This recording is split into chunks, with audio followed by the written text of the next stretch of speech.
boss up, nigga.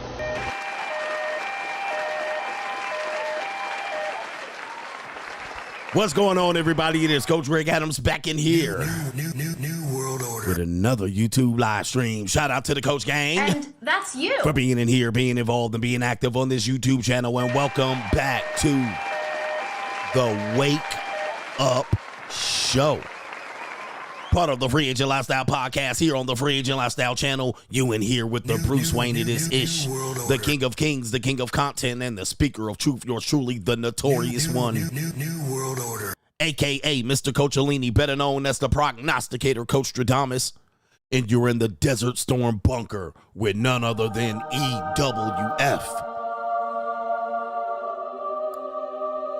That is every woman's fantasy in the whole fucking show. I'm the CEO, Niggero, of Fix His Binds, LLC, the unbinder, the undebatable, the undisputed best entertainment here on YouTube. You can call me Senor Gregorio Graybeard. The ladies love to call me Mr. Third Leg Greg.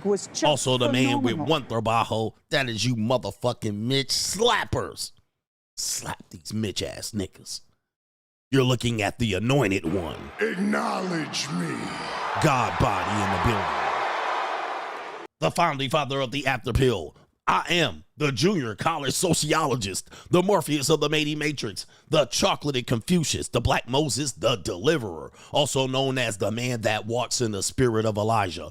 I'm the man with more nicknames than anyone in the game. But in case you forget those names, just call me CGA, see God Allah, and I be the undisputed 14-time demonetized champion of YouTube. We got a great show for you lined up today. Today, we're going to talk about a TikToker, all right, a TikTok girl, model, influencer who says she got scammed by a National Hockey League hockey player. All right. Reminds me of the Tinder swindler during COVID. If you guys don't remember the Tinder swindler, I've been working on my volume thing here. Let me know if my volume works here. The Tinder swindler, all right, went feral during COVID, in which he scammed a couple of Swedish skeezers. All right, I see my thing is not set up pretty good here.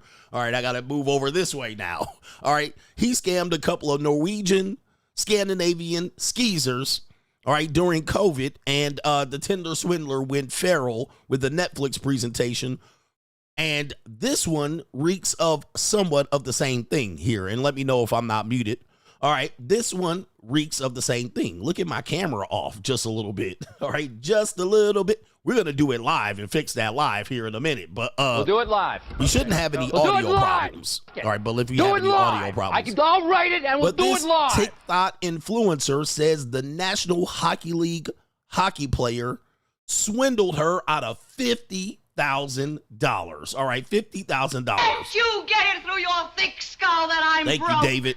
Dead, flat, stony, broke. I've got $3.85 in my purse. All right, swindled her out of $50,000. All right, an NHL player who apparently made up to $1 million as a hockey player. But of course, she didn't name names, but people did the research. They basically said, hey, listen, all right, she gave out the team names that he played for, and the internet runs wild like Hulkamania, and they figured out who the player is, and now he's going feral. All right, he's going feral, and they're saying he was a shitty hockey player. I don't know.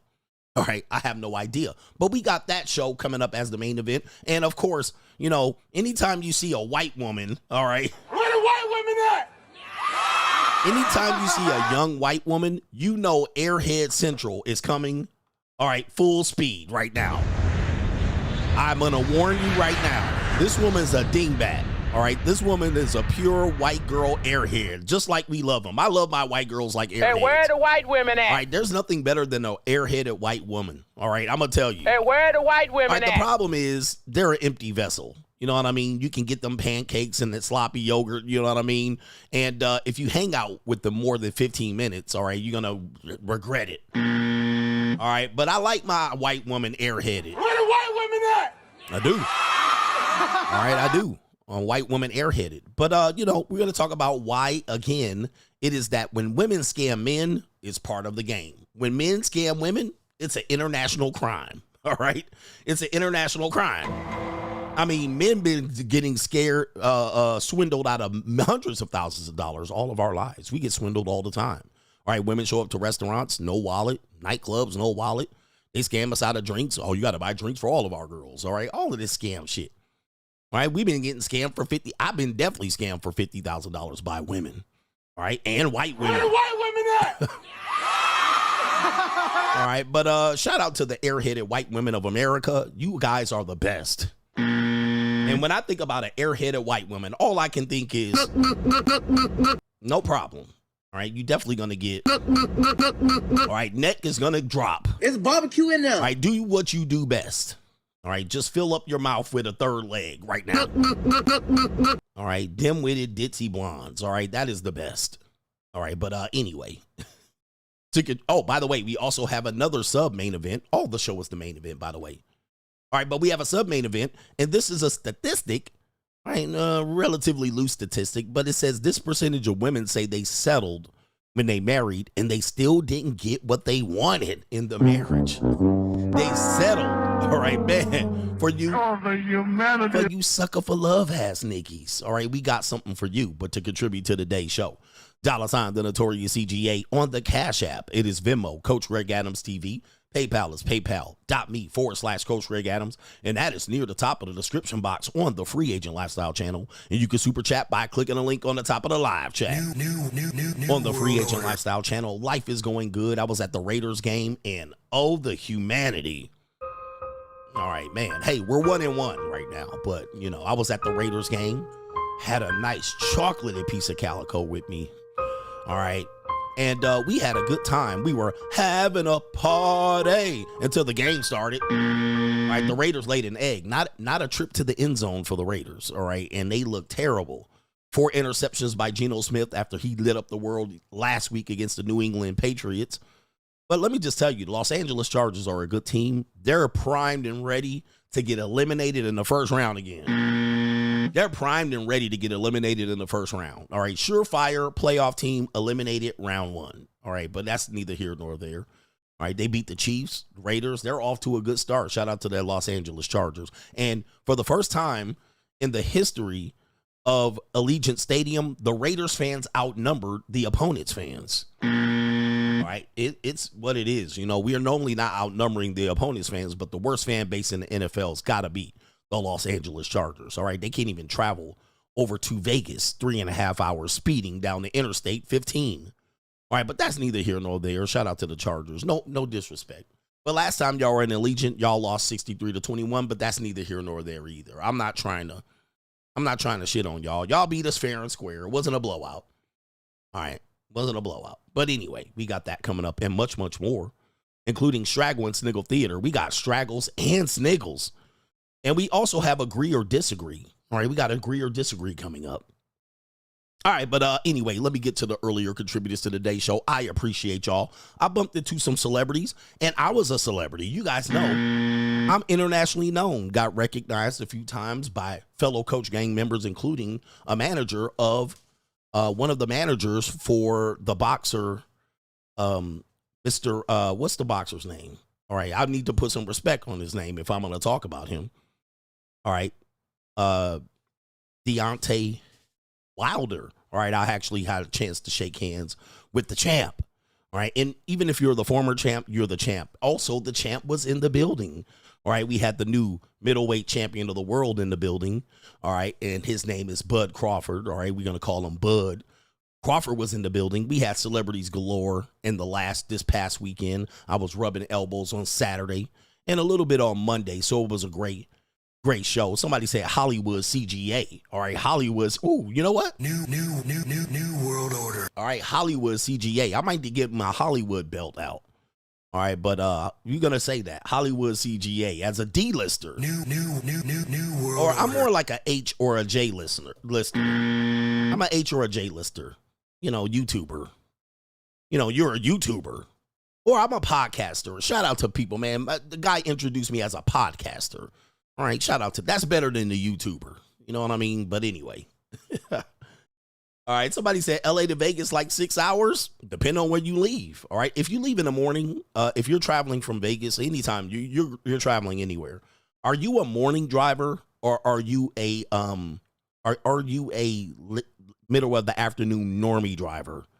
All right, because listen, when I go from LA to Vegas, anywhere I go, I wake up at like 2:30 in the morning. Zoom. All right. All right. Zoom. 2:30 in the morning. Just be like, it's nothing but on the freeway but me and trucks. Me and tractor trailers. All right. That's all that's on the freeway. And I'm zoom. All right. Fuck all that. All right. I'm getting to my destination. All right. If I leave at noon, I'm on the freeway with normies. All right. Motherfucking normies driving in the goddamn left lane at the speed limit.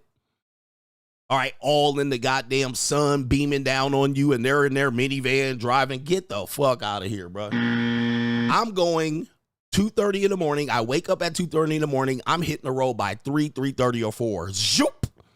All right. Straight to the motherfucking place. And people like, I remember my wife and kids used to be like, why are we waking up so early in the morning? No motherfucking traffic, bro. All right, bro. No traffic. All right, no normies on the road. Nobody clogging up. I don't have to slalom. All right, trucks be like, okay, here come this nigga down here. They got to get over. Man, bro, 2:30 in the morning, everybody wake the fuck up.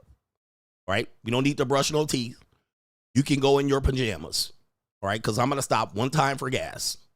One bathroom break, one gas break. Everybody go to fucking sleep. All right, go to sleep, and we're going to zoom. All right, that's how I drive. That's how I take a trip. That's my road trips. Zoom. And yes, it's cooler in the early mornings. So you're not driving like 110 degrees in the middle of the fucking Death Valley, California. All right, at 3:30, 120 degrees trying to get to Vegas. Zoom. All right, anyway, he says, I hate normie drivers. Anything to get away from normie drivers, I'm waking up early and I'm hitting a road trip. I'm going to get there before noon. 100%. Yep. But normies wake up 10:30, have breakfast. All right. Then the motherfucker who's driving got to fill up the tank. Then they sit in traffic on the 91, an hour and a half. Then they drive another hour. They got to take a break. Then they got to switch drivers. All right. Everybody's up talking, looking at their iPad. All right. Hell. All right, shout out to our brother. Man, gone. Get the fuck away from the normies. They got to stop at Burger King to get a breakfast croissant. Then they got to stop for 2 piss breaks. Then they sit in traffic because somebody's car got set on fire. Not me, bruh. All right, 2:30 in the morning. Wake up, don't brush teeth, get in your pajamas. Nigga, we could change when we get to the destination. We could change at the gas station. Zoom. All right, let's go. He said, don't tell them the secret. I know, I just told the world the secret here. I just told 23,000 people that watch my show on playback, 23,000 views per show. I just told 23,000 people to get on the fucking road. All right, that's a disaster. That's a disaster. Now we're going to have the normies trying this. All right, I'm going to try this and fuck up everything. Shout out to our brother, said he cut his dreads. And now he has 3 job interviews this week, considering having a 4th job. Thanks, coach. Shout out to our brother, man. All right, he got that Deion Sanders corporate cut. All right, you got to get your corporate cut. Niggas got to grow up. Niggas got to grow up. All right, anyway, shout out to our brother Trent C. Says that marriage breakdown is so critical. He says, you in the pocket with your message. Good to hear. That was from yesterday. Shout out to our brother. It is, we're going to call you Black Roo Investing. Says, thanks for the overtime. That was yesterday. Shout out to the Ninja Watcher contributing to the day show. And Daniel McGee says, shout out to my favorite. Look at my African American over here. Look at him. Are you the greatest? You know what I'm talking about? Somebody said, even if you already told them, they won't do it because they lazy. Nobody wants to wake up early. All right, and get on the road, because not a lot of people like to drive in the dark. And then some people are afraid to drive along with trucks. But here's my question about drivers. And, you know, I'm a pissed off driver. All right. All right. Let me see here. Oh, wow. All right. Shout out to our brother. We're going to call you James E. Cornett. We got 2 people in common. Shout out to you. He says, we went on a date 2 years ago. Hey, Vegas is a small world. Vegas is a small world. It's a small world after all. Yes, indeed, man. Hey, listen, it is what it is. When you're handsome and black and you got your money right, the amount of women that you have available to you are small. I got money. All right, we're what do they call them? Spit brothers. But doesn't matter. It's all around the world too, James. I'm having this problem around the world too. It's a small world. All right, shout out to you, brother, man. Hey, we should hang out sometime. You know what? We should hang out sometime and invite people over to, we should invite some of these people over to dinner with us. And then we'd be like, oh, do you know this person? All right, small world, man. The Vegas community is small, man. But it's like when you have attractive women and you have men that are successful, you're all going to be, I always tell you, man, we sharing. We all sharing, bro. All right. And shout out to my bro here. I mean, judging from his photos, he's in shape. He's a good looking brother. All right. So we all sharing out here. Anyway, man, we should share some stories. We probably have more in common than that. All right. We should have more in common. Shout out to our brother Black Suburban Dad Review. Newsflash, I don't care what she does with my money after I paint her face. Let her and the P do low life shit together while I enjoy life. That was from yesterday. Shout out to you. Shout out to you. Yeah, man, it's crazy. Eskimo Brothers, they call it. Okay, yeah. Splash Bros. We're the Splash Bros. Hey, and it's no offense, man. Listen, a lot of us have shared a lot of women we didn't really know. Shout out to our brother Preston says, my wife and I left in January and you want to have another kid. Meanwhile, I left because she was rationing sex. All right. Your wife left you in January. My wife, I'm not sure what happened. All right. You said my wife, I left in January, wants to have another kid. And then meanwhile, I left because she was rationing sex. Shout out to you. Hustle Every Day says education over entertainment. Learn before it's gone. Oof. This is the truth. Ain't no telling. All right. Ain't no telling, like Jack told Helen. And KD, the freshest MC Williams, says salute, coach. Shout out to you. We'll get back to the PayPals in a minute. But with that being said, we're going to kick this show off with a little bit of Straggles and a little bit of Sniggles. Let's get some laughs going on here. And we'll go ahead and get the intro going. Let her rip. Like, ride with me if you ride with me. You can slide with me if you feel like 550 on the 5 sticky. Come get high with me. That's a deal, right? Ride. Straggle and Sniggle Theater. Let's go. All right, here we go. Straggle and Sniggle Theater. All right, let me get the banner up. We'll do it live. Oh, you know what I need to do? I need to fix my screen, my share screen, because I actually had to make a new share screen. And that's because my old share screen, there was a volume issue here. So what we're going to do is we're going to fix the screen. We'll do it live. Okay. We'll do it live. All right, let's do it live. Do it live. I'll write it and we'll do it live. Okay, so I got to do this. All right, shout out to you guys. Thank you for being patient. All right, I am a professional here. I'm a professional. So trust me, I'm a professional doing this. All right, so what I need to do, you're going to see how we do this live. All right, so I'm going to pull this over here. Oh, wait, no, I want to keep that there. All right, but then I want to bring that over. Oh, I fucked it up. All right, so I'm going to bring that over here like that. All right, nope, I fucked it up again. All right, so here's what we'll do. We'll bring that over there. All right, we'll make that larger. That's what she said. We'll make that larger. We'll close that up just a little bit. All right, we'll move that. We'll move this over here. And we'll just keep it for there for 1 minute. All right, how about that? All right, yes, indeed, we did it. All right, we did it live. We'll do it live. Let's go. We'll do it live. Do it live. I'll write it and we'll do it live. All right, you can hear me too. All right, you can hear me too. I'll fix the rest later on. But we got a great show for you lined up in here. Straggle and Sniggle Theater. Let's see what we got. Straggle and Sniggle Theater. All right, Straggle and Sniggle Theater, we have this particular couple here, all right? Speaking of Eskimo brothers, all right, it is a small world. We're all sharing. It says, would you be down to swap partners? This is Israel Padilla, all right, great street interviewer himself out there in Texas.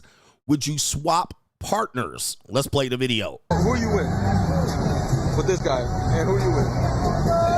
All right, all y'all friends? Yeah, we are friends. Yeah? Yeah. Would you ever swap? A swap? I like the beer. Would you swap? Swap. Yeah, swap. I love mine. I need mine. Aren't you curious to taste hers? I need mine. No, I don't do that. I'm not that kind of dude. I ain't gonna lie. How about you though? If my guy said swap, we swap it. Oh, the humanity. All right, so we got Cowboy Chad or Enrique. I can't really determine who that is here. And a couple of soggy. Yeah, that's why we call white women sloppy yogurt, by the way. Because they be slop. I mean, even when they be skinny fat. You know what I mean? It just be loose like yogurt down there. Even they rarely firm. But Cowboy Chad Enrique wants to swap white women. All right, there it is. Where the white women at? And the other guy said, not my girl. I ain't sharing mines. All right, that's what he said. I ain't sharing mines. James E. Cornett. By the way, that's a co-sponsorship. I guess we all sharing. All right. I'm rich. All right. It's a small world, even when you have friends. All right. What about your friends? Damn, it's a cold ass world out there. All right. The other brother said, I want to fuck your girl. The other guy was like, there's only going to be one dick in her life. What do we do here, man? God damn. Dirty macking your friend. All right. And look at the white girl right there with her mouth wide open. Come over here, lady. Where the white women at? All right.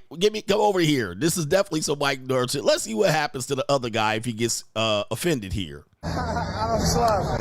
So you want to try this one out here? I wouldn't say that on camera, no. Oh. But if he gave me his blessing, you would. If my brother right here gave me his blessing, yes. Oh. Yeah. You think you can fuck her better than him? No, bro. Wow. What the hell? No. Bro, you black though. I ain't gonna lie, my nigga Kush is like that. Oh my goodness. Who you with? With this. All right. Do you have the stomach? All right. You ain't got the stomach, bruh. Do you have the stomach to watch a girl that you really love? Oh, shit. To watch some motherfucker that got more money than you, that's more handsome than you, that's built more better than you. Fuck your bitch for a fee? Anybody can fuck my bitch if the price is right. She happy to go get it. Oh, my goodness. All right. This is bad news here. Yeah, he's happy to go get it. The other white girl, it seems like she's offended, but I think she's down for a little train, if I'm not mistaken there. Train. All right, she down for a little train. And the other white dude was like, I do not have the stomach. Guy, and who you with? All right, he don't got the stomach right here. This one right here. All right, he don't got the stomach. All right, listen, it is what it is right here. Do you have the stomach? Oh, my. He definitely looking at his life flashing before his eyes. All right, he had a sad today. He definitely had a sad. It's an evil world we live in. All right, let me see what the other girl did, the brunette. Let me see what she said. She pointed. Oh, no. All right, so here we go right here. All right, so the brunette, she going. All right, as far as we can see here, the brunette, the girlfriend in question is going. Let's go ahead and play the video and see this real quick. Who you with? With this guy. And who you with? Oh, she pointed. All y'all friends? Yeah, we are friends. Yeah. Would you ever swap? A swap? I like the beer. Would you swap? Swap. Oh, he said swap. Nigga, what? Yeah, swap. All right, look how she looking. She's not exactly saying no. All right, just Trying. From what I'm seeing here, the brunette is down. So is the blonde. Trying. So is the black cowboy. It's the white boy that don't want to see this. He ain't got the stomach. The white boy ain't got the stomach. Do you have the stomach? Because look at the two white girls. They looking up like, yes, let's go. Let us know. And we can get this in. Trying. All right, God dang, man, boy. Hey, man, we all sharing, man. It's not your girl. It's just your turn. All right, the other brunette is like, just say the word. Just say the word. And look at the white girl, the blonde girls. Like, just say the word. It's on. Trying. Damn, these little floozies. Mine. I need mine. Oh, they disappointed. They like, damn, you fuck up. What a party pooper. What a party pooper. Let's keep it all in the family. That's what they were saying. Like, aren't you curious to taste theirs? I need mine. No, I don't do that. I'm not that kind of dude. Oh, the white girl's definitely upset right there. All right, shout out to the white girls there and the black cowboy. It's the white boy that didn't want no problems. He didn't want no stomach. He didn't have the stomach. All right, hold on for a second. I cannot. Oh, I'm getting a delayed reaction on my button here. All right, anyway, that's what she said. All right, Straggle and Sniggle Theater, what do we got here? We have how much I spend living in Miami. We talked about this the other day. How much I spend living in Miami. Let's take it. Let's take a look. That's what I spend being a girl living in Miami. My rent is $13,000, but my man pays for it, so it's free. I have 3 gym memberships. I don't know why, but my man pays for 2 of them. The other one is $200 a month for my Pilates classes, which I always schedule and forget to show up to. Obviously, body contouring because we need to be invisible, and that's about $800 a month. You're not a girl living in Miami if you don't take hot girl walks, which is free. I mean, unless I stop to get like a matcha or coffee, which is always. So that ends up being $300 a month. And then obviously food, because even though we always serve, we still have to eat, but that's $2,000 a month because I go through a meal prep service. I get my nails done at least twice a month, which is $300. Shopping budget is $5,000 a month when my man is being cheap, but it's whatever. I usually end up spending more. Hair and makeup for date nights, that's usually around $200 a month. And then lastly, bottle service. Hair, makeup, esthetician, facials, vagina waxing, everything. That is all independent. All right. And so as you can see, you know, when you go to the extreme, people are calling her mid in the comment section. I don't got nothing to do with it. But apparently, you know, we don't know if this to be true, but definitely. Hair, makeup, esthetician, facials, vagina waxing, everything. That is all independent. All right, some of these numbers are outrageous to let you guys know. All right, I don't believe some of these numbers. I think she's making it up, and I'm pretty sure she has an OnlyFans, but that's neither here nor there. All right, but yeah, people found this to be egregious. All right, egregious, especially looking like a regular Filipina chick around the midsection. All right, come on. I mean, this is a regular degular in the Philippines. This will cost you like $50 over there in the Philippines. All right, so here we go right here. This is what I spend being a girl living in Miami. My rent is $13,000. $13,000. All right. Can anyone in Miami confirm? Remember yesterday I said a lot of these girls won't get rich. They need $50,000 a month. $50,000 a month. Can anyone in Miami confirm? I don't think that's $13,000 in rent. That is not prime real estate right there. All right, that might be $6,000, $7,000, but is that $13K for rent? I mean, that's a nice spot, but my man pays for it, so it's free. It's free. All right, it's free. I have 3 gym memberships. I don't know why, but 3 memberships for the gym. Yeah, I mean, that makes sense. You got a bodybuilder gym. This looks like a bodybuilder gym, and then you have the regular low budget gym, and then you have Equinox. For sure. Man pays for 2 of them. The other one is $200 a month for my Pilates classes, which I always schedule and forget to show up to. Oh, okay. So she wasting the money. Typically, again, I mean, it proves my point. That's an extreme version. Somebody said, yes, that could be $13,000 a month. All right. So Penthouse. Shout out to the Penthouse Players Click. All right. Straggle and Sniggle Theater. We have a soggy old white woman that has this to say. It's not even Friday. But this white woman had this to say here. So let's take a listen to what's going on. Whose mama is this? Larry C., is this your mammy? If he's hitting it from behind and he tells you, oops, oh my gosh, wrong hole, and he pulls out and he freaks out and all that stuff, you're going to tell him. You know what you're going to tell him? You're going to tell him, baby, there ain't no wrong hole in my body. You're to stick it back in there and enjoy yourself. That's what you're supposed to tell him. You were blessed with 3 amazing holes. They're there for him to use them and enjoy them, okay? If he's hitting it from behind and he tells you, oops, oh my gosh, wrong hole. What the hell? Oh my God. Hey, bro, come on now, dog. Come on, man. See, these old women are monetized. Ma'am, you're somebody's preschool teacher back in the day, and you're stripping on Al Gore's internet. Whose mama is this? I am a nasty. Larry C., is this your mama on the internet? This is crazy. What the hell? Oh my God, no way. Hey, bills are due. Rent is due out in this motherfucker right here. Your rent's due, motherfucker. Rent is due. All right, man. They not the old bit broads are stripping on the internet. And so, listen, there's gonna be some. Let's go to the comment section. All right, let's just go to the comment section, and we're gonna realize why men are losing. Perfect woman. Yes, perfect woman. Let's take a look real quick. This man said perfect woman, just so you can see. Silence, you fool. Perfect woman. All right, we got right here. Another guy says everything you just said because she's going to get it run up the Duke chute. All right, it's going to be hemorrhoids on there, just so you know. It's going to be a bundle of hemorrhoids when you running it up her Duke chute. All right, but that's neither here nor there. Yes, I would like that. We have this one that says, man, if she ain't a trooper, what a sport.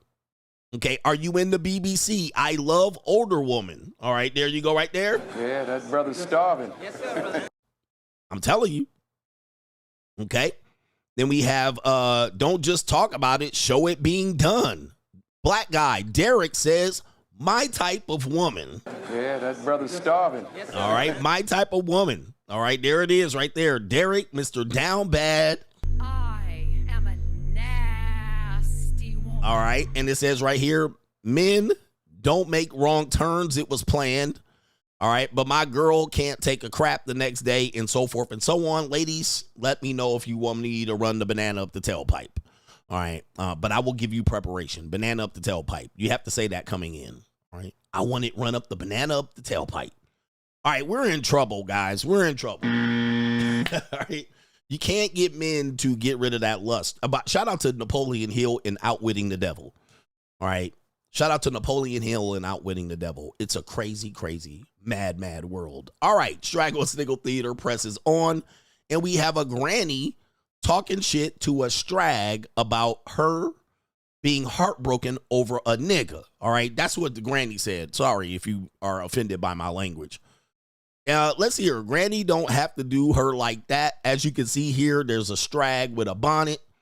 All right, and a granny in the background. You want to know why these modern women are modern women? Guess what? Listen to Granny. You could be sad in another nigga's arm, bruh. Crying over a motherfucking piss ass nigga. I drop his ass and get me 10 more. You can't get niggas. You must be ugly as fuck. That was a motherfucking question. Do you hear me, bitch? Do not take matters. See, you ain't none of my granddaughter. He's the best daddy in the world. Cause I have a goddamn nigga pay all my goddamn bills. My rent, my gas, my light, my every goddamn thing. Even pay my goddamn motherfucking car note, bitch. Slow ass. You can be sad in another nigga's arm, bruh. Crying over a motherfucking piss ass nigga. Oh my goodness, just Hey, yo, chill, son. all Hey, right. yo. Granny. I told you about these older women, fam. I told you about your grandmamas out here. I told you about your motherfucking grandmamas. I told you about your mammies out here, brothers. Don't think they was all innocent out here. All right, Granny laying it down. All right, Granny laying it down for some piss ass nigga. But see, you guys think it's modern women, but it's all the time it's been your granny and your mama too. Man, he said I have 10 more. All right, tell her what else, Granny? What else would you have done just to hear it again? I don't know. I drop his ass and get me 10 more. I'll drop his ass and get me 10 more. All right, boy. You can't get niggas. Damn. You must be ugly as fuck. And fat. That was a motherfucking question. A question. Do you hear me, bitch? Wow. And y'all scared to talk to these women, bruh. These women will take anything. You hear me, bitch? Answer me, bitch. All right, listen, I don't know, man. And they be like, don't talk disrespectful to me. Meanwhile, they pussy be leaking. They'll take it. What they gonna do, beat you up? That was a question. You hear me, bitch? All right, shout out to Granny. All right, Granny, what else you have to say while we're here? Do not take matters. See, you ain't none of my granddaughter. He's the best daddy in the world. Because I have a goddamn nigga pay all my goddamn bills. My rent, my gas, my light, my every goddamn thing. Even pay my goddamn motherfucking car note. Damn. Bitch. Slow ass. Slow ass hoe. All right, these hoes don't know how to. These renegades don't know how to sell good pussy like they granny. When I start selling pussy, I don't want to hear it. They need to get a. When I start what it is selling right there. pussy, Granny a I problem. don't want to hear nobody say shit. When you What's going see on me on on my the street? corner, bitch, mind your business. All right, man, Granny, chill out. All right, chill. Now, we also have, I told y'all, man, y'all grannies used to sell pussy out here, all right? And y'all niggas would be like, you a trick, and your mama was a hoe. But it's okay, you know what I mean? Like, your mama was a flapper. All women have sold or thought of selling some pussy. It's okay. It's okay. Now, let's take you to this one right here. We have Paw Paw that has something to say about this. Paw Paw, we got the old people talking on this side. Paw Paw, take it away and tell them how it used to really be out here in these streets. Me to see things the way y'all see things, and I ain't gonna never see things the way y'all see things, because I lived a different life. To you, that's your nana, that's your grandma. She ain't nothing like that to me. Y'all like to say, Big Mama always made a way. She may not have had no money, but she found a way to make a way. She didn't find no way to make a way. She made her way over to that bedroom and picked up that money off that nightstand. That moo-moo she wears, she flip it up in the back and she lean her ass against that wall. That's what your grandma did. Now you go in there and ask her, Grandma, how'd you make a way? Why you think my work uniforms was hanging up on that clothesline and I ain't never once live over there? That Cadillac pull up, she know what time it is. That's why y'all had y'all ass in the bed, or your mamas them had your ass in the bed. Now go ask your grandma about that. And everybody wanna exaggerate. Your grandma sat her ass in that juke joint, sipping on water, waiting on a player to buy her a drink. She ain't have no money for no drink. She wanna hear her favorite song. She ain't got no money for the jukebox. That's what your grandma was in there doing, waiting on a nigga with a van with a fifth wheel on back and a little bitty ladder. That's what your grandma was doing. Sometimes we ain't even make it to the house. She be in the back of that van. I pull up to the damn juke joint. Somebody already been and got her. I see that van just a-rocking and a-rocking. I know your grandma was in there getting that rent money. I used to be so happy when the first of the month came up. People think I was happy because it was Black History Month. Now, I knew it was the shortest month of the year, and your grandma wasn't going to have that rent money, and I was going to have me a time. Now, go ask your nana about that. You can't expect me to see the world how you see the world because I lived a different life. You see her as special. I don't see her as special.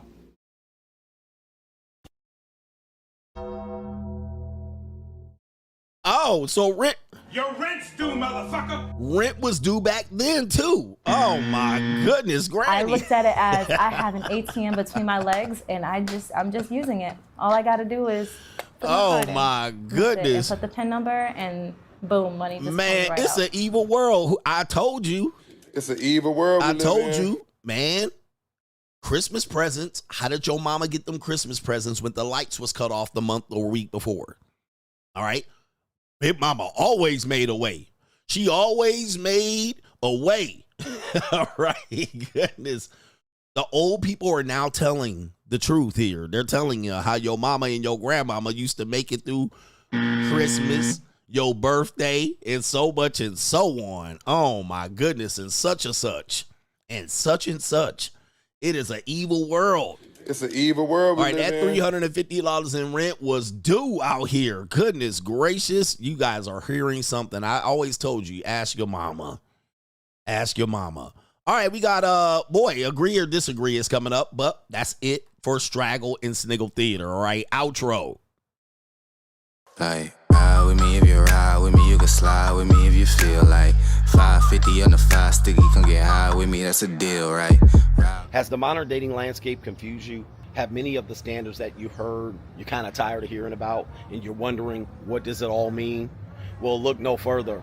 Join us talking about the monetized dating marketplace right now on Locals, and it is CoachGregAdams.locals.com. You can create a free account to join the conversation between the Coach Gang members, but also on Sunday, we do a live stream demonstrating all aspects of the monetized dating marketplace. And coming soon in 2025, you're going to have access to a sample of the monetized dating marketplace course where you can get information related to how to participate in the monetized dating marketplace and or how to understand it, so you're not out here spinning your wheels trying to figure out how you're going to best deal with the monetized dating marketplace.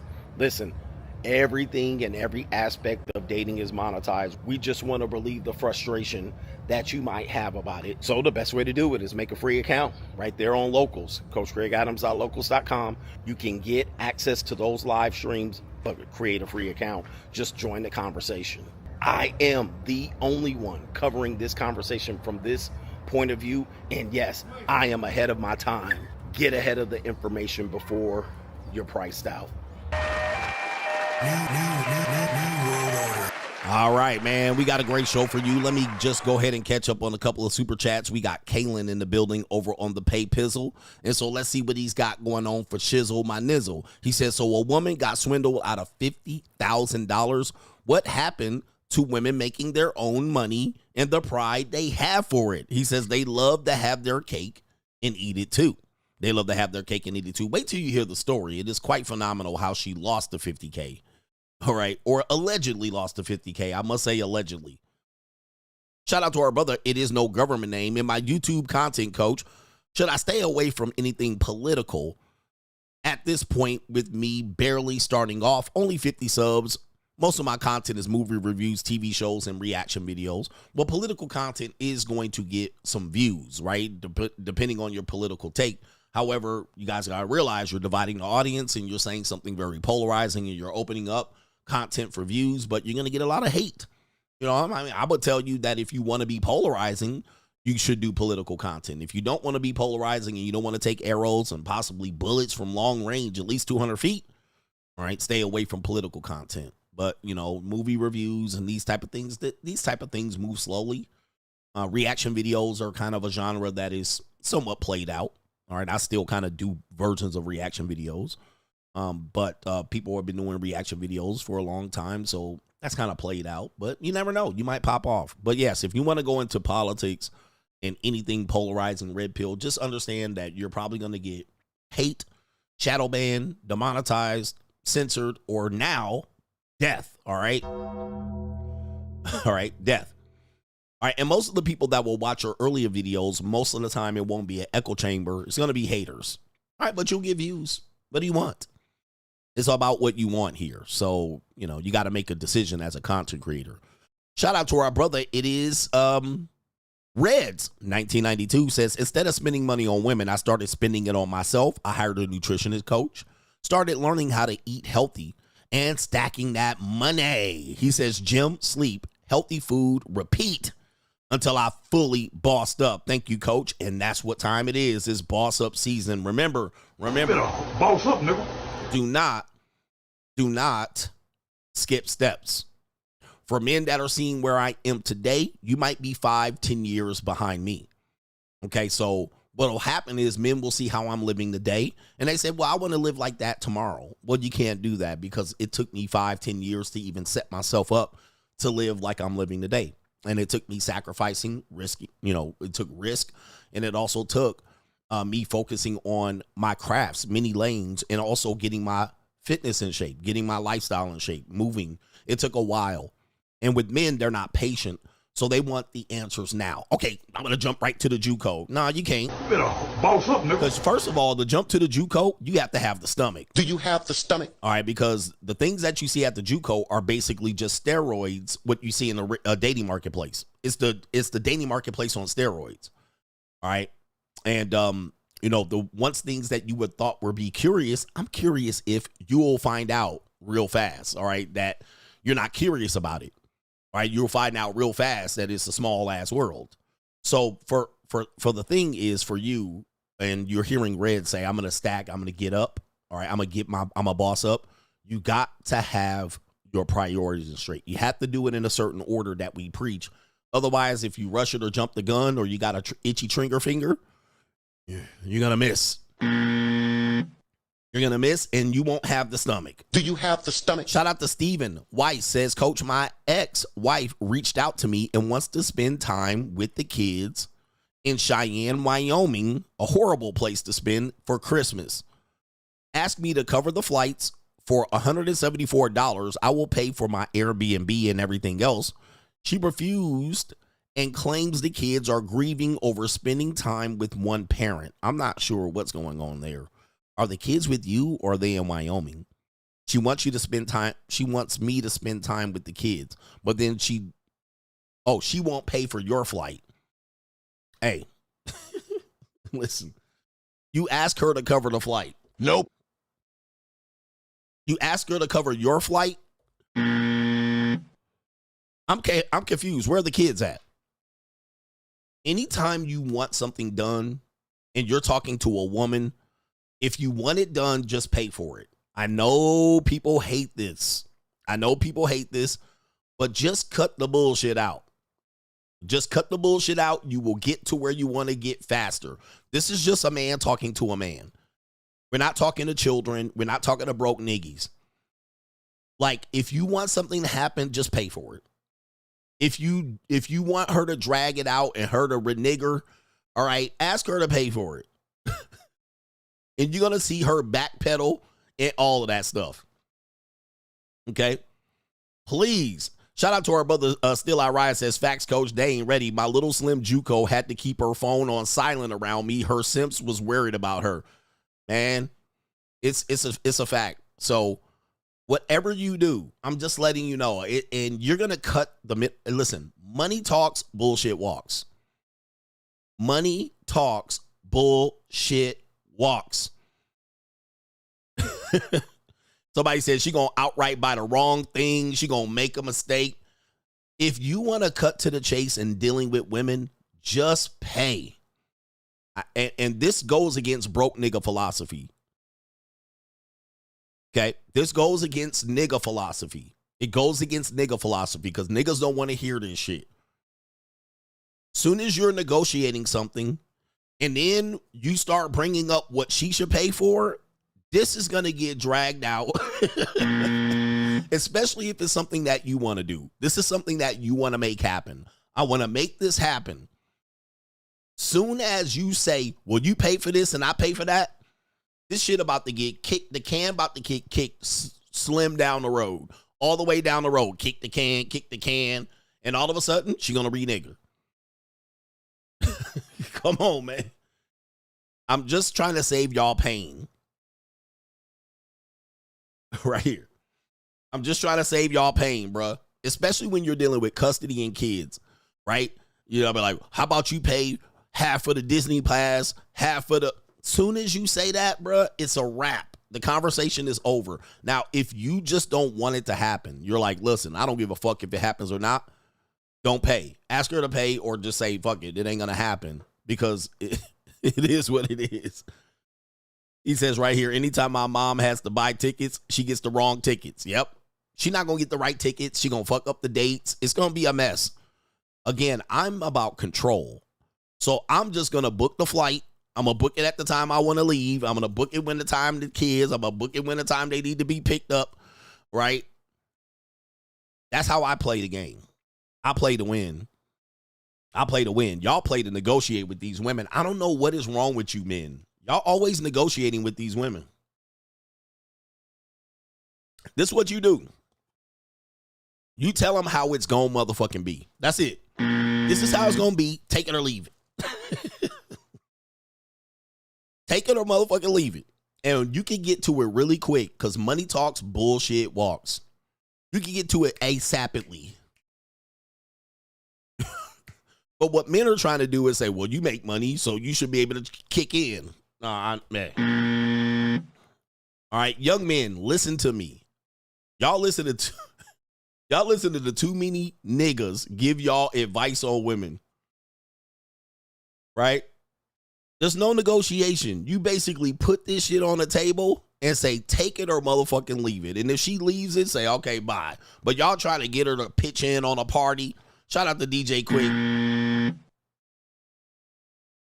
That's the same thing. Let's say you planning a birthday party with your kids and you start negotiating. Okay, you go to Party City and get the balloons. I'll reserve at Chuck E. Cheese. Nigga. Bro, that party is not fixing to get booked. All right, you're going to be absent balloons. She going to get the balloons at the last minute. She ain't got it, bro. Just go ahead and cover the shit. And then just because at that point, then if she reneges, she's an asshole, right? You could be like, damn, you an asshole. I covered the whole thing and you didn't bring the kids. All right, she a pure asshole. Now she don't have an excuse but to be a bitter bitch. But dudes will always be out here negotiating with these women and then wonder why shit don't get done. But they always gonna renege. All right, they are classic renegers. All right, that's who they are. Get in control, man. They're selfish, self-centered narcissists. And they don't like to spend money. They don't like to spend money, and they certainly don't like to spend money on shit that they feel like they don't have to spend it on. Just go ahead and do it and get the shit over with. And if you ain't in position to do it, you need to ask yourself this. Why the fuck do you have kids? All right, why do you have a kids? Why do you even have a girl, nigga? Why? Why? You shouldn't have had no kids or no girl. It's just sit the fuck down. So my advice to you, Steven, is just go ahead and pay the shit off and move that shit forward. All right, and he says the kids are in Cheyenne with the mom. He's in Washington, D.C. She has a history of being flaky. There you go right there. Oh, if you buy airline tickets, buy fully refundable tickets. All right. Buy fully refundable tickets. And if she start reneging, all right, just go ahead and cancel the flight and get your refund or get your flight credits. It's going to be more expensive to buy the fully refundable tickets when you buy on these travel third-party sites. But I'm trying to teach y'all something here.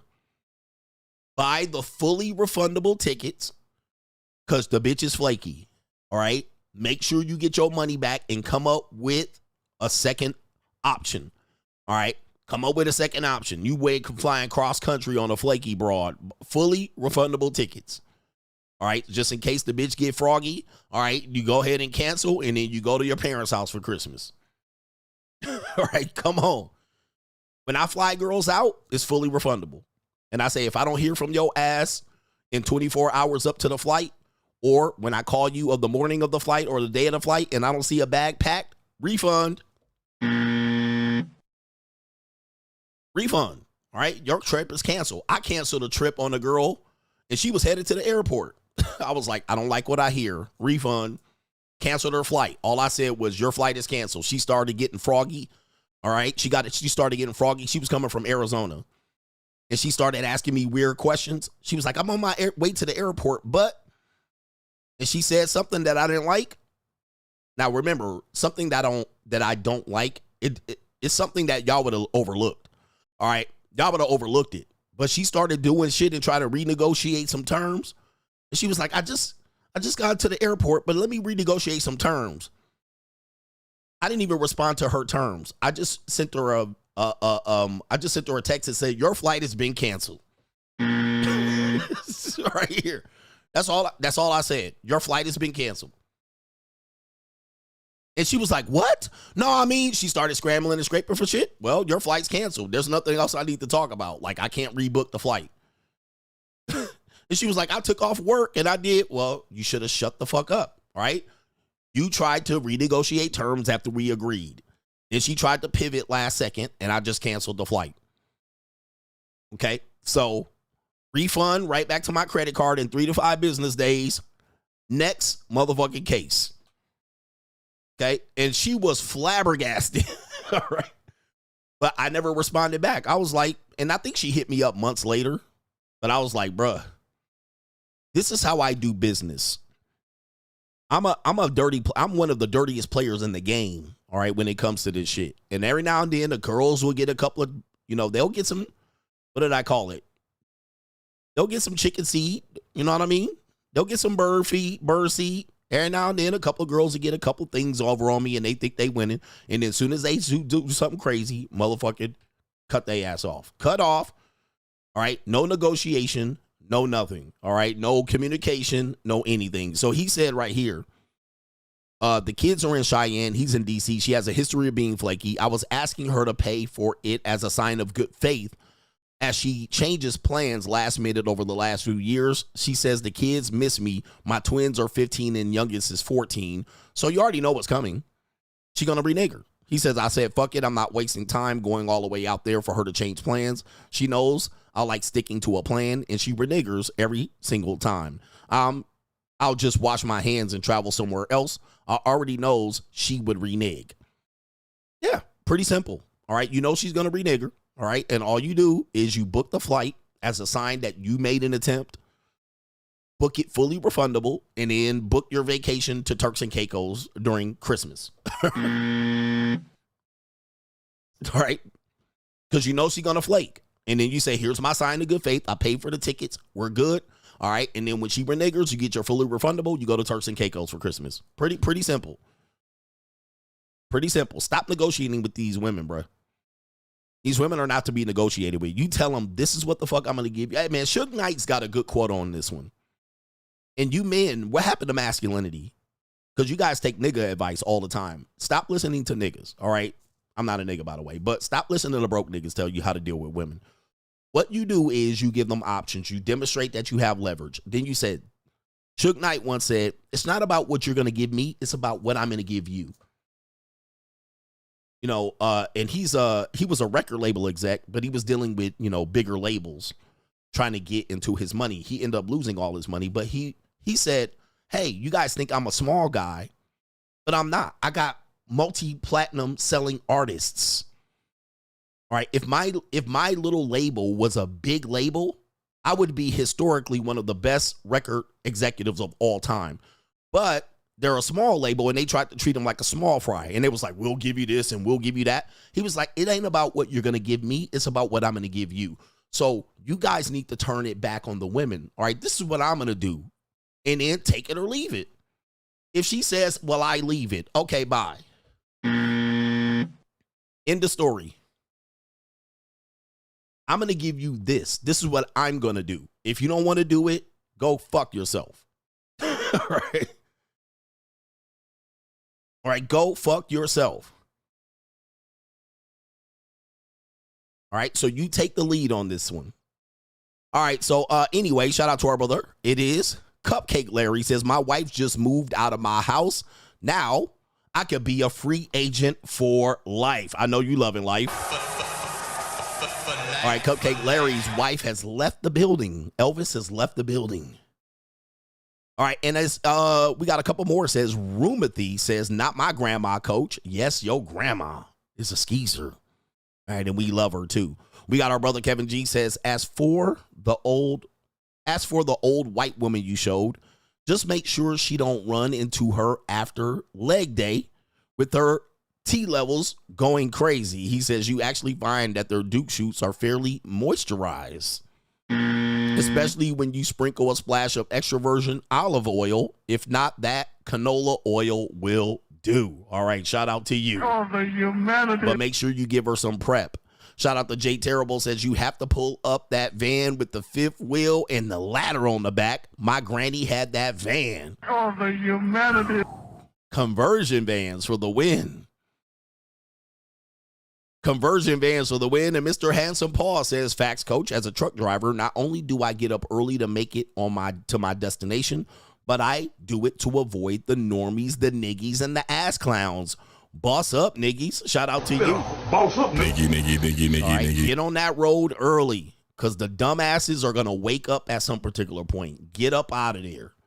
All right, we got coming up next, we have Agree or Disagree. Interesting segment here. This is where we get some class participation.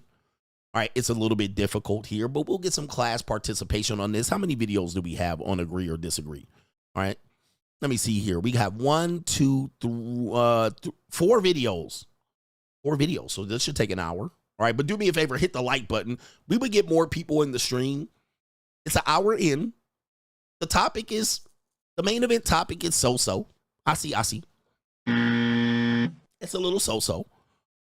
But hit the like button. We should have at least 700 or 800 likes. So do me a favor. Let's take a pause. And let's pause for the cause. Because you guys will be quick to vote for agree or disagree.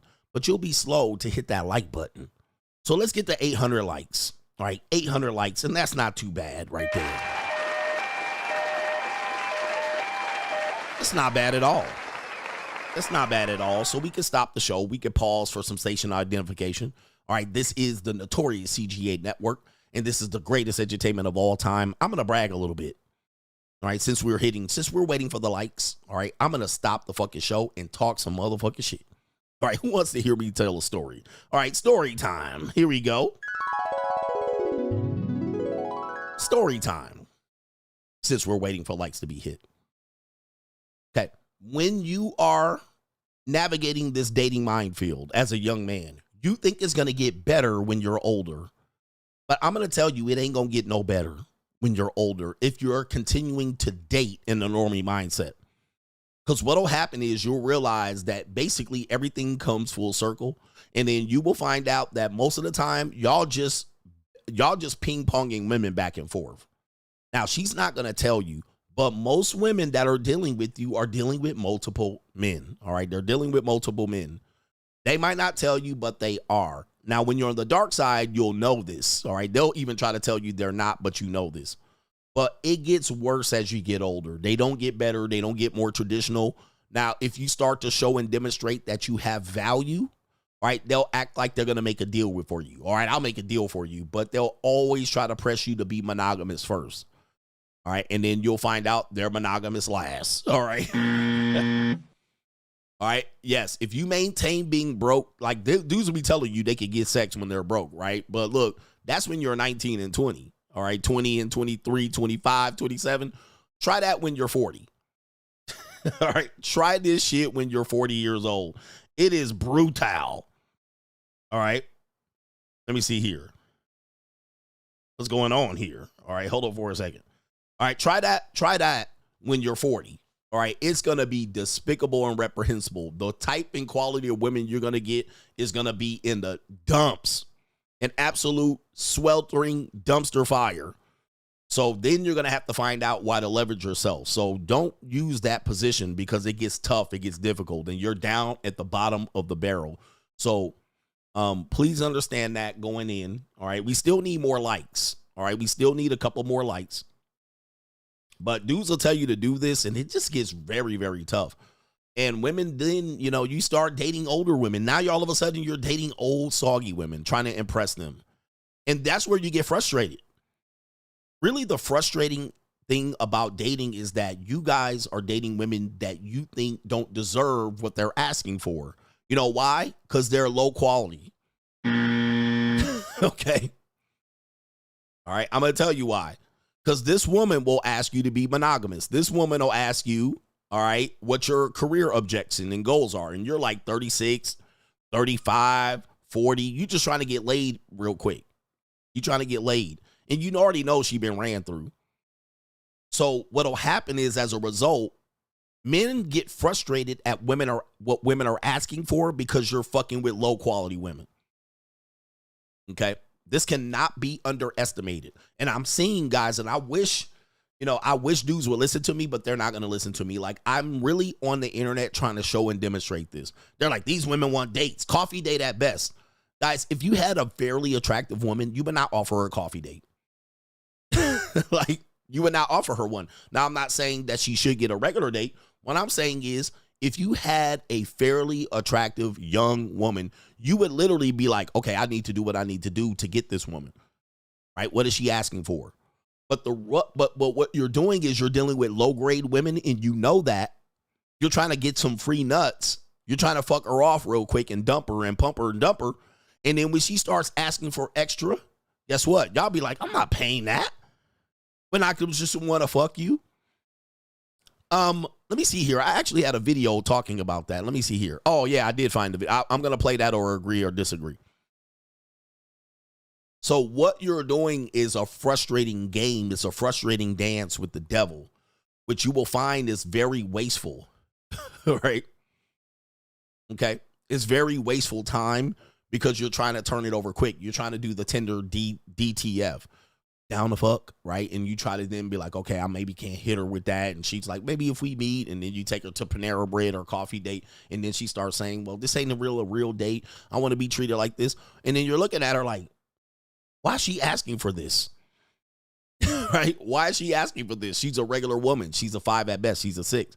But if you were sitting across from a 10, all right, trust me, you would actually try to do what you needed to do to get it. Right. And then that may include like, okay, let me see if we can come up on this one. All right. But you may not have to. So you're trying to get a nasty nut. You're trying to go at the cheap route. Then these women start asking for extra shit and some sides. And then you start going, nah, you ain't worth all that. And then you get frustrated. So watch out for that.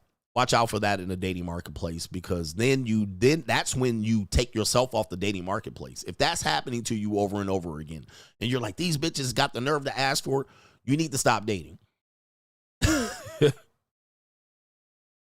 need to stop dating. Quick story on one real quick. So my car, I actually had to get rid of my car because the transmission was slipping. So I'm on Tinder. I'm trying to get some, easy trim. And I'm trying to keep these hoes in rotation. I'm doing all this shit, right? And I'm doing fairly well. I'm not knocking down, 19 and 20 and 22 4-year-olds, like I needed to at this point in my life. I was like 38, going through the divorce, paying attorneys, right? My car went out, transmission went out, so I had to rent a car. And so I had to rent a car for quite a while because I had to get enough money to, I was down bad, right? This is the origins of the free agent lifestyle, by the way. This is what made me go, I need to stop dating. So I take this woman out, and the woman was nondescript, right? She was probably slightly older than me. I was like 38 at the time. She might have been 39 or 40. She was okay. She would have been a nice little clap cheek. You know what I mean? She would have been a clap cheek. I want nothing serious from her. I was just trying to fuck. So I took her on the mini golf date. My mini golf date I always tell you about. You go on mini golf, great date. You take them to mini golf. But I could tell she was trying to upsell me. She was trying to upsell me in one of the relationship. I'm looking for something serious. And I was like, oh, I was giving her the rock, roll my eyes like, this bitch, right? So we're sitting in my car, wrapping up the date.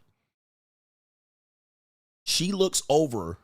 Women are very, very good at investigating you to see where they are. Why? Because they're normally used, especially if they're mid to low tier. They're good at investigating you because they know you just trying to fuck. Right? So we're sitting in the car. She looks over past my head, and there's a sticker on the window that said budget rent-a-car. Okay? Budget rent-a-car. Now, I would have never saw this sticker. Like, I looked over when she said it, and it was a little sticker like this. Like, it was a little sticker on the window. All right? Little ass sticker. I would have never found this sticker, but women are nosy as a motherfucker. They are nosy as fuck. So it's on she's sitting in the passenger side. I'm sitting on the driver's side. It's on the driver's side window. And there's a little sticker that said budget rent-a-car. Now, she must have looked over at that sticker. And she said, is this a rental car?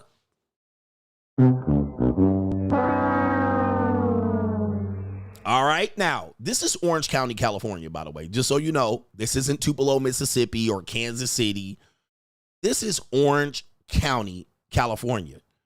I mean, you see Porsches and Lamborghinis, Bentleys and Rolls Royces. Like, you're seeing, this is hypergamy central. This is like in Miami, you got caught with a rental car, right? Like, you're in one of the biggest, most successful places in the successful zip codes in America. And when she saw that budget rent-a-car She dried up like the Sahara Desert. Gotcha, bitch. Now, for the people that say they got mouthpiece and game, your mouthpiece and game better be crispy air fryer. Gotcha, bitch. All right. Crispy air fryer to recover from that shit. But she was ready to get the fuck up out of the car. Soon as she saw that sticker, she was like, is this a rental car? I was like, oh, my car is in the shop. You know what I mean? Right. She was gone. All right. She was good as gone, man. I think I had about one thing to say and she was out the car quick. I was like, yeah, but you know, my car is, oh, baby, don't worry about this, man. This is a rental car. My car's in the shop right now. I had to pick you up. I wanted to schedule the date. Don't worry about all that. All right. My 911 is in the shop. All right. It is what it is. But, yeah. He says he could have said I'm out of town visiting. Bro, that story would have been a fact lie because I'm actually in town. That wasn't at the beginning of the date. This is the end of the date. All right. I already established that I live in town. You can't just be like, well, I'm going to keep lying to her. All right. Nah, bro. We were already established. I live here. I'm from here. I lived here. That was established way before the date. All right. That was established way before she saw the sticker. Now you can't come back with, oh, I'm from out of town. She really gone. She like another lying ass nigga. All right. All right. Another lying ass nigga. All right. But remember, guys, this is not in Houston, Texas. This is Orange County, California. One of the most expensive zip codes. Man, she saw that shit. She was like, I'm out. All right. I'm out. Because a lot of dudes are out here broke dating. All right, a lot of dudes. My car's in the shop. That's just like women say, well, I'm on my period. They're not going to believe this, niggas. Y'all think they believe this shit? Niggas would be like, here, all right, my car's in the shop. Yeah, right. And you're also not married either, all right? Yes. That no more burning desire. She might have thought about hopping up and down on my dick, but after that, she was like, right here. Nah, I'm good. Kind of shit is this? All right, this nigga trying to keep me in the rental car. Drop me off. All right, so anyway. And this is not a low budget area. This is a very high expensive area. You see a nigga in a rental car, they're like, okay, this shit is crazy. All right, anyway. Yeah, she jumped up out of that car real quick. She's like, I'm good. Don't want to be found dead in the back of her. What's next? I'm gonna drop her off at a hotel. This is not the place you do shit like this. Because now I'm gonna take her out to the Seagull Suites. Oh, and my house got flooded. Why don't we stop at the Seagull Suites? No. All right. All right. Anyway, the old rental car story. All right, but anyway, that's story time. We almost got the likes of where they need to be. And let's get back to this part of the show. Agree or disagree? Agree or disagree? Let me go on the video. Hold on for a second. Where's the I'll call it home. Oh, there it is right there. Agree or disagree? We have a video of a woman, and I won't say their name, but they're a mattress actress and a skeezer. All right, please do not say these women's name. I am not trying to promote their accounts, but you will recognize one of them. Apparently, there was a fight, and there's a fight between a mattress actress, which was an OnlyFans girl, and then a woman who sells pussy on the streets, a streetwalker. Now, one woman that sells punani on the street, aka an escort or a streetwalker, says that the OnlyFans girl is essentially a prostitute. All right, so we're going to hear the video. The OnlyFans girl takes exception and says she is not a prostitute, that she is in fact an OnlyFans girl, which is synonymous with a porn star. All right, so we're going to see if we agree or disagree. Are OnlyFans girls prostitutes? All right, so here we go right here. To meet up these people and get a little extra money and sell the dirty panties. Hello, everybody. You do it. Listen, You hustle the money. They hustle your money. Shut the fuck up. It's the same thing. Like, what are you talking about? She said it's the same. It's the same thing, bitch. It When is it comes not the down to same it. thing. Yes, It is bitch. not the same We're both thing. hoes. We're both on the same boat. It is not the same thing, okay? Yes, it is. No, it's not. Yes, it is. No, You it's just not. want to make it seem more classier and shit like that. But I it's wanna not. ma- It's not, mama. You're on this page or whatever. Working at making it McDonald's is seem still everything. making money. It's no, not no, the no, same no, thing. no, no, no. You It's making not it the seem same up. thing. You're painting it all pretty when in reality it's not. So why you It's call still, yourself an it's still escort? hoeing, hoe. Listen. Oh, now you calling me a bitch, right? Now you calling me a bitch. Fuck you. Oh my goodness. All right, look at this right here. I don't know if I can show the rest right here. I'm going. Humanity. All right, so there it is right there. Please do not mention the names of these girls. We can obviously do that, but I'm not trying to promote either of these young ladies. But we have a Latina. So people are gonna say this is a skit too, because the woman in the white sports bra known for doing skits. All right, and so you know, they roughed each other up just a little bit, and there it is right there. It looks like punches are, you know, it looks like there's definitely some slaps going on there. All right, and there's some titties jiggling everywhere, for sure. All right, and now we squabbing, and little black dude right there in this podcast. All right, he got his viral moment. All right, and yeah, the Latina girl's going crazy on the white girl. All right, so there it is right there. Agree or disagree, the escort streetwalker girl, the muskrat, says that you're the same thing. You're doing the same thing. You're just doing it classy. All right? You're just doing it in a classier way. I'll play the video again. To meet up these people and get a little extra money and sell the dirty panties. Hello, everybody. Well, the other girl might be Cuban or I mean, she sounds like she has an accent herself. She's saying you're selling dirty underwear to make money. So that's the same thing as prostitution. Oh, listen. You hustle the money. They hustle your money. Shut the fuck it's up. the same thing. Like, what are you talking about? She said it's the same. Anyways, it's the same thing, bitch. It When is it comes not the down same to it. thing. Yes, It is bitch. not the same We're both thing. hoes. We're both on the same boat. All right. She said we both hoes. We both on the same boat. All right. Do you agree or disagree? We both hoes. We both on the same boat. All right. And look at the dude over on the other side right there. Look how you looking. All right. You can't really see it because it's blocking me. Let me see if I can move it over there. There he is right there. He looking like right there. Yeah, that brother's starving. Yes, sir, brother. Are you doing the same thing or agree or disagree? Right now, we have 96% say it's similar. All right. 96% say it's similar on agree or disagree. All right. And 4% say it's non-similar. It's not similar. What's the reasoning between it being not similar? Let me know. I think the only similarity is that they're both sex work. Okay. That is the similarity. Now, then if you say prawn stars, are they prostitutes? Typically, you wouldn't say a woman that does prawn is also a prostitute, right? Because the difference between prawn and prostitution is one is recorded, and you also have consent forms and maybe some STI testing. So that's the difference between someone that is recording prawn or prostitution, right? It is being recorded, but it's similarly getting paid for intimacy or sex. So that's what makes it similar. I say it's classified as sex work. Both of them. Now, I don't know why the OnlyFans girl is taking offense to it because, you know, I told you this one time, and this is quite shocking. I had two women that I knew were prawn stars. They both were OnlyFans prawn stars. They were sitting in front of me, and they also were escorts. They were sitting in front of me saying they are not hoes. They were like, I'm not a hoe. They literally were telling each other they're not a hoe.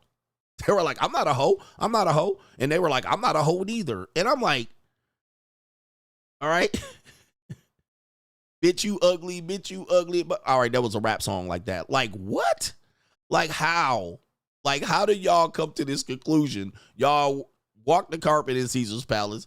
Y'all hoes. Y'all on seeking arrangement. Y'all escorts. And you're on OnlyFans and prawn. Like, now the thing is, when you're talking to women, they will literally convince themselves in you that they're not hoes. All right. And you're like,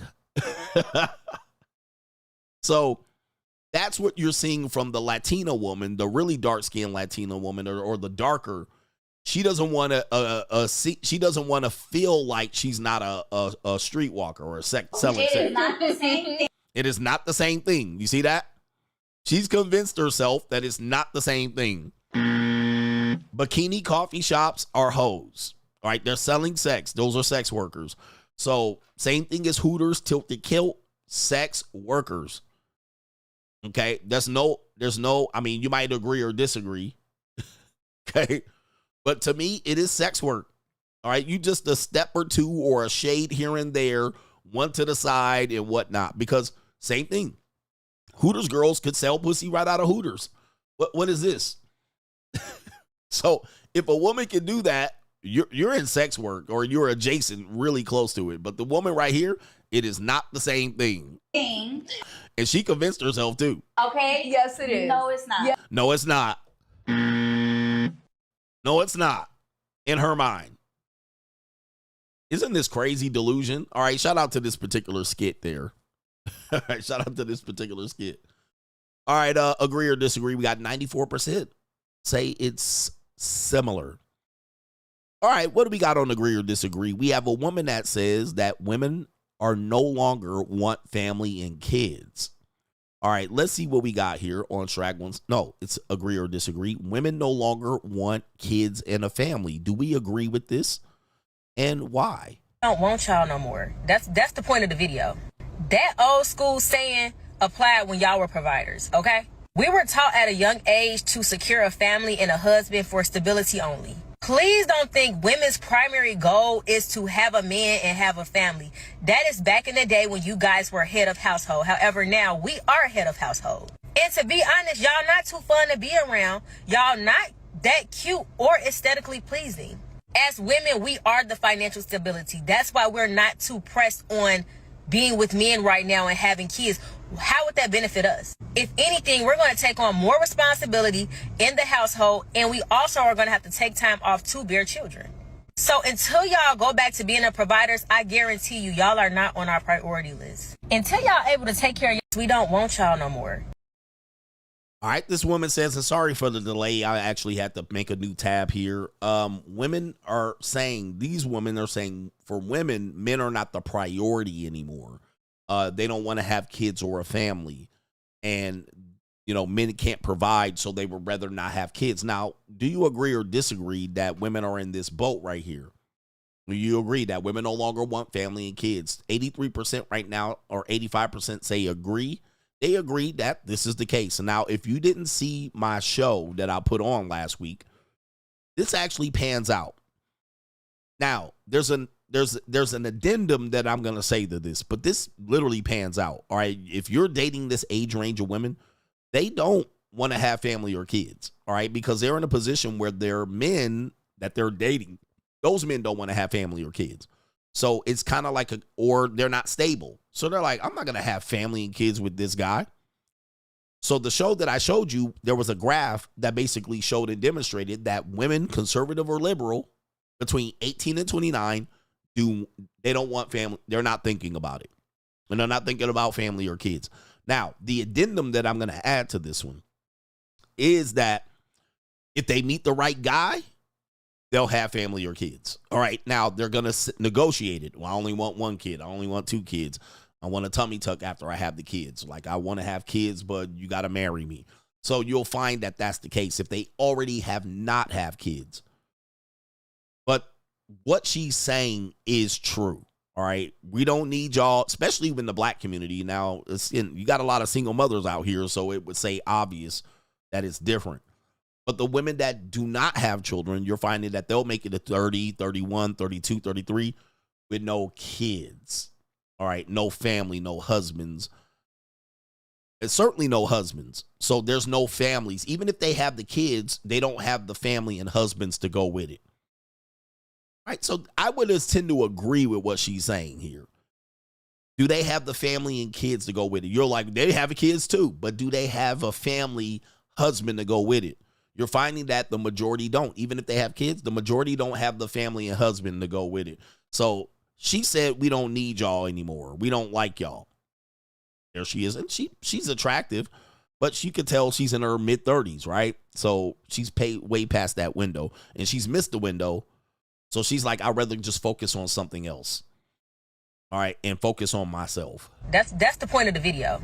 That old school saying applied when y'all were providers, okay? We were taught at a young age to secure a family and a husband for stability only. Please don't think women's primary goal is to have a man and have a family. All right, and so the primary goal for women has, certainly changed, where the majority that's not the primary goal anymore, right? Where's the graph that I showed you? The primary goal is not that. In certain communities it could be more than this, but in the black community, certainly not. They have other things that they want to aspire and attain to, especially if they're liberal oriented. We showed you, the graph showed you, it is dead at the bottom. Make kids and family at the dead bottom of priority list. So I would agree with what she's saying.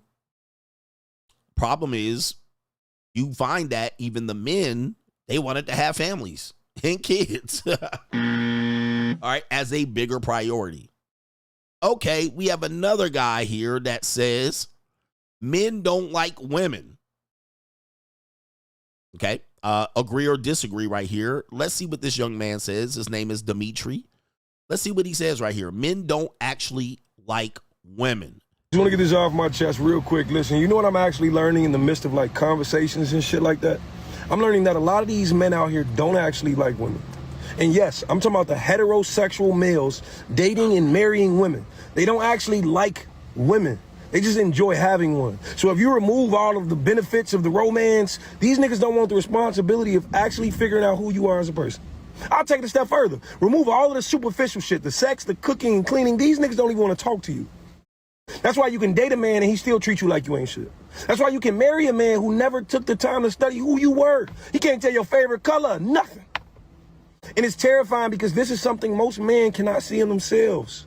They don't even like you. They're craving submission over companionship. This is why platonic friendships don't last. The moment you need that nigga to tap in emotionally, you're too emotional. The moment you got a boundary that does not benefit him, you're too independent.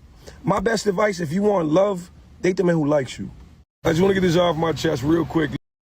All right, shout out to Dimitri here. Do you agree or disagree? Men don't actually like women. They want to essentially, get something from them, aka I would say control them. They want them to be submissive to them. They want them for cooking and cleaning, aka the feminists will say you just describing a slave. Okay, men want companionship, but they don't want the emotional connection. They don't want to hear anything about her day or favorite color or any of that. Birthday. Men are quite annoyed by women, but they need them. Can't live with them, can't live without them. What do you think about this? All right, I actually would tend to agree with this, right, more than disagree. I know it's going to sound like he's trying to simp and pander, but he's telling the truth. I would say this applies to women as well. All right, women don't like men, right? They like what men can make them feel, how they make them feel and provide. So then they will get access. They really don't like the majority of men at all. In fact, if there's nothing to gain, if you're talking to a woman and there's not, by the way, cold approach guys prove this all the time, right? By when they walk up to a woman and there's a chance for him to get something from her, once he starts engaging in the conversation, once he feels like he can get nothing, he leaves the conversation, right? Which I don't disagree that he shouldn't do that, right? But once he feels he's not going to get the phone number, he's not going to get a date, he's not going to get a conversation that is reciprocal, right? He's not going to get sex. He leaves the conversation. Conversation over. Same thing. You take her on date number 1 and 2. And then for that point, you're not going to get pussy. You leave the relationship. You don't continue the relationship typically. Now, some guys will go friend zone, platonic, and then they'll get in the situation where they're like, maybe down the line, I'll get something. Maybe down the line, he doesn't get anything. He stops. He stops all the communication. He's like, there's nothing to gain here. So I agree with what he's saying more than I disagree. It sounds like he's pandering, but it's actually true. Men don't like women they can't control. Soon as you can't control the woman, typically men abandon the women. All right, you're like, I don't want nothing to do with it. Also, How many times have we dealt with this?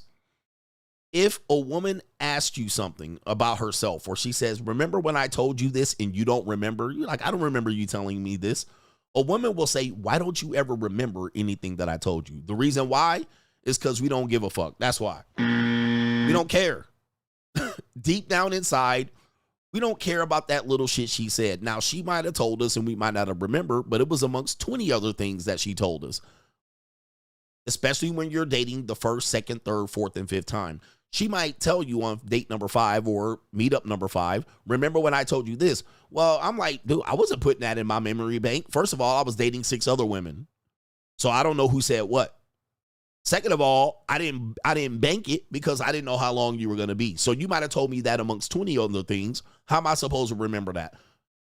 Also, we don't care. At the end of the day, we don't care. Nobody's compiling a list of things on a date like, oh, she likes strawberries. She likes tulips. She likes the color purple. Like nobody, right? And then when you meet up with her again, you get her the candle of the fragrance, her favorite fragrance. You told me you like tulips and purple tulips, right? I got you a candle that exhibited this. No man is doing that, right? Because you don't care. You're actually trying to date multiple women at a time. You don't give a fuck about this. And if you do, you know, sometimes it ain't gonna work. So in a sense, what he's saying is men don't actually like women enough to know personal things about her and then take those personal things into consideration. He just wants to fuck and also get control of the woman. All right. So in a sense, yes, I agree. Most of us don't really give a rat's ass about them personally. In fact, once she starts sharing too much personally, we're annoyed, or we tell her to be quiet, shut up, don't bring that over to me, be quiet, be seen, not heard, and this type of thing. So yeah, it sounds like he's simping, but it's actually true. Now, the one woman that we do actually like and care about, she's the one that's going to tear our heart out. Whoops. Right? Once you end up falling for a woman and you're like, oh, I really want to know everything about her. I like the way you comb your hair. I like the stylish clothes you wear. It's just the little things you do that make me want to get with you. All I want to do is zoom, and a boom, boom. The woman that you finally say, I'm going to care about this one, she going to rip your fucking heart into pieces. Okay? And then you're going to realize real quick, uh-oh, I cared a little too much. I better not do that again. Right? So that's going to be where the difference is, so I can sway your opinion. We've actually cared a little bit too much about 1 or 2 or 3 women in our lives, and it fucked us up real bad. Real bad, because we're like, she's the one. Right? I want to know everything about her. They could bring in her flowers on her birthday. And then you find out, you go through her photos, and she got several flowers and gifts on her birthday from somebody you don't know. All right. So that is what happens to men. Ladies, if you want to know what happens to men, all right, the women that we finally cared about tore us up. All right. She tore our heart into pieces, man. She really fucked us up. But we were cheating on her the entire time, though, you know. I'm not perfect. I was fucking other girls on the same time. All right. But I really cared about you. So do men actually like women? I mean, that's right. We could tell a woman we like them and be fucking raw dog another woman the same day we took them out. Yeah, you know, we could compartmentalize these things. Ladies, I could really like you. I really do like you. Trust me, I do. But there was some other easy pussy that I had in my rotation. I had to fuck her too, you know. But it was you the entire time. You're my number one. You're my go-to. I have to fuck these other girls, though. Yeah, it's not the same when you do it to me, though. It's not the same when you do it to me. When you do it to me, it's hurtful. All right? You cheated on me, you soggy, sorry broad. Meanwhile, all right, anyway.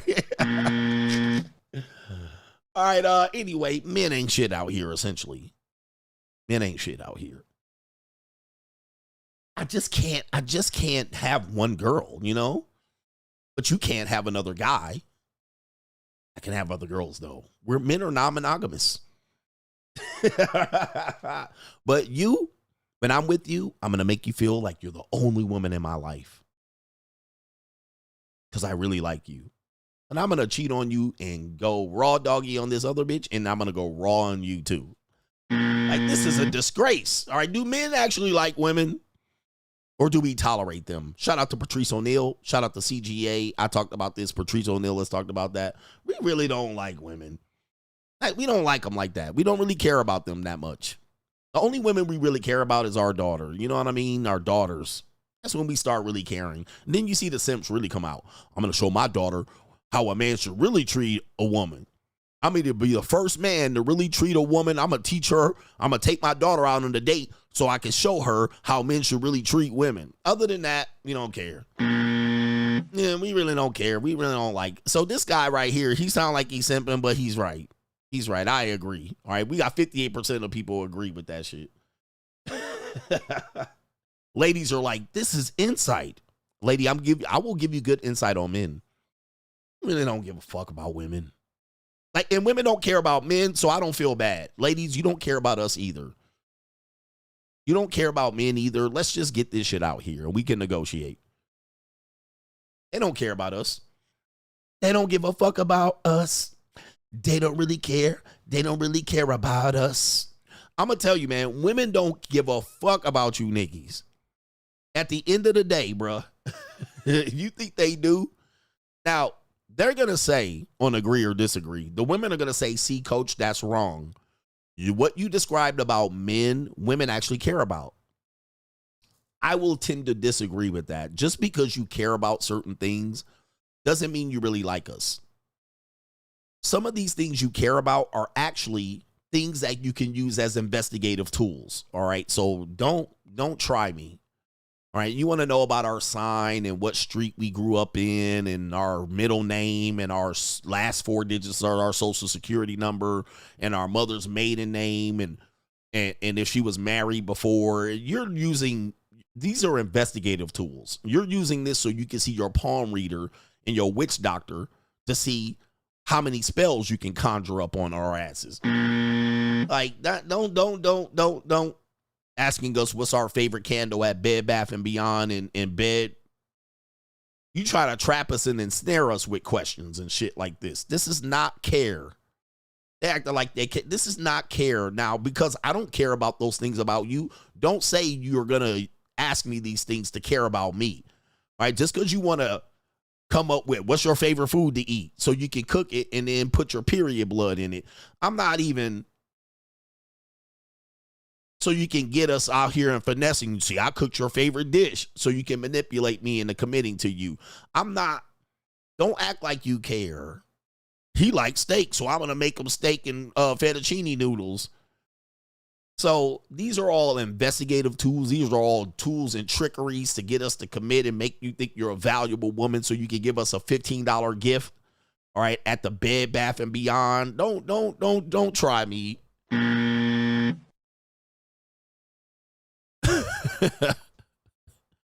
Don't try me. This doesn't mean you care.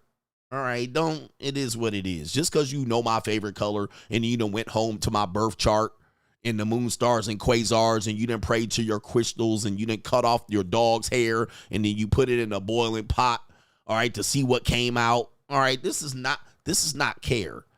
This is investigative tools, all right? So you can go in there and hack into my Hotmail. Mother's maiden name, he told me that. First dog's name, he told me that. Street you grew up on, he told me that. Birthday, birthstone, he told me that. All right, now you done hacked into my Facebook. All right, don't fall for this, guys. Don't fall for this. I really care about you. I got the teak wood mahogany from Bed Bath & Beyond, just like you like. And you're like, she really listens to me. She really cares. Is she going to see if she burned that fucking candle? All right. She going to come back that candle down at the bottom and you never burnt it on her. She can be like, who you burn this candle for? Why the candle all the way at the bottom? You never burned this candle for me? Who you been burning this candle for, ass Nikki? Just to let you know, man, women don't care about y'all. All right, they act like they care, but it ain't it, bro. They just want something from you, and that's what you got to figure out what that is. Company, provision, safety net, dick, money. You never know. You got to figure that out. All right, commitment, backup plan, fallback, whatever it is. You got to figure that out. All right, we got the last one on agree or disagree. We got a young woman, the young woman Shaq, folded up like a love letter from the 2nd grade. It says, men that are in shape and over 35 and up are what women are looking for. All right, so let me see if we can pull up this Puerto Rican chick, all right, half Cardi B. Let's see what she says right here. What's poppin', y'all? It's your girl Philly, and I'm back with another video. All you young girls, all you little young cats, y'all think y'all got something with these little teenage little boys and these little boys in their early 20s. Wait till you meet a man, 45 to 50, with great stamina, in shape, goes to the gym every day and eat healthy. Oh, you ought to be afraid. These little boys ain't got nothing on these 45 and up men. I'm so sorry to tell you. I'm not saying, you know, date older or too much older. I'm just telling you is where it's at. And that's just bottom line. I ain't saying nothing else, but these older men, they stamina these days crazy. Go to the gym. They be looking good. You be like, how old are you? They be like 46. You be like, God damn. Okay, Pop. I be like 46? And I make them feel better. I be like, that's it? The whole time I be like, damn, I didn't even know you was 46. You look good. And he want us to settle for the one that's over there at 26 that's bony and shit. Haven't even hit manhood yet, for real. Wait till you find you a grown man who love the Lord too, stay in the gym and healthy, fine, finances straight. Come on. He's stable. He wise. Stamina. Come on. I better be scared of this group right here. All right, so let me stop her right here. She has some more to say about this one. Do you agree or disagree? She's saying older men, it's where it's at. She mentioned 35 in the caption, but then she mentions 45 and up. But shout out to everybody that's on Fix His Minds LLC. Let me tell you what this means. Okay, let me tell you what this means. What she's talking about is guys will say finished product. Guys will say she's looking for a bailout. But what'll happen is younger women will go over to maybe say, you know, maybe let me try this older man out. And so women have an idea in their head about older men. Okay, so I date women in their mid-20s and up, right? And even lower 20s.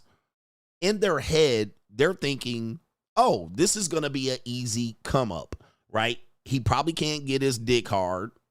He probably has money, stability. She mentioned that. He probably can't get younger women like me. He has to trick because he can't get younger, attractive women. So it's an easy come up. But what happens is, and younger men, all right, we just have to tell you, what happens is they come over there and think it's an easy drop. Why? Because when they're dealing with men their age, men, you know, they think young men have stamina, but they really can't deliver no pipe, right? They can't fuck like an older guy because older guy don't have no sensitivity down there no more, right? So he can fuck for hours and not nut. There's a lot of older guys that don't even come after they fuck. They're like, when they fuck, they don't even come, all right? They just going, okay, take her to the woodshed. They got to think of 4 or 5 women to bust a nut. So you're not that sensitive. You know, you can stay hard a lot longer than they think. And most young guys fuck for like 3 to 8 minutes. 3 to 8 minutes and they nut. And most of the time that's because either they don't have the time or space to get no long fuck in. Right? So a young guy got 3 to 8 minutes before his mama, his roommate, right? The police knocking on the window. So a young guy don't have time or space. His roommate coming back to the dorm, right? They're going to get caught in the fucking hallway. So a young guy don't have time to be laid up going rounds unless he just live on a mattress. So a young guy really has small, right? He got to go to work. He got to go to Jiffy Lube. He getting in between the shift, right? So, you know, he got to slide through. He got a curfew to come back home to the dorm or his mama's house. So what happens is younger women think the intimacy with the older man is going to be similar. However, they'll get over to an older guy's house. He has his own house. He has his own apartment. Nobody lives there. There's no kids there. His mama don't live there. He don't have a roommate, right? So he could take her ass to the woodshed all day and all night if he has the time. She thought she was going to come over and get that 18, 19 to 22-year-old loving, get in the pussy, roll around there for 3 to 5 minutes and bust. And so she'll get over there with an older dude and he 30 minutes in just...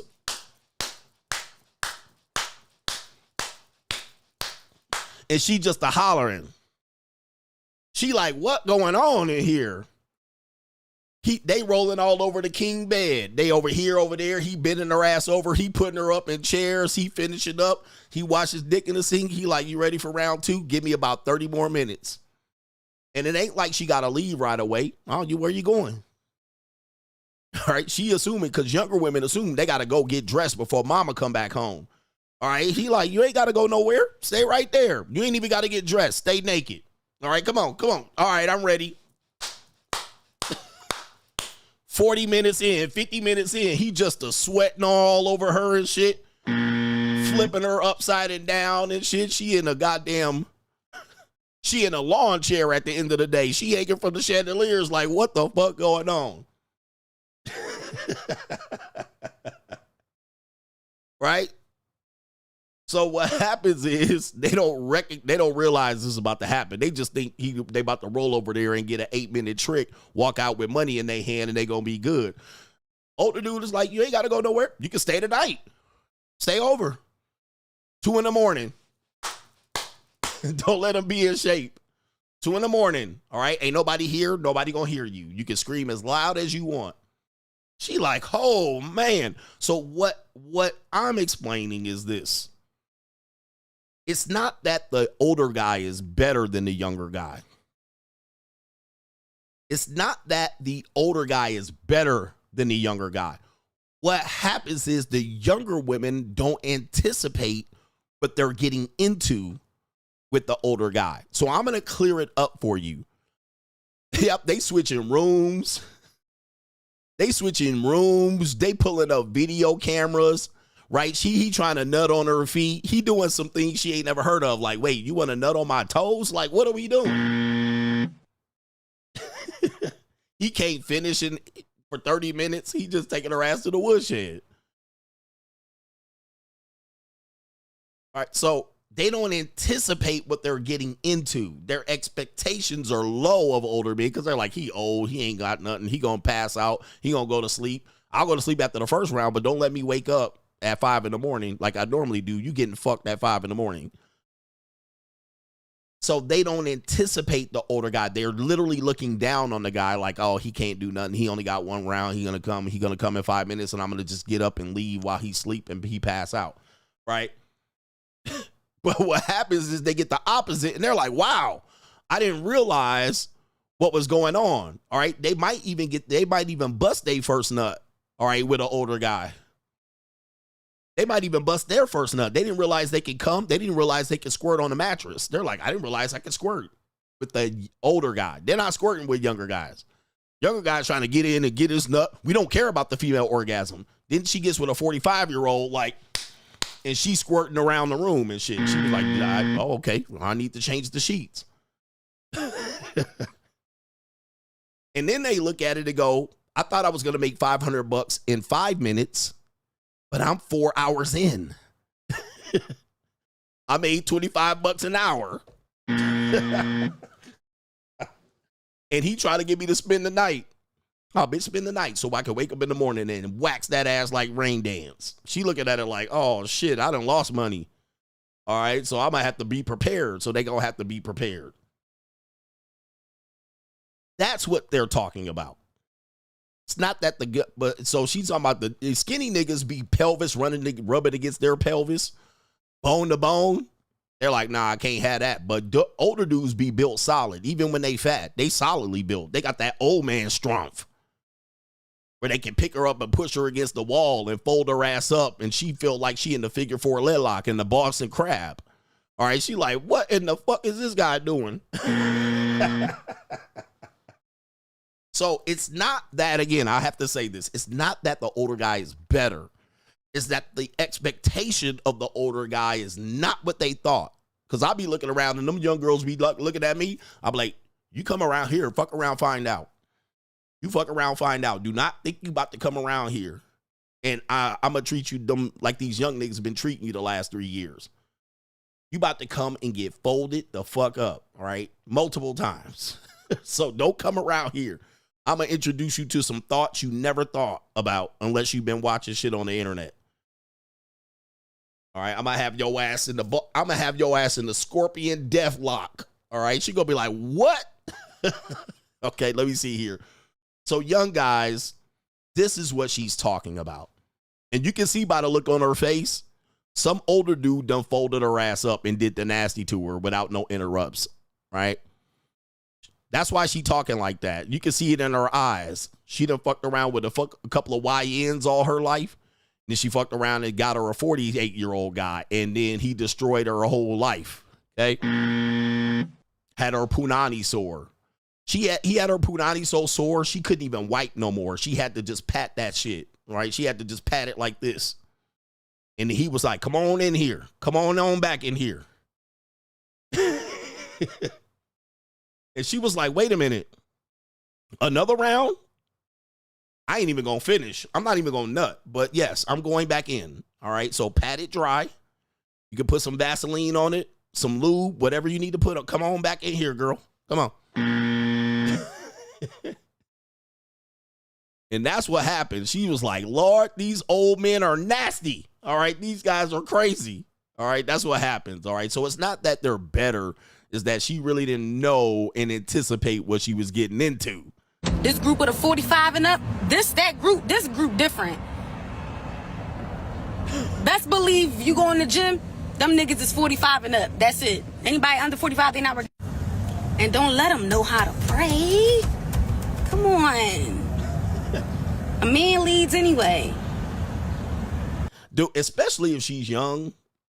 If she 18, 19, or 20 or 21, his dick will not even get unhard.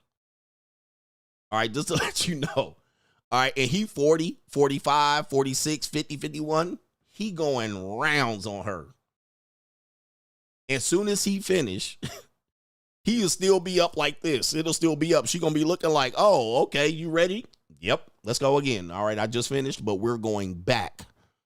All right, you don't have to leave. Just stay right there naked. All right, I'm going to get you. I'm going to go get a drink of water. I'm going to towel off. I'm going to wipe my head off. And we're going again. Don't leave. Stay right there. Stay right there. All right, I'll wipe you down. All right, keep your head in the pillow and your ass tooted up. We're going again. All right, and she looking at you like, all right, wait a minute. Oh, the humanity. This is how she looking at you. She like, "Oh, wow, okay. Okay, daddy. I'm not used to this." He's like, "Don't move. Keep your face in the pillow. I'll wipe off your back. I'll wipe your back off. All right, but I'm going back in." All right. See, young dudes be having post-nut clarity. Oh, she nasty, and he want to go real quick. Let me get a drink of water real quick. I'll be back. Let me feed my dog, and I'm coming back in. All right. She's like, "Damn, all this for $300? This is a little too much." All right. He said, "Smoke a half a cigarette." Now keep your face in the pillow right there. Let me take a couple of pictures. All right, you take a couple of pictures for your little camera flick. All right, let me take a couple of pictures of the bitch. All right, there you go right there. Just stay right there. All right, take a couple of Cialises. I'll be back, bitch. All right. They like, "Man, she looking like whoa. Wait a minute. Who are you? You getting your money's. I'm getting my money's worth out of you, baby. I'm getting my money's worth. You're not going home to Pookie till tomorrow morning. You better call in to work late." All right. Anyway, that's agree or disagree right there. Let me know, man. My audience is mostly older guys, 35 and up, so they're most likely tend to agree. Young dudes, I know you think you got it, and a lot of these old bras like YNs, but it really ain't like you thought. It really ain't like you thought. Coming up next, we have It's an Evil World We Live In, then the main event. All right, it's heating up in this show right now, so do me a favor, hit the like button. We heating up. All right, for some reason, now that I made some changes to my thing here, it's got a little bit of delay in me getting the buttons pushed. But do me a favor, get them likes and head over to the Money Mindset. This is a family fucking show. The Money Mindset 2025. Join us if you are looking to elevate your mindset to the next level and get your financial information and game back to where it needs to be. This is the blue chip mindset on steroids. We have 80 plus episodes from the last 2 years that you missed available via playback. You can get all of those episodes. Also, every live stream on Sunday night with all of our great contributors with subjects, cryptocurrency, investment, Money 101, Money 201. Also, if you're looking to become a social media content creator, this is the group for you. 2 times a month, we give you content creator information about how much money you can make via content creation. What are the most popular forms of content creation coming forward in the next few years, and how you can capitalize on an opportunity to be a content creator. Join patreon.com/Coach Greg Adams to find the Money Mindset link. Let's get our blue chip mindset on. The window is still open.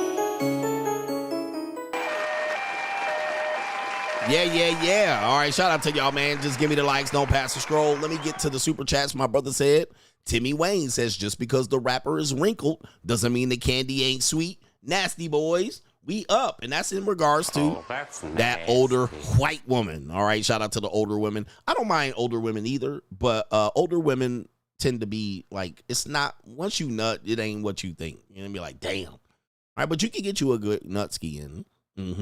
Our brother J Mac says, it's a sad day. I had to call it quits with my girl after years of being together. And he says, I had to wipe my tears away with the big head hundreds. It's time to join locals. Take me out with the Uncle Earl. I got money. The Uncle Earl right there. There it is right there. Jay McGee says he got to get rid of his girl.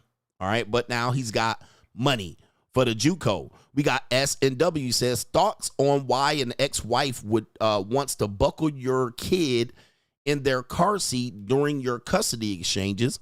Feels like a power move, but there's no issues other than that. Yeah, it is a power move. It is a way to invade your privacy. It is a way to get close to you, maybe have a conversation, potentially do something like that one girl did, the Disney girl did to DDG, claim that you drug her down in the car. Also, she wants to see if the car seat is safe. Right? Let me see if he's got the car seat buckled in, or so she can say, oh, it's not even buckled in. It's not safe enough. All right. But it's her way to get close to you and develop some sort of thing. And now she can look in the car and see if there's a woman in there, or if you got, used smoke blunts. Right? Does it smell like a hot box and weed in there? She's investigating. Remember, that's just an investigative tool, and it allows her to get closer to you. But you said there's no other issues in that. She's just investigating. Okay. She's investigating if the car seat is safe. If you actually have a car seat, if there's another woman in your car, a teenage girl, a legal age teenage girl, if you have blunts all over the floor, if it smells like a hot box, do you have a gun on the seat? Is it safe? Right. So That's mostly what it is that she's doing right there. And she's trying to get closer to you and extend that conversation. A lot of these exes, you can get access to them, so she's trying to get close to you. All right, but I never would let my ex do anything like that. That's despicable. All right, I would be like, get the fuck up out of my way. Shout out to Tranisha. In your opinion, what's the best and worst scent on a woman? Scent like smell. He says, I personally am moving on from sweet and fresh scents to floral from Chanel. And I adore White Diamond from the cradle to the grave. Egyptian musk is ghetto version of, I can't pronounce that one. Pookies love weed on a bass note. So this is an interesting question. You know, those Chanel scents are going to be very good on the women, but some of these women, you got the sweet and fresh moving on to from Chanel. I think it's basically on age, just based on age. All right. Anything that is cheap smelling, like any of these scents that they get with these lotions and hand sanitizers, these type of things are extra shitty. And sometimes Chanel can be an older smell, right? Any of those Chanel type of smells can be very older. I have heard recently that women have been wearing masculine cologne, all right, as a way to either hide that they're cheating on you, all right, or they're spraying masculine scents on themselves. So there are some women that are doing that, and I've seen and heard women doing that. They're putting masculine cologne on. But Chanel tends to trend older. Sweet, fresh scents tend to trend younger. All right. And then those cheap colognes, those cheap perfumes tend to be very, very young. All right. Very, very young. So when they rub those lotions, all right, those lotions like the girls in high school between every period, they used to run those cheap hand sanitizers with the extra smell and the crystals and the glitter in it. But Chanel tends to sometimes trend older, all right? And sometimes younger women will wear it to feel more mature. But on that note, just quickly here, older women that paint their nails dark or wear dark lipstick, all right, this is going to get my dick unhard. Pause.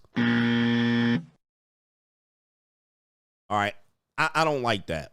You know, you wear dark toenail polish, dark lipstick, dark lip. This is bad news for me. All right, so nothing tells me you're an old broad than wearing fingernails that are dark. I want to see fingernails that are bright, white, or fluorescent. I want to see fluorescent on a woman. And fluorescent on the older woman never looks good. So guess what?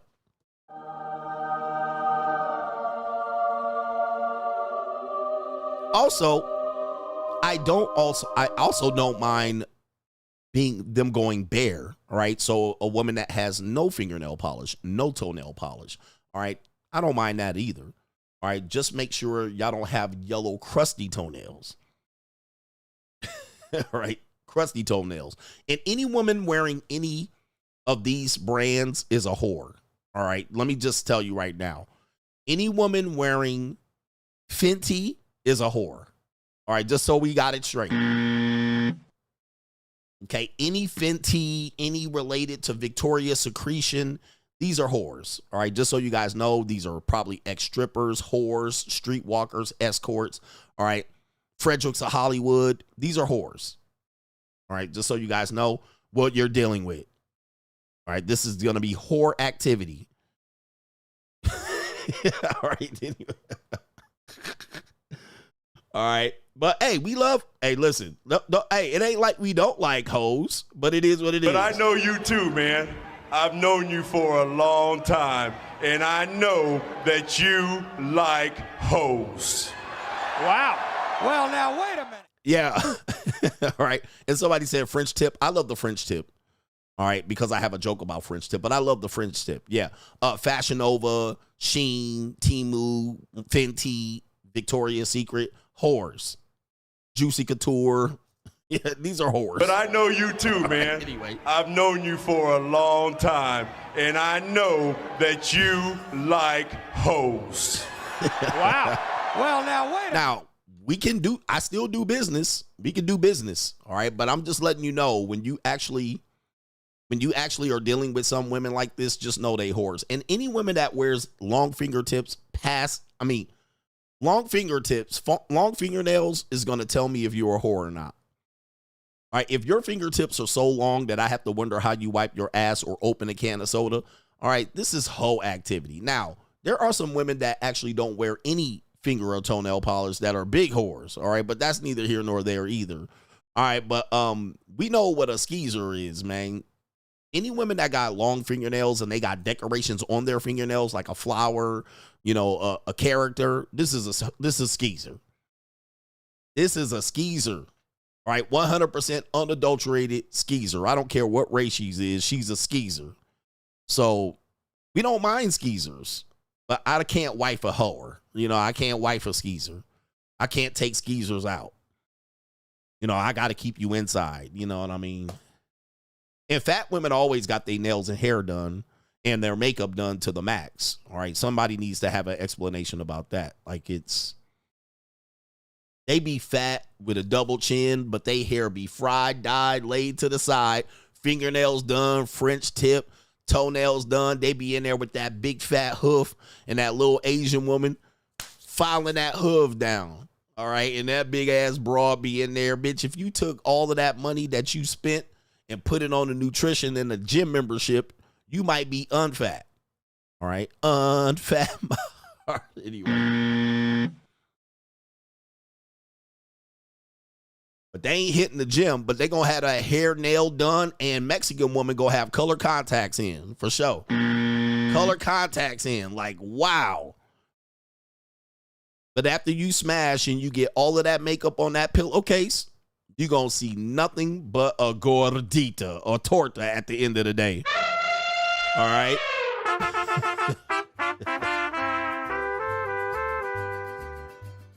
All right. Yeah, the fingernails are a dead giveaway. That's going to be a sign of low-class behavior. Sign of low. Tranisha, did I help you out? It let me rant just a little bit. Shout out to Tranisha. We got the last super chats that I need to acknowledge. I have experience out here with lots of women, unfortunately. I wonder what women say about me. No, I don't. Oh, I tell women, I don't want to know what you say about me. I don't want to hear about it. I tell them, you're so handsome. You're El Guapo. You're wonderful. I'll be like, I wonder what you bitches really say about me. And these super chats are disgraceful, but it's okay. It's Tuesday. All right, it's Tuesday. We got 2 more people. Van says men love women. Do you really? He says a man will give up his life for a stranger, a female stranger. A regular woman would never die for a man. That's unconditional love. If men didn't love women, we would not be so eager to die for them in wars. It's the same with kids. Isn't this common sense? Question. Do you think you have unconditional love for a woman? I don't think you have unconditional love for a woman. I don't think men have unconditional. I think it's very conditional. As long as you're the only one fucking her. Right? The condition is I'm the only one fucking you. The minute she fucks somebody else, it's war and you hate her. If you really like women, do you have the stomach? Do you have the stomach? You love her based on conditions that you're the only one fucking her. That's a condition. That's a condition. That's not unconditional love. That is a conditional love, which is understandable. I'm not saying it's not understandable, but that is a condition you place on the love. As soon as somebody else fucks her, now it's time to die. Somebody got to die. And it's usually yo dumb ass fixing to die because somebody else fucked your girl. That is a condition. Trust me, I negotiate these deals all the time. All right. I make my situations conditional. They're all conditional. And for me, all right, I can only fuck with you in a certain way if I'm the only one fucking you. The minute you fuck somebody else, I'll be like, well, you're going to be just somebody I don't take seriously or I don't deal with you. So it's very conditional. All right, anyway. So I understand what you're saying. Or let's just say you meet a woman that you think is a virgin and you find out she's a whore. How do you treat her then? Are you in love with her now? That's a condition that you placed on the love. Oh, I thought you were a nice, good girl, but you found out she was a skeezer. Do you like her now? So the love is not conditional. I mean, the love is not unconditional. Now that you found out she's been with 50 guys and she's 25, do you like her now? No, you're going to be like, nah, I don't like her no more because she's a whore. All right.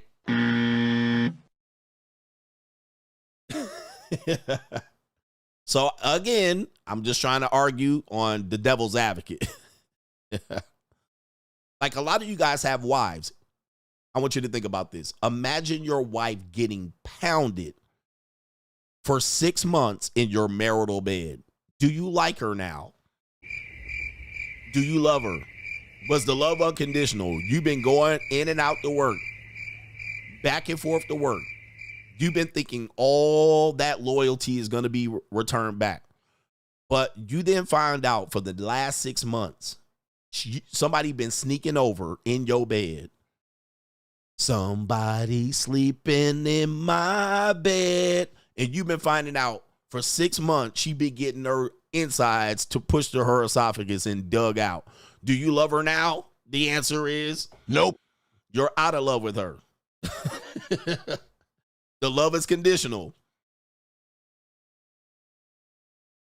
You be wanting to strangle somebody because you sleeping in another man's nut. She didn't get her tonsils buttered, and you know she didn't got a facial. She took nuts to her teeth. She took it up the Duke shoot. She gave him burning desire, and all you got was gonorrhea. Mysteriously. Do you love her now unconditionally? Or was that a condition based on how you're going to love her? All right. It's conditional. And I tell women that I deal with in a certain way. I'm going to deal with you conditionally. All right. This is the condition. Soon as I find out this is no longer the condition and you violate it, the deal is over. You will be surprised at how many women take this deal. Now, these deals are temporary for themselves. They're just trying to get themselves out of a situation. So some women will agree to this temporarily. They'll be like, oh, I'll just put up with it. Or I'll just agree to it and then do what I'm doing. How's he going to find out? He won't find out. And if he does find out, well then. So that women play that game too. So do men, but we're talking from men to women. Women play that game. They'll deal with you as, oh, by the way, it's going to talk about this on the evil world. They'll deal with you and just say, if they catch you, if you catch them, they'll play a Jedi mind trick. They'll try to finesse you. They'll try to say, nah, you tripping. They'll call you controlling and insecure. They'll say you didn't understand. Eventually, you push me into his arms. Why you don't trust me? Right? So they have a plan to agree to conditions and then renege. And then when you catch them, then they could just be like, well, okay, I'll just lose the guy. I'll find a better guy. It happens, guys. Women do this all the time. So is that conditional love or unconditional love? What do we think? Caitlin says typically a woman who's in a marriage or relationship having sex with her man won't be labeled a 304. But they get that label because they're having sex with men they can't keep, which some like to do. And he says even the money won't prevent them from being called 304s if they don't stay with the guy. So you're saying that, I think that was in response to the OnlyFans thing there. Yep, they'll gaslight you. Trust me, guys, I got lots of experience. They'll gaslight you. They say you tripping. They'll say it's my male best friend. They'll say it's my gay homie. My gay homie. You don't understand. You know, they'll tell you, well, you can follow me. You can FaceTime me anytime. Like, dude, you can have my location. And they'll still do crazy shit on you. So, not all of them, though. Not all of them. We're just saying that men are going to experience this at least once. And then you'll get gaslit. So, they have a plan to get out of the situation. They have a plan to get out of the situation. So that means they'll agree and then say, what is the likelihood that he'll catch me playing both sides of the fence? What's the likelihood that he'll catch me? She'll say things like, I'm a good girl. I can't have sex with multiple guys. Oh, trust me, I done heard it all. I'm not nasty like that. You know, I'm not the type of girl that can have sex with more than one guy at a time. You know, my sexual health is important to me.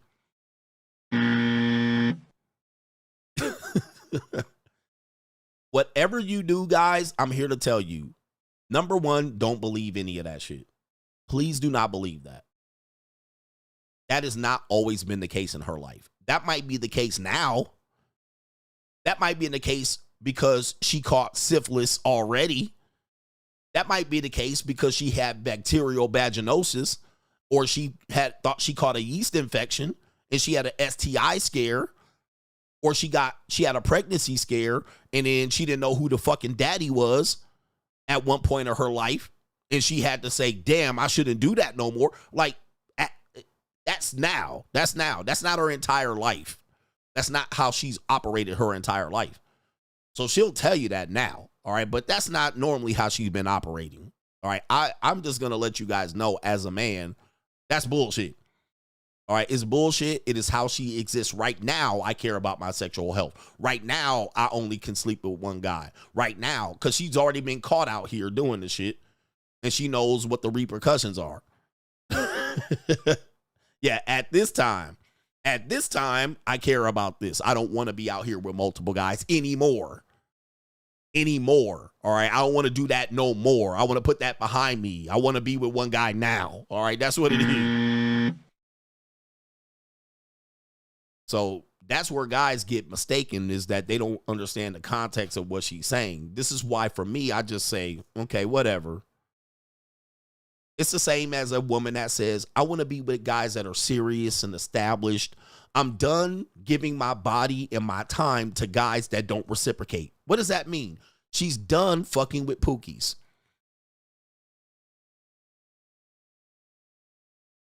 She's done fucking with pookies. She gave her body, she gave her time, she gave her spirit, she gave her vagina to broke niggas and pookies and ray-rays and niggas that gave her nothing back but hard dick and bubble gum and chicken nuggets and that. And they got rounds and rounds and rounds. Now she looking to take that over and then just pivot over here to the fucking winners. All right. I want a generous man. I want a man that gives back what I give. I give my heart and soul and body. I fuck you like crazy, but I need something back in return. That's, dude, you know how many times I hear this shit? Because women pivot over from young niggas and broke niggas and pookies and ray-rays and niggas that hang out at Dre's all day, and they'll come over to me and they'll say the same thing. They act like I don't understand what they're saying. Oh, you done dealing with them pookie ass niggas. You done dealing with them niggas that hang out at the nightclub that just fuck you at 3 a.m. and y'all go get cheap tacos. I see what you're doing. And now you want a guy that gives you something back in return, aka money, stability, commitment, whatever it is she's looking for. Paying back your rent, getting you out of a bind. I had this conversation with this woman recently, and I told her this, and she was like, "Yep." I was like, "Cause I'm up front. Hey, I deal with multiple women, and that's a condition. You don't have to accept it." And then they basically are like, "I don't know if I could deal with that." He says, "Every week, Coach sounds more like a feminist." Thank you very much. MGTOW is just feminism in reverse. Thank you. But what'll happen is conditionally they'll accept this deal because they don't have the other guy lined up like they want him. So they'll take the deal temporarily and then they'll find the guy they want. But the question is, you've already been dealing with guys that have multiple women. You just didn't know about it. Uh-oh.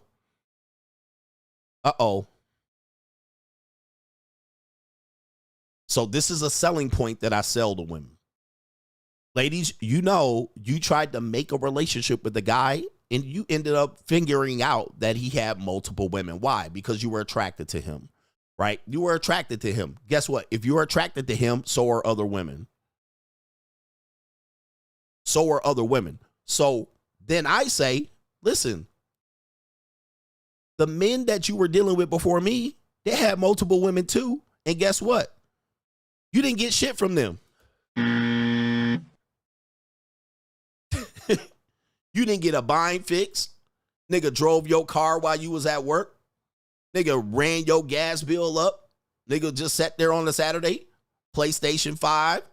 No dates, no dinners, no vacations, no trips. He still was fucking other women.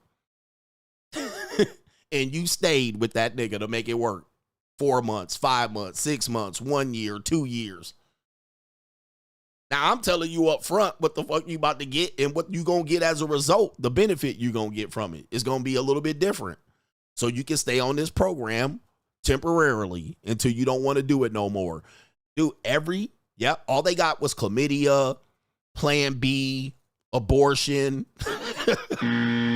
She had to get the rag and clean her ass. Raw dog. Bacterial vaginosis, yeast infection. That's all the fuck she got. And he got rounds. He got to smash when he wanted to smash because she thought he was going to get a commitment and he was going to become a better man. And only for her to find out she was sharing that nigga too. And he was going raw on 5 other bitches. But she's saying, I'm only going to sleep with one man at a time. Okay, you sleep with other women at a time too. Right. But they swear to God, then they're going to pivot over to me and be like, I just want you to be with one woman. I want to get great benefit from you. And I need you to pay my bills and take me on trips and vacations. I want to join your lifestyle. But you're only going to be with one woman. Like, what the fuck are you talking about? What the fuck are you talking about? This nigga you was with for 2 years didn't take one STI test. And you caught BV and motherfucking gonorrhea from him. I get STI tested every month. All of a sudden, I'm supposed to be the one to take the L and pay for the back debts of your bad decisions. Like, why am I taking the fucking L? Why do I gotta be the one that don't get the motherfucking feel the insides of your vagina and nut in you or nut on your teeth? Why can't I pull out and nut on your face? The other nigga nutted on your face and didn't even warn you. I'm asking you, I'm gonna nut on your face. Are you ready? Oh, I don't want that. The other nigga would just nut on your face like this. And then roll over and go to sleep and leave right away. Right? And you be in the mirror wiping nut off your face. Now all of a sudden you got standards. I don't want a facial. Okay.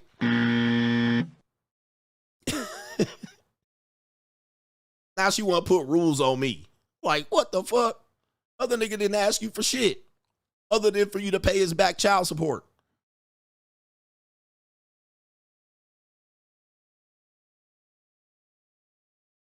You see what I'm talking about? Where the ladies at? You hear they quiet. You hear they quiet. They are quiet as a church mouse pissing on cotton. Now they want to set boundaries for you. And you literally a better man than the other niggas that she was with. You literally a way better guy. They're literally going to get way more benefit from you. But now they want to impose all these rules on top of you, and you can't do this, and you got to do that, and you got to do, because I know my worth now, and I'm tired of putting up my body and soul and my time and getting nothing in return. You've been getting this for 15 fucking years. Now you want to come over to me and impose all these fucking rules. Like, what? And I'm a better man. I'm in a better position. You go better far or benefit me.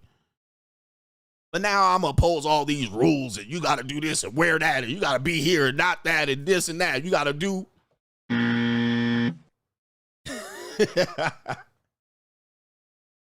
And I'm not like that. And I've never been like that. I'm not the type of woman that to do like that. And you can trust me. Believe me. You can have my word for it. Shut the fuck up and grab them ankles. Stop it putting rules on me, bitch. Stop putting fucking rules on me that the previous other motherfuckers had no rules. None of them had these rules, and they still fucked you over. That's why you sitting in my bed right now. You still got fucked over by the previous guys. Or you got caught by these previous guys. These previous guys caught you doing bullshit, and they excommunicated your ass. So you was a hoe, and you got caught. Now you want to be over here imposing rules on me when you was a hoe over here for the previous fucking guy. All right, and he caught your ass and he promptly dismissed you. Like, stop the fucking show. I don't want to hear none of this shit, bitch. If you in front of my face, that means you done fell down the rung of niggas. You done fell down the rung, because I'm not the top, like I'm the top dog. I'm the king of kings. But let's just say, if I was outside, and I know this, and this is why I have a chip on my shoulder, I walk outside, I'm not the top nigga. If we go to a nightclub, I'm not the top guy walking in the door. I'm option number 5011. When it's time for them bitches to get they pussy fucked, and it's time for them to have fun and roll blunts and weed, when it's time to have excitement, when it's time for the motherfucking fun and the bullshit and the partying and the drinking and the smoking, I ain't getting picked. I'm motherfucking being at the bottom. They like, okay, like, all right. They looking around me. They like, okay, fucking here. When it's time for the twerking and the last dance and the bottles to be popped, I'm at the bottom. I'm in the middle to the bottom. I'm at the middle to the bottom because in comparison to that type of lifestyle for what women want when they're younger, I'm at the middle to the bottom. I don't stand out that much. I'm short. And this is before I got older. I didn't have a lot of money. I'm not in the VIP section. I'm not loud and obnoxious. I don't do drugs. I don't have access to free drugs. Like, I don't smoke. I don't drink. I'm tired. I'm yawning at 11 o'clock, trying to go home. I'm trying to go home and go to sleep at 12. I'm not going to be up popping my last bottle at 3:30. Like, I'm not, that's not me. So then when you put me in that environment, I'm middle to below, right? So the woman would just have to be, I'm not the woman that women be like, who is that guy? Now, if you put me in a different environment, I could be that guy. So it's women looking for stability, a woman looking for a decent man, a woman looking for someone that's not an asshole, a woman that has, a man that has his life together, responsible, disciplined. All right, I'm Sierra's prayer ass nigga. They're like, oh, this guy's actually a cool guy. He's in decent shape. He's muscular. So then I fall into that category, which means that women see me as prey.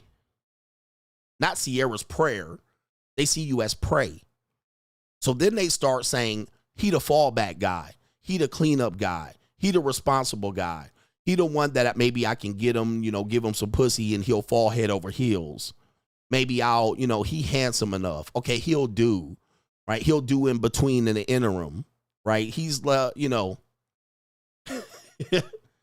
can get some money from him. He has a good lifestyle. Okay, I can see myself with him. He ain't too bad. Yeah, you know what I mean? I could go Facebook official with him. I could go Facebook official. If I go Facebook official, the family will be like, looks like you caught you a good guy. I'm the fallback. I'm the reach back. I'm the spin the block. That's who I am. And when you recognize that, what do? You put a chip on your shoulder. You be like, nah, bitch. All right, I see what you doing.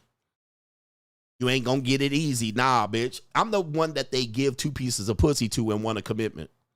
But they'll fuck this nigga raw for 6 months to a year and then no commitment. No title, no commitment, no nothing. All they got was gonorrhea and BV. And an abortion. Okay?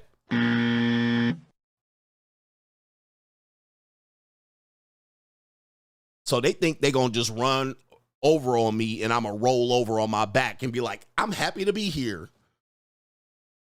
I'm the safety net. And I've always been that lame because I wasn't the coolest guy in the room. I'm cool. I'm a decent guy, but I wasn't the coolest motherfucker in the room, right? I wasn't the dude just like, oh, I'm the life of the party. I'm very much an introvert, cool. I'll be over in the corner chilling. So then they come over and impose rules for me, but not impose rules for thee. They just come over for the quick finesse. All right, he ain't never had nobody as young, as beautiful as this, so he just gonna fold up like a cheap suit. You have to have a chip on your shoulder because you're a prey to these women. You're prey. And they have no intentions of really making a commitment with you. You're just somebody that serves as a break from these other niggas for now, right? then eventually you'll find out they still want those other guys. They still want them. But they'll be up under you, smiling and cheesing and shit and holding your arm and trying to hold your arm and give you PDA. But you have to have a chip on your shoulder, because if you don't, they're going to try to roll all over your ass. All right. And they'll use you. And then once, you know, what a guy once said here is that what'll happen is you'll inadvertently raise her sexual marketplace value, and you'll put her in front of other guys like that are like that. Are you enjoying this part of the show? Because I'm teaching you. Because what'll happen is you'll be like, oh, I'll wife her up and put her in a nice house, and I'll give her a kid or two and put her in a Mercedes SUV, and you'll move her. And guess what? You'll end up introducing her to your friend circle. You'll end up putting her in a nice gym, right, with high clientele, Equinox, Lifetime. And then what'll happen is she be over there looking. She'd be over there looking because you released her from her debt. You put her up, and her pussy gonna dry up for you. And you've introduced her to a circle of people. Like, you put her on the floor. Remember I talked about this? You put her on the floor with all the celebrities, and now she can reach them when she was in the motherfucking cheap seats without you. She wasn't even in an arena with her boyfriend. With her previous boyfriend, she couldn't even get in an arena. But now you got her on the floor with other high status guys. She gonna be, because her, what did they say? You can't negotiate attraction. You can't negotiate attraction. So as a man, I know what I'm attracted to. Then I know what I can get. All right, those are two different things. Women are the same way. They know what they're attracted to. They know what they can get. So now, just like Jeff Bezos' wife.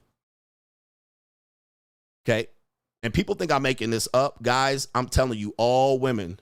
Somebody call it the ruthless nice guy. Yeah, you got to be the ruthless nice guy. Shout out to the other YouTuber that said that. Jeff Bezos' wife and ex-husband. And we're using her as an example. So if you're, guys will be like, well, I'm that guy, and that never happened to me. Most guys ain't that guy. So you have to protect yourself and have a chip on your shoulder. Otherwise you're gonna get played. You're gonna think getting her a car and paying off her loans and giving her a breast implants or a BBL and upgrading her life. You think it's gonna give her loyalty, right? You think she's gonna be loyal to that and not go, okay, there's another guy I can get as a result of this comfort. All right, level up, level up, level up. Let me show you this. Jeff Bezos and his new wife is an example of this. Okay. So Jeff Bezos, his new wife that he just married, literally her baby daddy is Tony Gonzalez. Right? Her baby daddy is an NFL football player, Tony Gonzalez, when she was younger. Okay. Then she married the tall guy in the camel sports coat, who was a millionaire. Okay, he's a millionaire. But he was friends with Jeff Bezos. Guess who she's married to? After all this, she's married to Jeff Bezos. Now, let's just track this for a second. This is just one example. This is a large example, meaning that this is an example having all the way up to the top. But this is a classic example. So Tony Gonzalez, great guy. Let's just call him the Pookie archetype. She never married him as far as I'm concerned. I might be wrong. She never married Tony Gonzalez. She just had his baby. Okay, at least one. Then she married the millionaire Beta Brad. We're giving them archetype names. The millionaire Beta Brad. But Beta Brad was best friends with one of the richest guys in the world. She left and had an affair on the tall guy, for short, Jeff Bezos. He didn't have a chip on his shoulder. Okay. So this is just one example. But guys, this example happens to us. You could be a 5-figure nigga, and this example happens to you. You could be a 6-figure guy, and this example will happen to you as well. You'll upgrade her. You'll put her in a nice gym and Pilates, and all of a sudden, she'll be taking out her personal trainer to Starbucks. Or she'll be, another guy, Shannon Sharp, will come over there and talk to her in her ear at the gym. here's the thing, man. You got to guard against this. Not saying it's going to happen to you, but you have to guard against it. Because if you don't guard against it, you're going to get clobbered out here. Women are not loyal to these upgrades. They need upgrades like a safety net. You're not loyal to the safety net, right? You're thankful for the safety net, but you're certainly not loyal to it. The safety net saved you. You upgraded her life and pedestalized her, and you upgraded her. You gave her the safety net. She is not loyal to the safety net. She desires what she desires, and all she needs is an opportunity. If she exercises that opportunity, if she exercises that opportunity, you gonna find out the hard fucking way. And do not let a woman tell you she won't do this.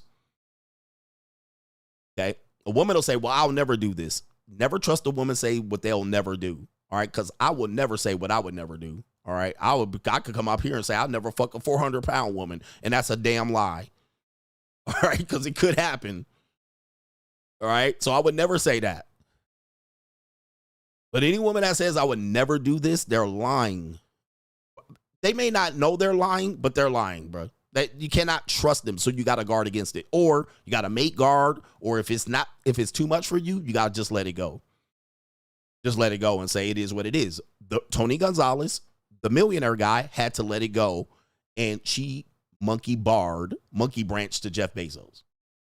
And she does not give a damn. Like, do you think she lost sleep? Do you think she lost any sleep doing this? No, she married the second and first richest guy in the fucking world. It worked. She ain't losing sleep. She don't care about what Tony Gonzalez thinks. She certainly don't care about what this other nigga thinks. And he married another young bitch. So it is what it is. You're going to just find another woman. All right, let me show you this. Show you this. It is what it is, guys. Like, to me, it is what it is. Let me show you this. Okay. She don't care. She's on Jeff Bezos' yacht, and there's Tony Gonzalez right there on Jeff Bezos' yacht. One woman, 3 millionaires and a billionaire. All right, 2 millionaires and a billionaire. A yacht. Nigga, this nigga Jeff Bezos treating her like she prime pussy. But there's multiple deals, Nick, in this one. Yo, like, some guys can't deal with this shit, bro. Like, some guys cannot deal with this reality, but do you have the stomach? Do you have the stomach? A woman will live like this and put her past right in front of your face. She don't give a fuck. Think about this, man. That's her baby daddy with the richest or second richest man in the world. Shout out to our brother from Oracle. On his yacht. All right. Do you have the stomach? But we out here dealing right here with 5-figure problems in women, and you think you can control this? You can't control this, guys. Okay. You can't control it. Jeff Bezos can't even get this shit under his wraps. And he the richest guy in the world at one point. I don't have a shot in hell out here, bro. All right, Do you have the stomach? I don't have the shot in hell. All right, if Jeff Bezos can't get it under wraps, what am I supposed to do out here? I'm supposed to get these women in line? Nah, bro. Hey, man, listen. All right, and there will be a guy. Yeah, you supposed to get her in line, son. Nah, bro. You don't have the time to get these women in line. Jeff Bezos don't have the time to make guard her. Neither did Tony Gonzalez. Neither did the previous one. They didn't have the time. But when you have a predator, you must have prey. And if you are a certain archetype of guy, you are the prey. All right, you are the prey. All right, anyway. Woo-wee. All right, sorry for that segment, but, this is on my heart. It's on my heart, but I know a lot of guys deal with this struggle, and we're constantly told by a lot of women that, oh, you're the only one, and I don't date other guys, and I can't sleep with other guys. They're telling you this, and I'm just going to let you know, I don't believe it for one bit. I don't believe it. Like, there's no way I can believe some crazy shit like that. And in their mind, they're like, how come he can't believe that? He really doesn't know me. I'm different. And I tell you, all women say that. When was the last time, and I'll keep moving, because women will say that and they wonder why you don't believe them. Okay, ladies, I just want to let you know, because they're watching me. I've never heard a woman say, listen, I'm fucking multiple guys. I have 3 boyfriends and 2 sugar daddies, and I fuck all of them raw. I'm the type of girl that likes to keep a rotation full of niggas. All right. And I fuck them all the time. All right. And you're just going to be one of the other niggas. Are you okay? I've never heard this. I have never once heard this. Okay. Now, I want you to think about that. Since I've never heard that, what do I normally hear? I'm not the type of girl that does that. I've never cheated. I've never had. So they're saying it like I'm supposed to believe that the women are going to be honest and tell us what they're doing. They never tell us, but we ultimately find out that that's what they're doing. They never tell us the opposite. You listen, you're going to have to deal with the fact that I got all these niggas and I do. They tell you the opposite. I'm not sharing this pussy. It's yours. Daddy, it's yours. This is your pussy. It fits like a glove. And then you find out the opposite. Can't you tell it's super tight? I know you went out of town for a week, but I didn't fuck nobody else. I'm not even talking to other guys. My phone is dry. They're never telling you that. They're never telling you the opposite of that. They're telling you, selling you a dream, and then they're mad that you don't accept it. And then as a guy, you second guess it. You say, well, maybe she isn't the type of girl that does it. False. All right, this is false. Do not believe it. You're better off not believing it. You're better off not believing it than believing it. Trust me. Just tell them. Only time will tell. All right, drop that location. Let me see your whole activity. See what happens. Call them out on their shit. Let me see your location. Share your location with me. That's a new one that they have to really figure out how to pivot and get around. What do you mean share my location? Okay. What do you mean share my location? Let me see your location. Let me see what you're doing. I don't do nothing. I'm a homebody. I never go out. Let me see. Give it a week or two. You're going to be looking at that location like, God damn, what's she doing? Where's she going? Okay, all right. You're going to see. Then you start asking questions. Oh, listen, man, I saw you leave at 12 at night. All right. She'll figure out how to get around that shit. She'll share her location and then say she don't know how. Oh, for some reason it ain't working. Maybe it's my phone. I don't know what happens. Maybe it's the Wi-Fi, the internet. Maybe the satellite's out. I don't know. It ain't working. All right, but I shared it. It didn't even work. Okay. Man, I done seen it all, bruh. I done seen it all. All right. Put your phone right side up instead of upside down. When they come in your house, nobody can put their phone upside down. Okay, tell her that. You can't put your phone upside down. You got to put it right here. Put it right here on this charging pad, right here. And it's got to be right side up. Don't put it in your purse. Don't hide it away. Don't keep it on the other nightstand. Put it right side up right here on this kitchen island on this charging pad. It's going to charge right there. You can check your phone right there. But I'm going to go by and tap the front of that screen. Guess what? Oh, my phone didn't work. I dropped it in the toilet. I need to put it in a bag of rice. And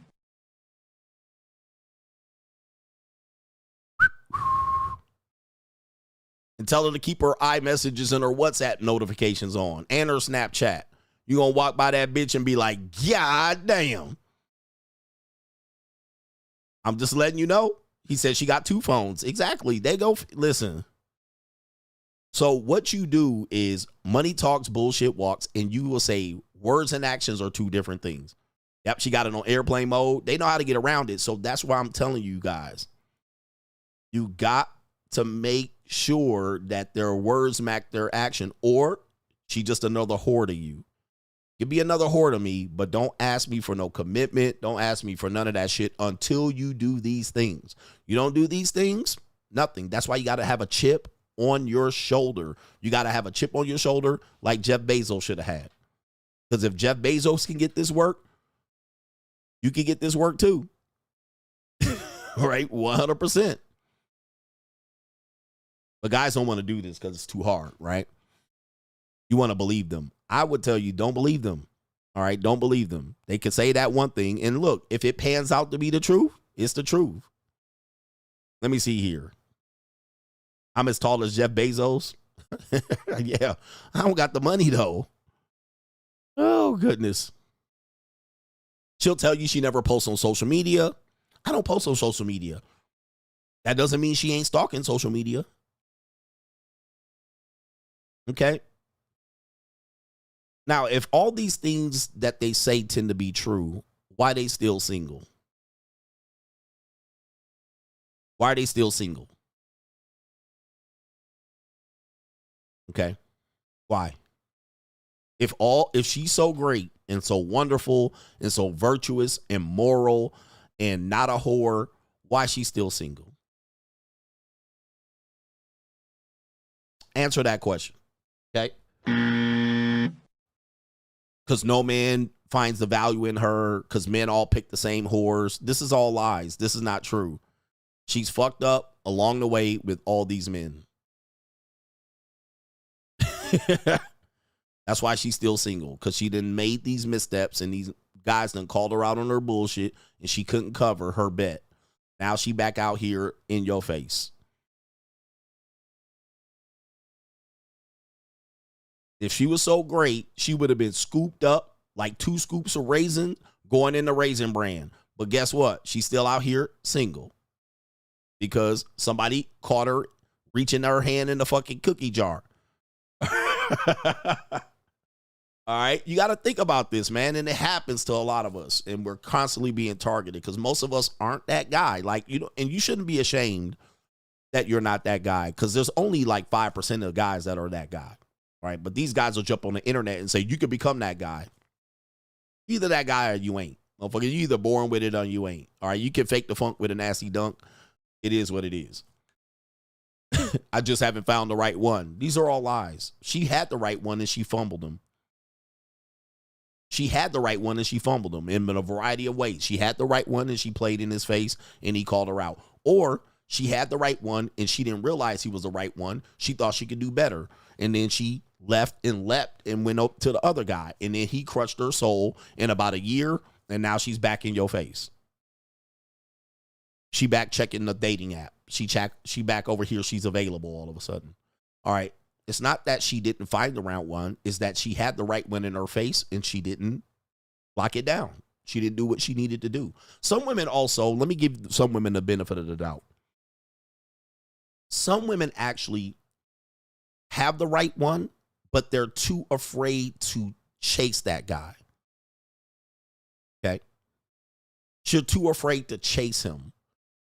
Because she'll say, well, I don't chase. I manifest, I attract, but the guy that she needs to lock down is right there. But because of her foolish pride, she's like, but I was told not to chase. I was told not to pursue. I was told not to show that I love him more than he loves me. So they'll play the back and they'll be like, well, I'm going to wait for him to chase. I'm going to wait for him. But that's the guy. Okay? That's your guy. They don't lock him down. And they just say, well, he didn't chase me, so I'm going to just go over here with Derek. And now she fucking Derek raw for 6 months and got the bacterial vaginosis.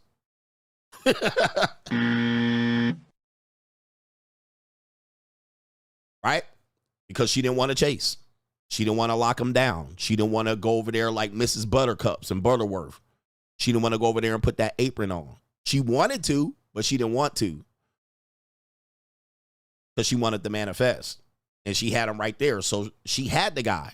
But she let him slip right through her fingers. Because foolish pride. So, by the way, men do this too. But I'm just letting you guys know from our side, it happens. So you have to guard against this. But she'll circle back 2 years, 3 years later, circle back and act like she ain't been getting tossed on the marketplace since then. And she been getting hit like a ping pong ball from nigga to nigga the entire time. Now she back in your face looking like, can I have commitment? I'll be good again now. She want to reach out to you. but her pride won't let her. I'm preaching to a lot of women out here, and they can't handle it. All right, so let's do the main event, and then we'll come back to It's the Evil World We Live In. Let me see if any of these videos should set up It's the Evil World We Live In. All right. Yeah, let's do this one because we're going to have to do this one. It's the Evil World We Live In. By the way, a lot of ex-wives have divorced their husbands and ended up doing DoorDash at 10 years later. Slipped through her fucking hands. All she had to do was shut the fuck up. Now, she'll say I'm better off without him and he was controlling and narcissist, but a lot of ex-wives fumbled their husbands. 5, 10 years, 15 years down the line, they didn't get a better deal. They got a deal, they didn't get a better one. And now they out here going, damn, if I just shut up, if I just play my role, if I just said, fuck it, I'm not strong and independent. If I just said, that little extra dick out there ain't that big of a deal. But she wanted to go to girls' nights out. Bitch wanted to go to check her temperature. She wanted to see if she still got it. She didn't want to listen. She didn't want to cooperate. She wanted to get her own money. She wanted to have her own control. Now she got it. But she on rental assistant right now. You think she's happier without you? She'll say she's happier without you. But she watching you travel to motherfucking Peru, fucking 4'9" Incans and Mayans. Tossing them like this. Having a party. Driving good, living better now, Coogee sweater now. But guess what? She's sitting over there getting rental assistant, working 2 or 3 jobs, telling another nigga she behind on rent.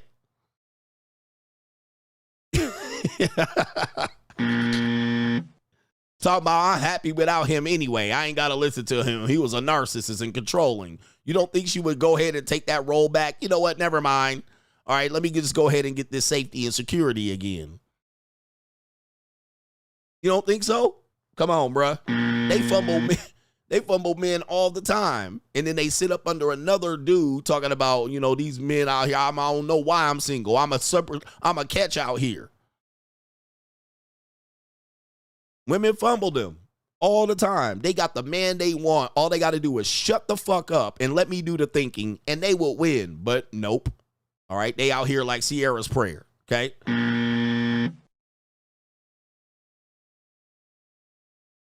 And they know you ain't taking her ass back. Not now, not 5, 10 years, 15 years down the line when you done figured out you can raise value and go out there and fuck 4'9" Peruvian bitches all day. All right, for $75 to $150.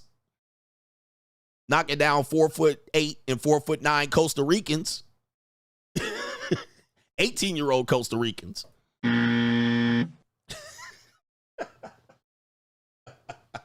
I'm despicable, man. All right, I'm despicable. Oh, the humanity.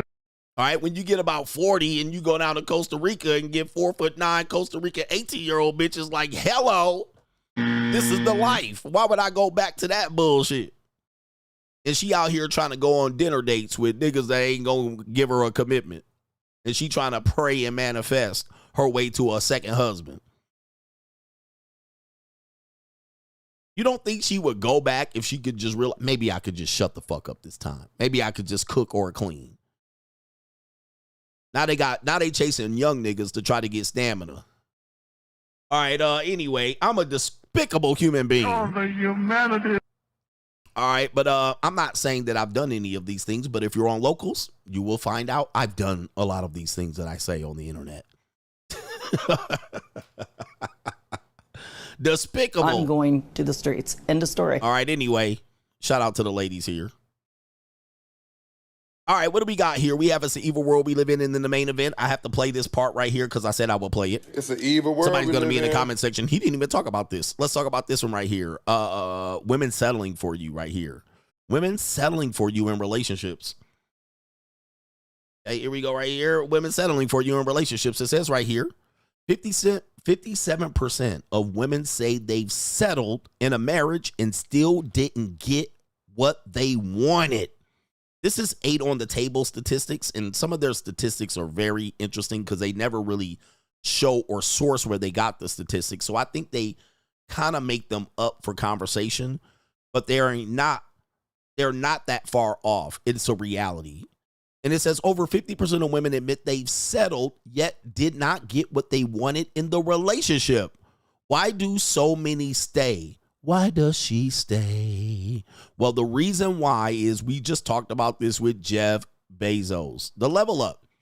So I'm going to start with this guy, and eventually I'll end up where I want to. He's going to inadvertently raise my marketplace value by paying off my debt, moving me to a house. He'll give me the things that I want for now. Give me a couple of kids, give me a tummy tuck and breast implants, BBL. Then I'll come back out here. I'll get the guy I want, a.k.a. start a husband.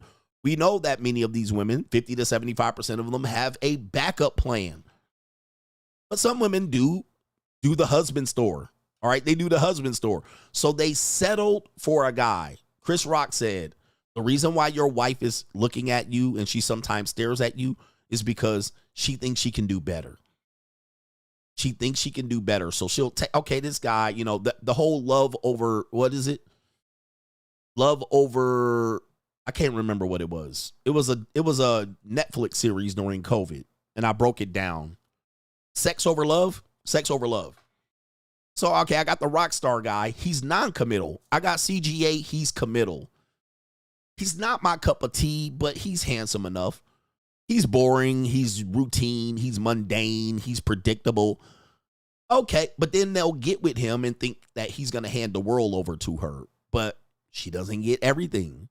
So this plays into her head. Okay, well, damn, I still want to be outside. I still want to go to girls' trips. I want to be somewhat independent, but he's watching me. He was checking my location. He's watching me like a hawk. He's mate guarding me. He's checking my spending account. So she's like, I don't like all that. Yeah, Chris Rock, you were not his first choice. I'm sorry, you were not her first choice. And this is a fact, guys. This is why I said I got a chip on my shoulder. I am very rarely a woman's first choice. And I've almost never been. Right. And I don't have a problem saying that, because you got to be honest with yourself. All right. I've never been a woman's first choice. Like maybe when I was like in 12, I can think about it. When I was like 12 to 13, I had girls fighting over me, like at summer camp. Once you get about 14 to 20, you didn't realize there's a hierarchy out here. Right? Niggas start to grow and get burly chest and facial hair and hair on their chest, right? Muscles. And then you have a delayed growth. You have a growth spurt. You have late bloomers. So for many years, the majority of men have never been a woman's first choice. Like from like really 16 to 40. 16 to 50. You're not the first choice of any of these women. You literally like a choice, an option, right? A scam.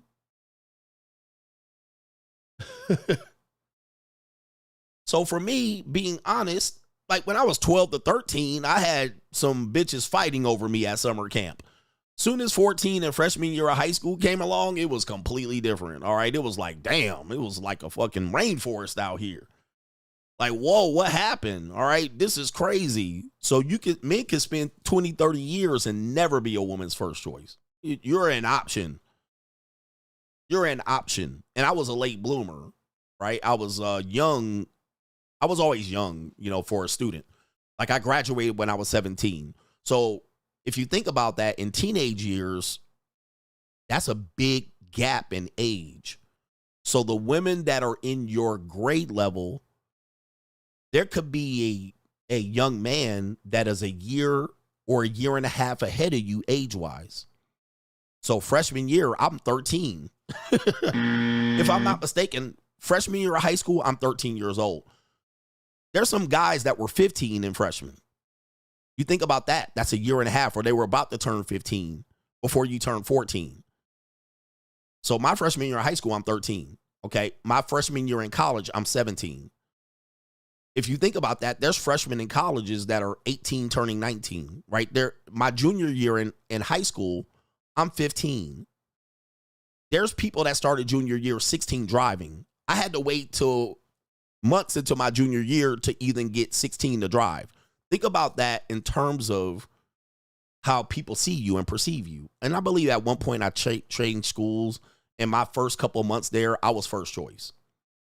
I was a new black guy amongst some women that like black guys. I was the new guy. All right, so I was first choice at that point. But when you go into college at 17, you don't turn 18. You're starting college in August, 17. I don't turn 18 in the mid-October. But there's men that are 22 at college.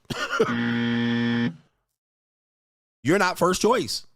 I don't care how you slice it. Unless I was overgrown, right, overdeveloped, I'm last on the totem pole. So I've always been that way. I've always been the youngest in the grade class, the youngest to do this. I was the last to drive, the last of everything, the last to get my ID, 18, the last to be 21. So you're kind of catching up all the time. And being small doesn't help as well, being small. So you better be a standout person. And sports-wise, I wasn't a standout person. I was decent, but I wasn't a standout. I was the person that they clapped to get in. Put Greg in. Put Greg in. You know, that was me. And then get in and turn over and get yanked. Oh, they took him out. So you're the last one to turn 25 to rent a car. You're the last to do it. So you will spend time being not the first choice. With that being said, what tends to happen is you end up being this.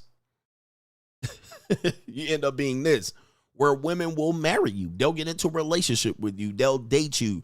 They will go on dates with you, but you're somebody they're settling for.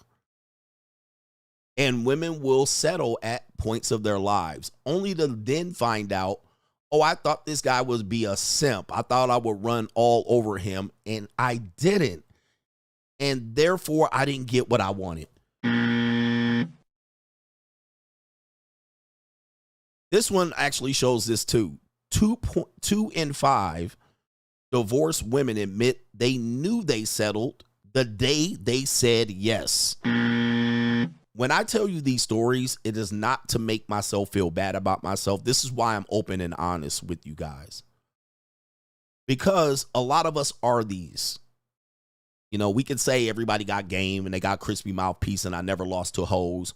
I'm never going to tell you that because all my life, I was a settle guy. I was a cleanup guy. I was a backup guy. I was a good enough guy. I was a handsome guy. I wasn't fine. If he was a little bit taller, I was that guy.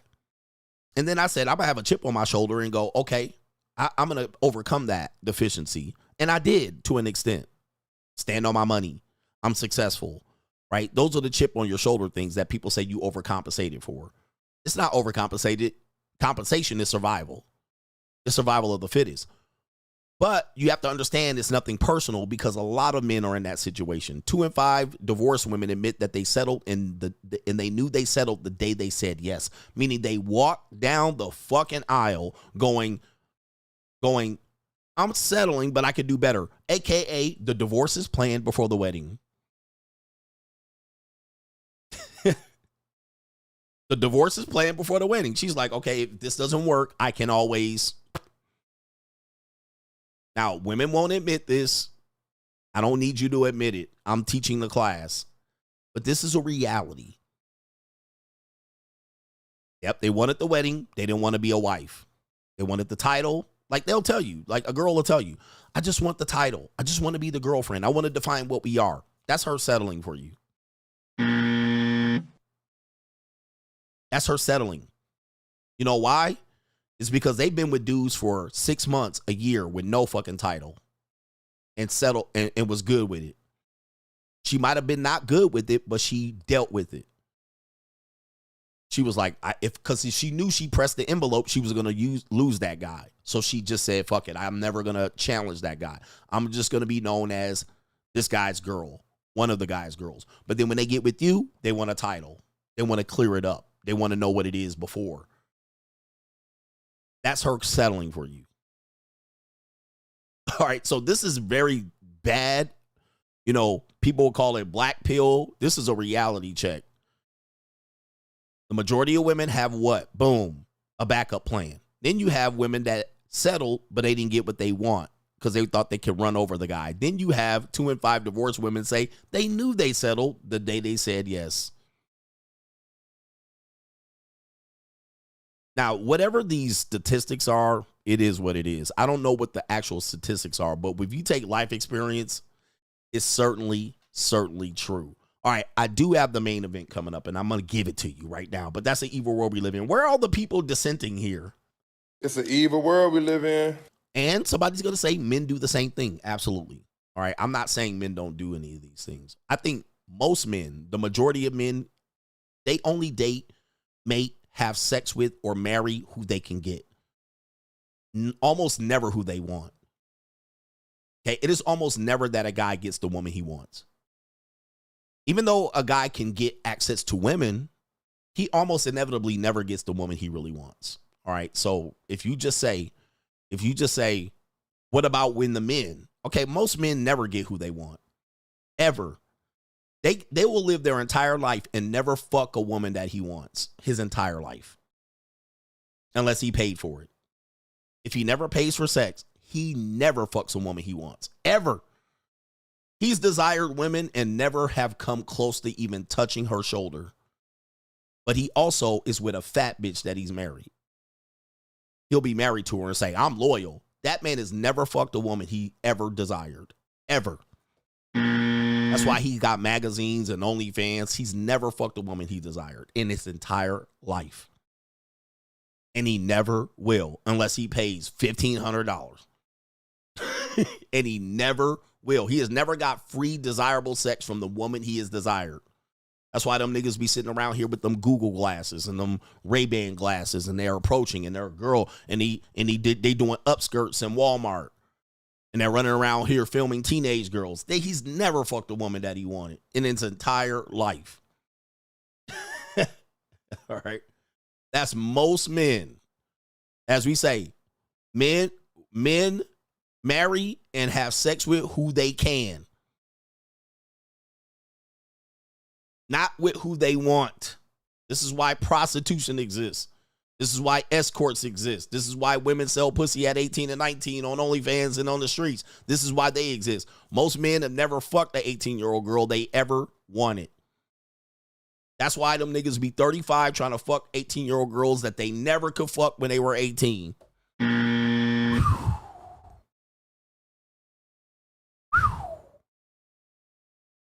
He making up for lost time. That's why Hugh Hefner got rich. Because when he was 18, he never fucked those girls. Now he's 35 and he got to somehow get access to her. He never touched the 18-year-old girl he wanted to fuck in his life.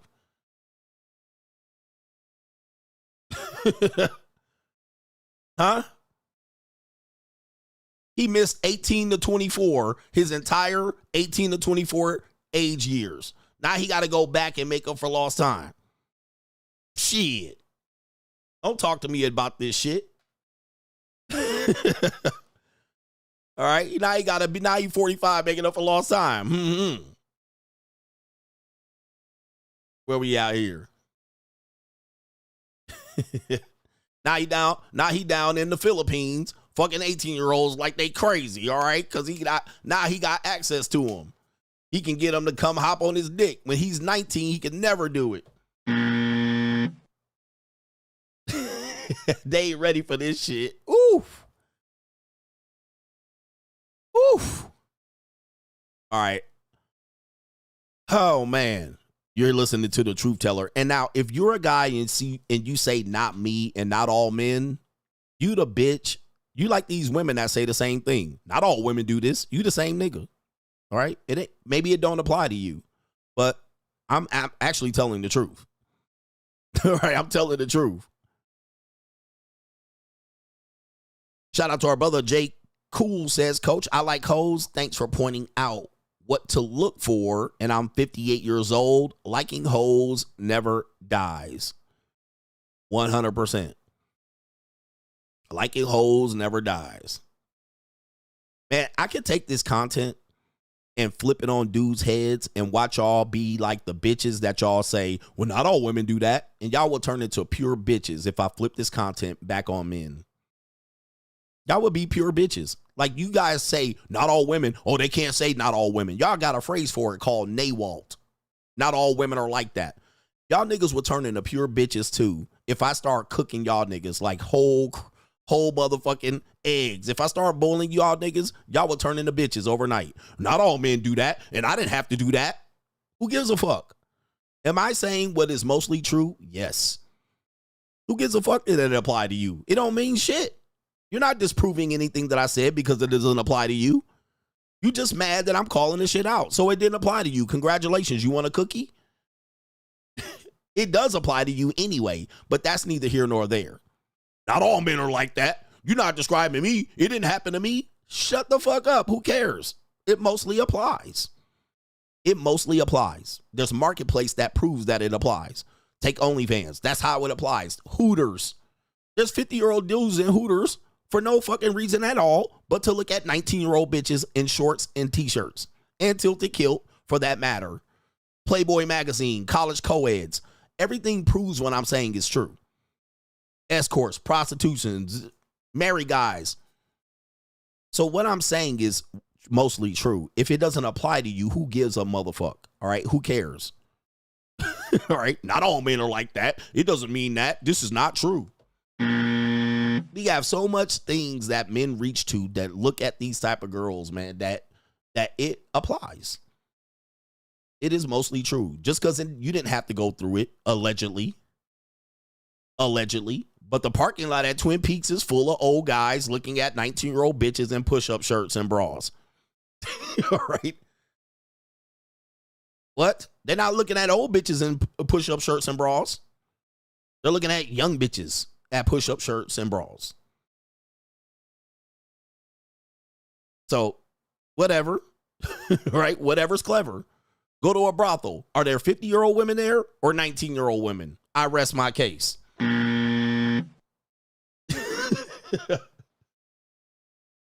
I rest my case. End of story.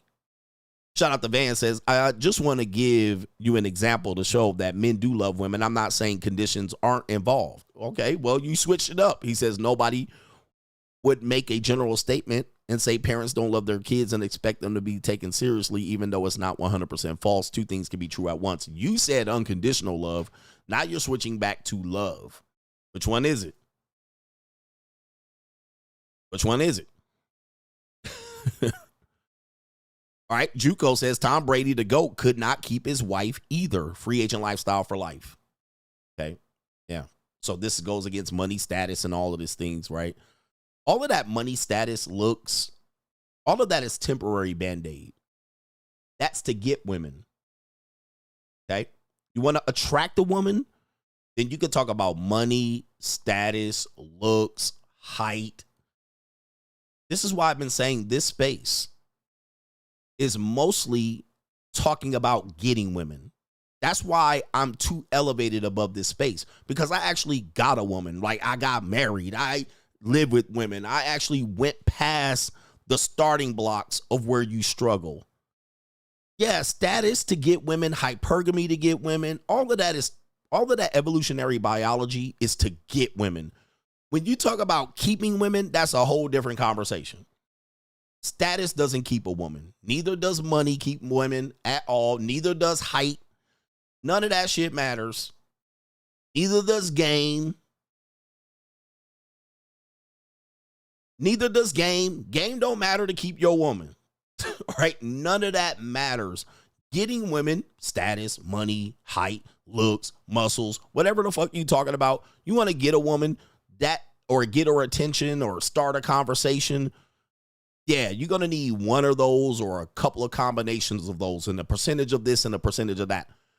Keeping a woman, some of them things are going to switch. You're going to need to switch a combination of those. Then it comes to now, when you get your fucking feelings hurt out here, Tom Brady, Jeff Bezos, when you want to get your feelings hurt out here, that mouthpiece ain't going to help you.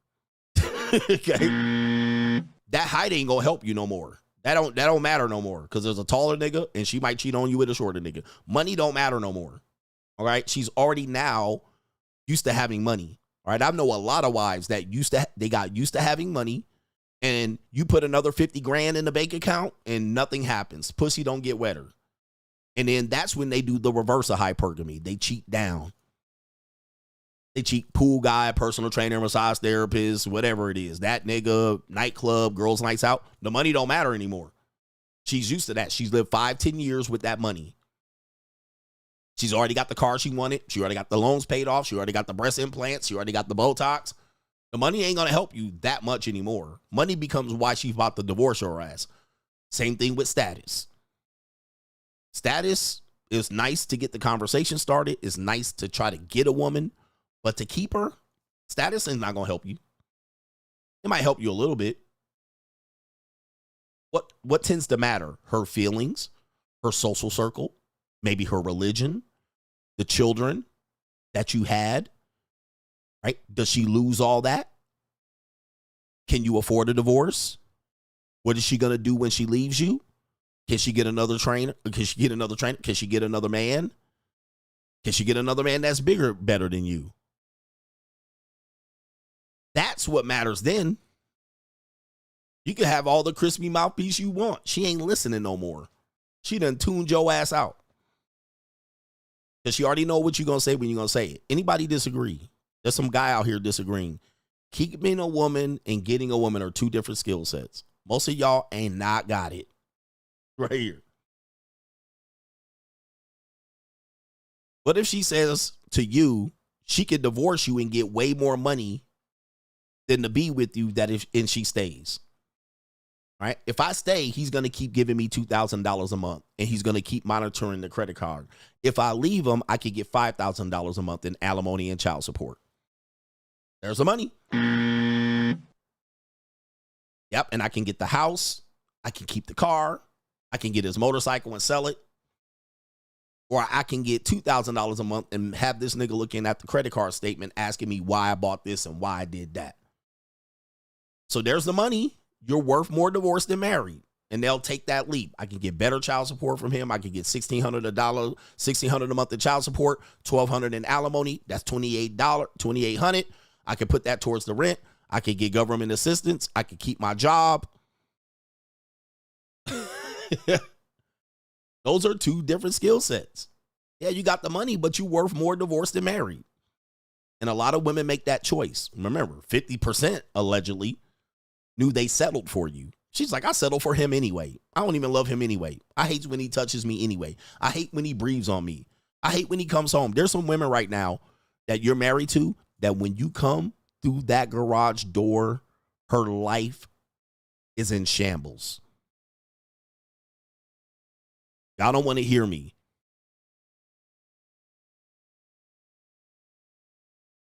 There's some women that are married right now that the one thing she dreads is that fucking garage door opening. And she's sitting in that house that you provided for, partially or fully. And she's happy playing with the kids. And when that fucking garage door goes bzzz, her life crumbles. She's like, oh, shit. Fuck. Hi, honey. Here he comes. And she looking at it. It's 5:30 now. I got till 10:30 to go through this hell.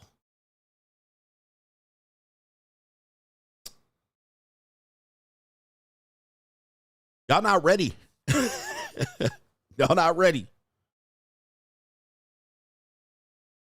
There's women right now, wives with rich husbands, poor husbands, that when that fucking garage door opened or you put that key into that lock, she like, shit, day over. It's ruined. It's all downhill from here. Woo! Y'all ain't ready, bruh. Y'all not ready for this shit. Talking about game and status and money and height. All that shit goes out the fucking window when you marry and keep and you try to hold on to this motherfucker so she don't divorce grape your ass. Height ain't gonna help you, bruh. Being 6'3" ain't about to help you one fucking bit. Being 6'3" ain't gonna help you one goddamn bit. I'm gonna tell you that right now. Being rich ain't gonna help you. Being handsome, none of that's about to help you. Game, none of that's about to help your goofy ass. Status. Shout out to our brother Kevin G. What's crazy is Tony Gonzalez works for Jeff Bezos as a commentator on Amazon Prime. The wife definitely went to Ball State University because she has the testicular fortitude. Facts. Damn, that's crazy. It's a small world. Jay Cruz says, check up on Angry Man. He's getting invaded by Mitches simply for defending freedom of speech and trying to convince the community not to be brainwashed in light of what happened to Charlie Kirk. Shout out to Angry Man. He says they going in on him. I feel bad for him, but he's wasting his time. Anybody knows trying to explain things to Negroes is a waste of your time. I do it every now and then. RIP to Charlie Kirk. Shout out to Jay Cruz. Trying to explain anything to Negroes to make sense is a waste of your time. Shout out to Angry Man. You're fighting the good fight, but you're wasting your breath. But he's making good content too. Shout out to Rational Rationality. Says all that learning how to get women never teaches you how fast you want to get rid of her once you got her. Price is wrong, right? Yeah. Price is wrong. All right. So what happens is men then find a way to keep them. Here's the thing, man. You guys have to realize most men want to keep women for a variety of reasons. Number one, we want to control them, okay, or protect them or control. We want to keep her. So a lot of guys say, why keep women? Number one, you get access, so you want to control that access. As long as she doesn't have any sex with any guys or humiliate you, keeping her does benefit you. Some men want to marry under Christ or God or religion. Some men want to procreate. They want a legacy. So they got to keep a woman around for that. You want 3 kids, you got to keep a woman around. Okay. All right. Then another reason you want to keep a woman around is for you have a certain, reputation that you want to have for corporate, for work, for neighborhood. You want to know, not live in the city. You want to settle down. And then the last is you don't want to chase women. Right? It's tiresome. It's burdensome to chase a woman, right? To constantly be dating new women. Okay, so if this woman's going to give you easy access or access to her continually or somewhat consistently, you're going to keep her around, right? Because dating is expensive. Dating is expensive. Pumping, dumping women is expensive. And not only that, sexual health, expensive. You keep pumping and dumping women, you got crazy bitches. She'll burn your car up, right? So men do want to keep women around. Men marry all the time. Men have the desire to marry more than women today in America. Men feel like they're a man if they have a wife and children and a house. And so men want to keep women around all the time. Even if you're dating, you will find guys that are successful dating. What do? They'll give it a rest. They'll settle for, instead of, a girl every other night or a girl every night, they'll settle for 1 or 2 girls. This is my girlfriend. All right. I can't just keep chasing and fucking these hoes. And I get, I don't want to catch diarrhea and syphilis and piss razor blades out of my dick. Wear condoms. You know how many people get into relationships so they don't have to wear condoms? Men and women get into relationships so they don't have to wear condoms. Because everybody they want to have sex with, they're somewhat concerned about their sexual health. So they're like, women don't like condoms. Men don't like them either. So they do settle for one woman so they don't have to wear condoms. Press 1 in the chat if you've ever had that thought. Wearing these condoms suck. Fuck. All right, hell no. I'll just deal with one woman then. I can hit her raw. Taking a new girl out on a date or a new meetup or a new restaurant. This shit gets tiresome, man. You're like, I ain't doing that, bruh. I ain't doing that. So they settle for 1 or a few girls, 1 or 2.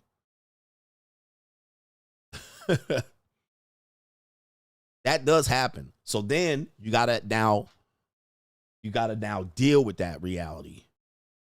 Okay.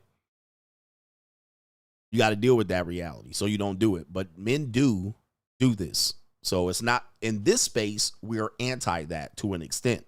It doesn't benefit us. But you guys got to realize we only represent 5% of men at best. Most guys are not red pill or black pill or MGTOW or super duper manosphere. All right. Most guys are goofy. Most guys are simps. Then you got the tricks. Then you got the marriage-minded people, the religious people. Then you got the Cape Defense Force. Then you got the fraudulent men and the fake pimps and PUAs. Most guys just want a girlfriend. Main event coming up here, but I do have to make a pit stop. I promise you, I will do the main event coming back. Fuck all this talking shit right here. We will do that main event right now. The Money Mindset 2025. Join us if you are looking to elevate your mindset to the next level and get your financial information and game back to where it needs to be. This is the blue chip mindset on steroids. We have 80 plus episodes from the last 2 years that you missed available via playback. You can get all of those episodes. Also, every live stream on Sunday night with all of our great contributors with subjects, cryptocurrency, investment, money 101, money 201. Also, if you're looking to become a social media content creator, this is the group for you. 2 times a month, we give you content creator information about how much money you can make via content creation. What are the most popular forms of content creation coming forward in the next few years, and how you can capitalize on an opportunity to be a content creator. Join patreon.com/Coach Greg Adams to find the Money Mindset link. Let's get our blue chip mindset on. The window is still open. All right, let's get to it, man. Shout out to you guys. Shout out to you guys for holding the line, but we have to realize the line really can't be held.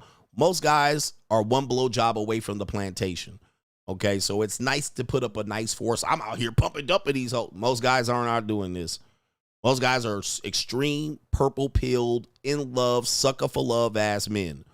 All right, with that being said, we have the main event here, and it looks like I didn't make a tab for it. All right, so my mistake. So we're going to do it right now, and we'll do it live. I thought I did this already. All right, man. All right, NHL player. All right, scams TikToker. All right, NHL player scams TikToker. We'll do it live. We'll pop this up on your screen. NHL player scams TikToker. This is going to be hard to listen to, all right, because we do have a bimbo up here that's going to tell us why this NHL player scammed this woman. Now, this is like the Tinder swindler, in which I said a lot of things that women do to men, once we do it to them, it becomes illegal. So women scam men for money all the time, all right? And they say it's part of the game, and men should do this. They kind of hold us to a standard. Men should pay. Men should pay for dates, and they should pull out here. The minute they don't do that, then it could be illegal. I mean, the minute you don't do that, or they scam you, dinner date you, marry you, and divorce you, it's not illegal.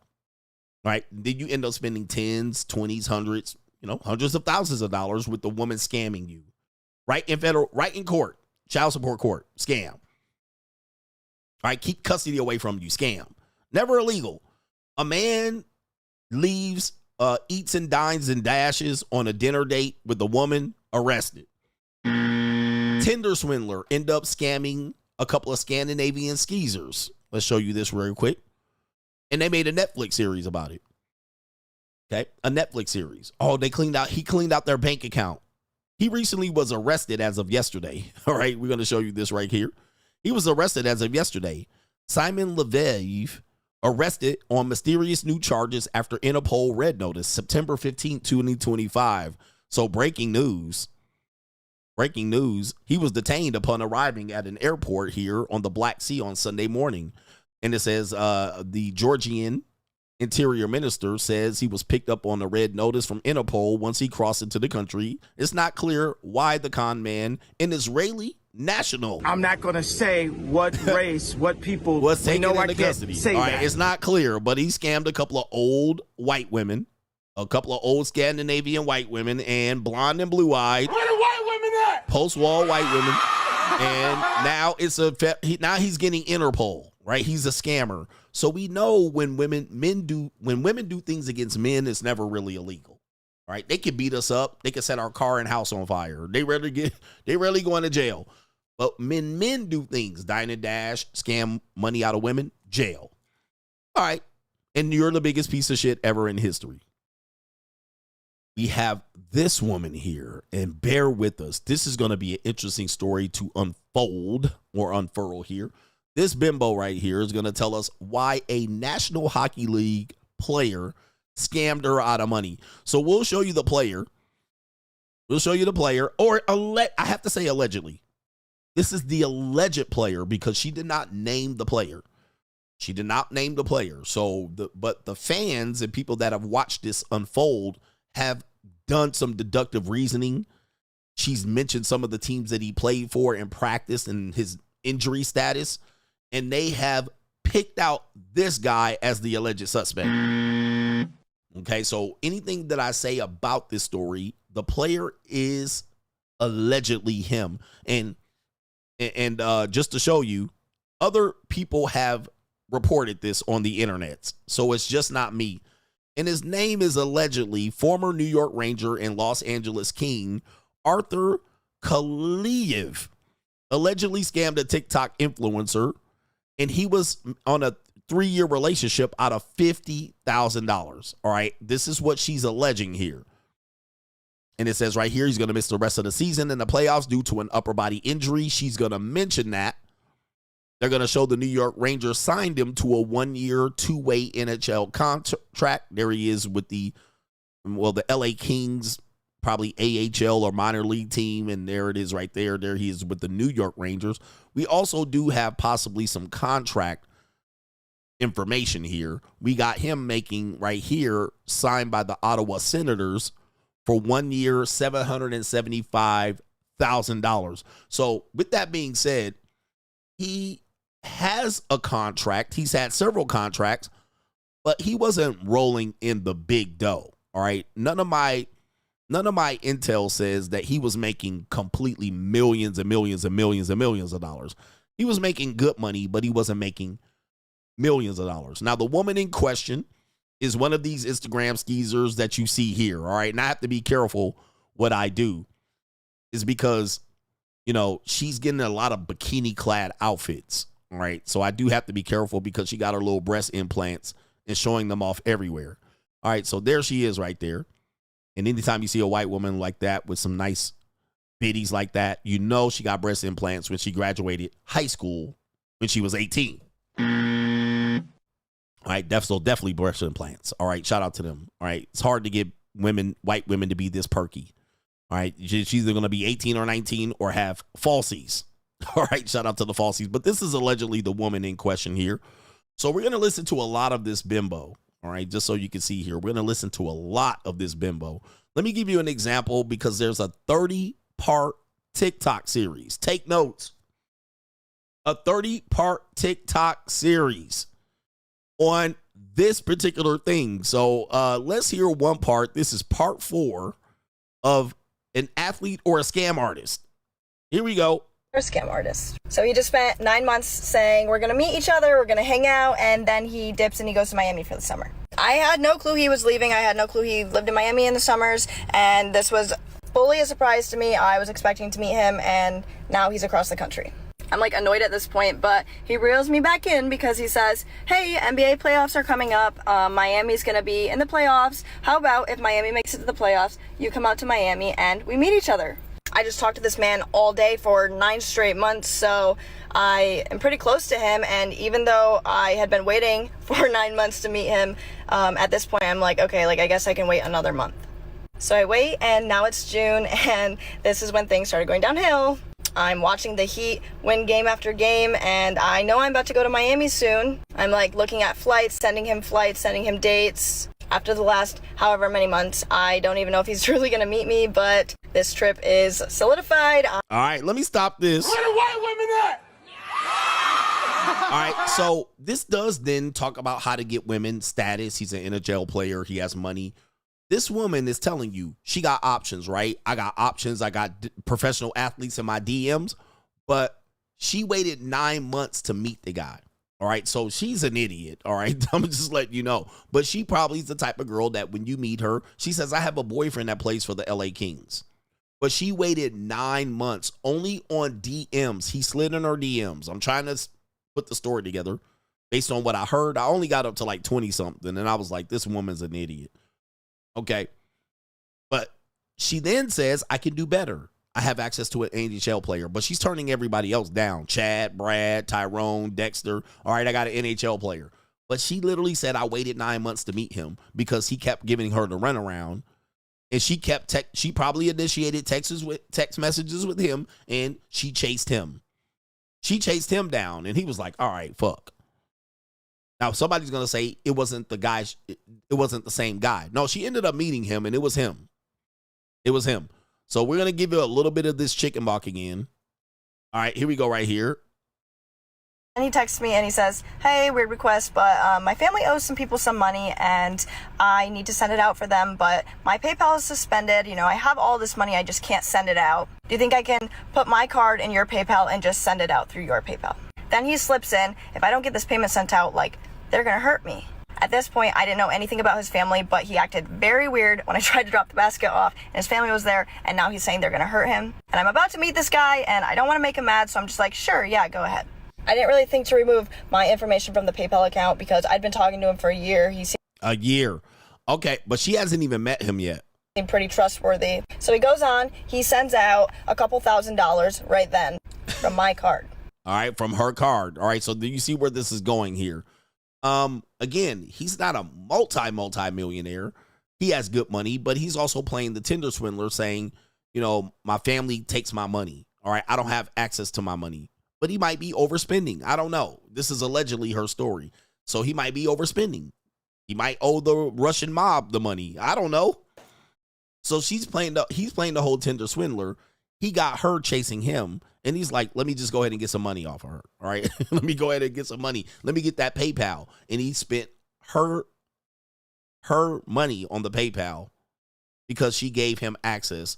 Fell for it like a, you know, who falls for these scams? Bimbos, women that think they're going to level up. This is the husband store. All right. I got a guy. He's an NHL player. I should trust him. He should have access to money. And I'm going to chase him down because that's my guy. That's my guy. All right, but now let's see what happens with the PayPal thing. And I'm like, hey, like what? He comes back to me. He says, oh my gosh, I'm so sorry. I didn't mean to use your card. It was totally an accident. I'm so sorry. I will pay you back. I'm packing my bags, about to finally meet him. And I'm like, you know, it's okay. Accidents happen. Just pay me back. I can't wait to meet you. I can't wait to meet you. This woman. All right, that's Tony Gonzalez. This woman is alleging she got scammed by an NHL player that she never met. I mean, wow. Okay, so you see, you definitely got the you big dummy going on right here. You big dummy. But of course, she's not the only one, right? He is right there. No, that's not him. Is that him? All right, this is the guy right here. Where is he at? Let me click the picture. All right, this is allegedly the guy right here. And by the way, it ended up being him, all right? So people are going to say she didn't even meet him. It was somebody playing like it was him. No, she met him, all right? So she ended up meeting him, and I think they went to Disneyland, and he met his sister and his friend group, social circle. She hired a private investigator on him. So she eventually ended up meeting him, but he kept giving her the runaround. So we're going to hear a little bit more of this story here, all right? And I'm trying to get through all the story. It's pretty lengthy, as you can see here. It goes all the way down from here. Is this a baby? All right, hopefully that's a niece. It goes down from here. This is the first story. And look at all these TikToks. 1, 2, 3, 4, 5, 6, 7, 8, 9. We're not going to listen to all these. All right, she made several TikToks on this story. People have been quite invested in this story, okay, to get the details. It goes all the way up here to 33. Okay. Let's go to the one that I just played, ended up being the most popular one. Oh, the second most popular one, or the third. Let's hear what she has to say here. Part 6, was he an athlete or a scam artist? So I'm in Miami, he's coming to meet me. I don't know much about this guy. I don't know what to expect. He shows up, and when I tell you he was strange, I had never seen anybody in my life act the way this man acted.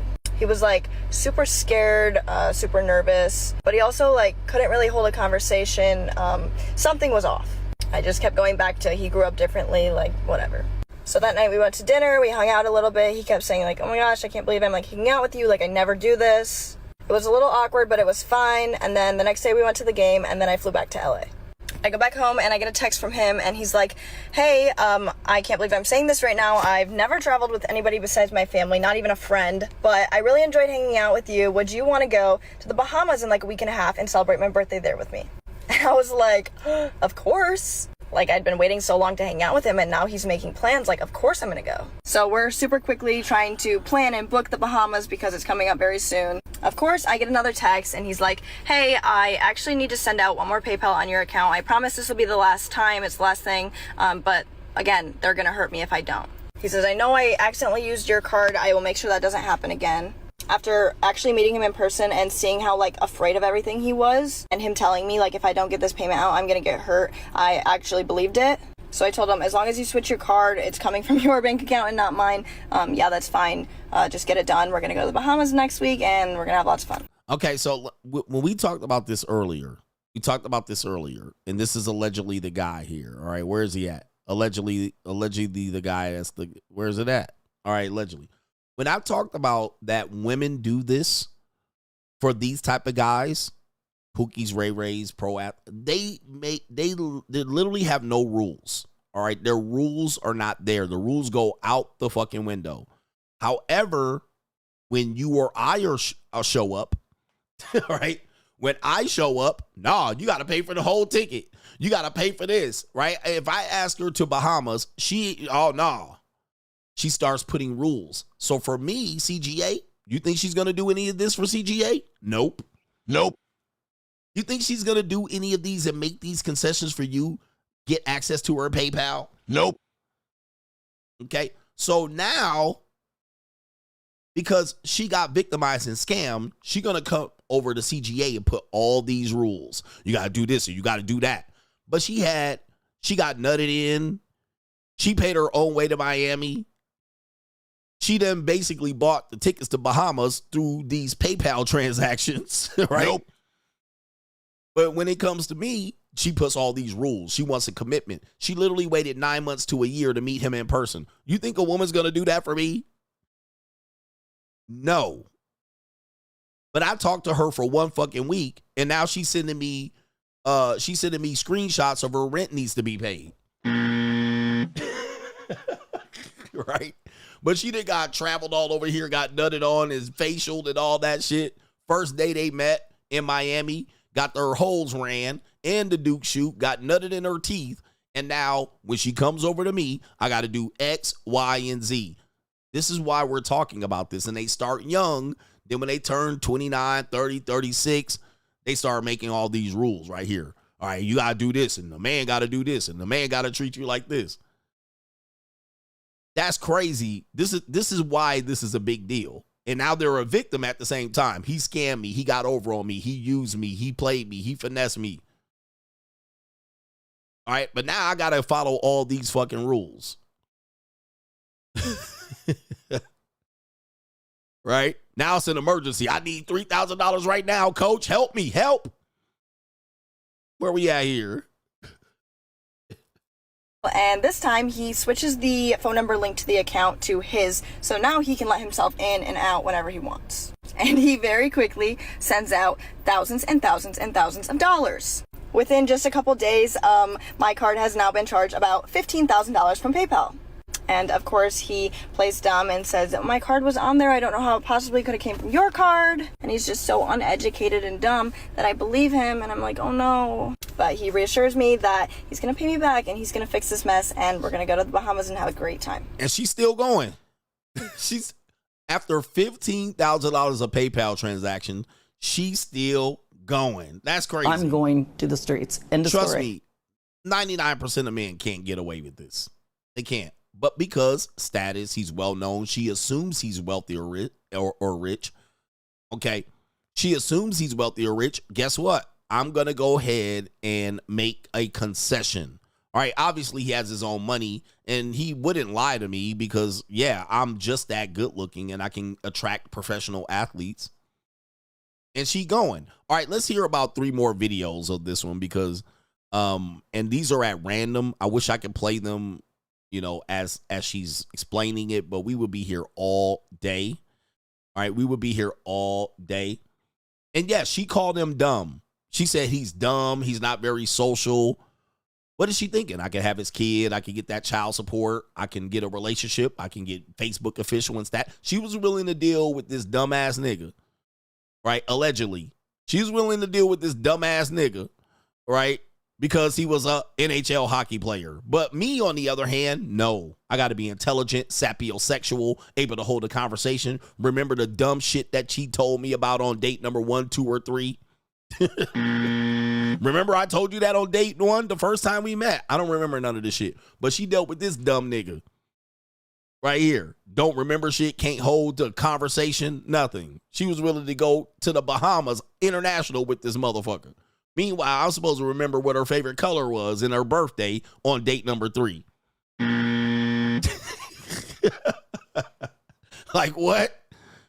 All right, so let's hear the next one right here. Part 11, was he an athlete or a scam artist? He just wants to live a normal life, and I'm here to help him. I will take my education and knowledge, and I will get to the bottom of everything going on, and I will help you. I continued going to games, almost every single home game at this point. We continued hanging out, but when I would go to games, he was very, very set on, you need to be incognito here. You cannot see anyone that knows me or let anyone that knows me know I know you. So listen to this, bruh. So she played the background. No Facebook official, no commitment necessary.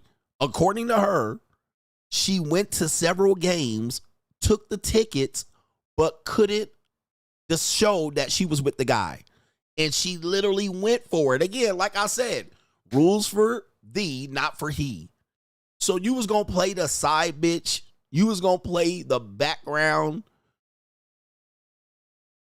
Nobody could know you're dating him. He just got you up in the stands. I swear to God, man, this is why dudes get mad at what women do. And then when they come in and then wake up and be like, and that's you. You have to understand, I would never cheat. I would never do this. I would never do that. I would never sleep with multiple guys. I would never do this. All guys have to treat me. But they do this for the first 15 years of their lives and then come over to you. And that's you. Come over to you and tell you to do all these fucking rules. So you played the background, set up in the stands, and didn't let nobody else know that you was getting fucked, and you fell for that shit. This shit is insane. Treated her like the fat chick. Exactly. She got treated like a 4. She got treated like the fat chick. Meanwhile, she running around on TikTok with her breast implants out. Somebody said it's beyond fake. Just roll with us here. We're going to just play the story, and it'll be a great show to catch up if the story's indeed fake. All right? But, yeah. All right? Let's hear this shit. My family cannot find out about you. If anybody finds out about you, it will get back to my family, and there's going to be a problem. So now we have a new issue come up with the family. I knew they took his payroll, and they controlled his every move, and now they can't find out I exist. I just listened because I still had no clue what was going on, and I spent the next however many months dodging everything. I didn't know what this problem would be, but him and I needed to stay a secret, according to him. Therefore, I was not allowed to meet a single person through him. I did keep having the same thought that maybe this is just him being nervous, and it took him so long to actually meet me in person that he's just nervous about these kinds of things. So I ended up bringing him around my family. He met my mom, he met my stepdad, he met my sister, he knew my best friend. I thought maybe if I showed him that that was okay to do, then he would maybe do it back. And throughout this time, I kept saying, hey, I would love to meet your family. And he always reassured me that that was never going to happen and that would be a huge problem. All right, can't meet my family. I mean, how many women are going for that today that are 26, 28, 30, 32, 34? Nah, you can't meet my family. Can't meet my friends. Can't meet my social circle. Nah, just play the background. Once these women age up, they don't play these games no more. And then they do it. Okay, you got to do this. Shout out to J-Man. I got your message there. So let's skip ahead. There's a whole bunch of stories here. Part 15, was he an athlete or a scam artist? At this point, I'm being told his family is going to me.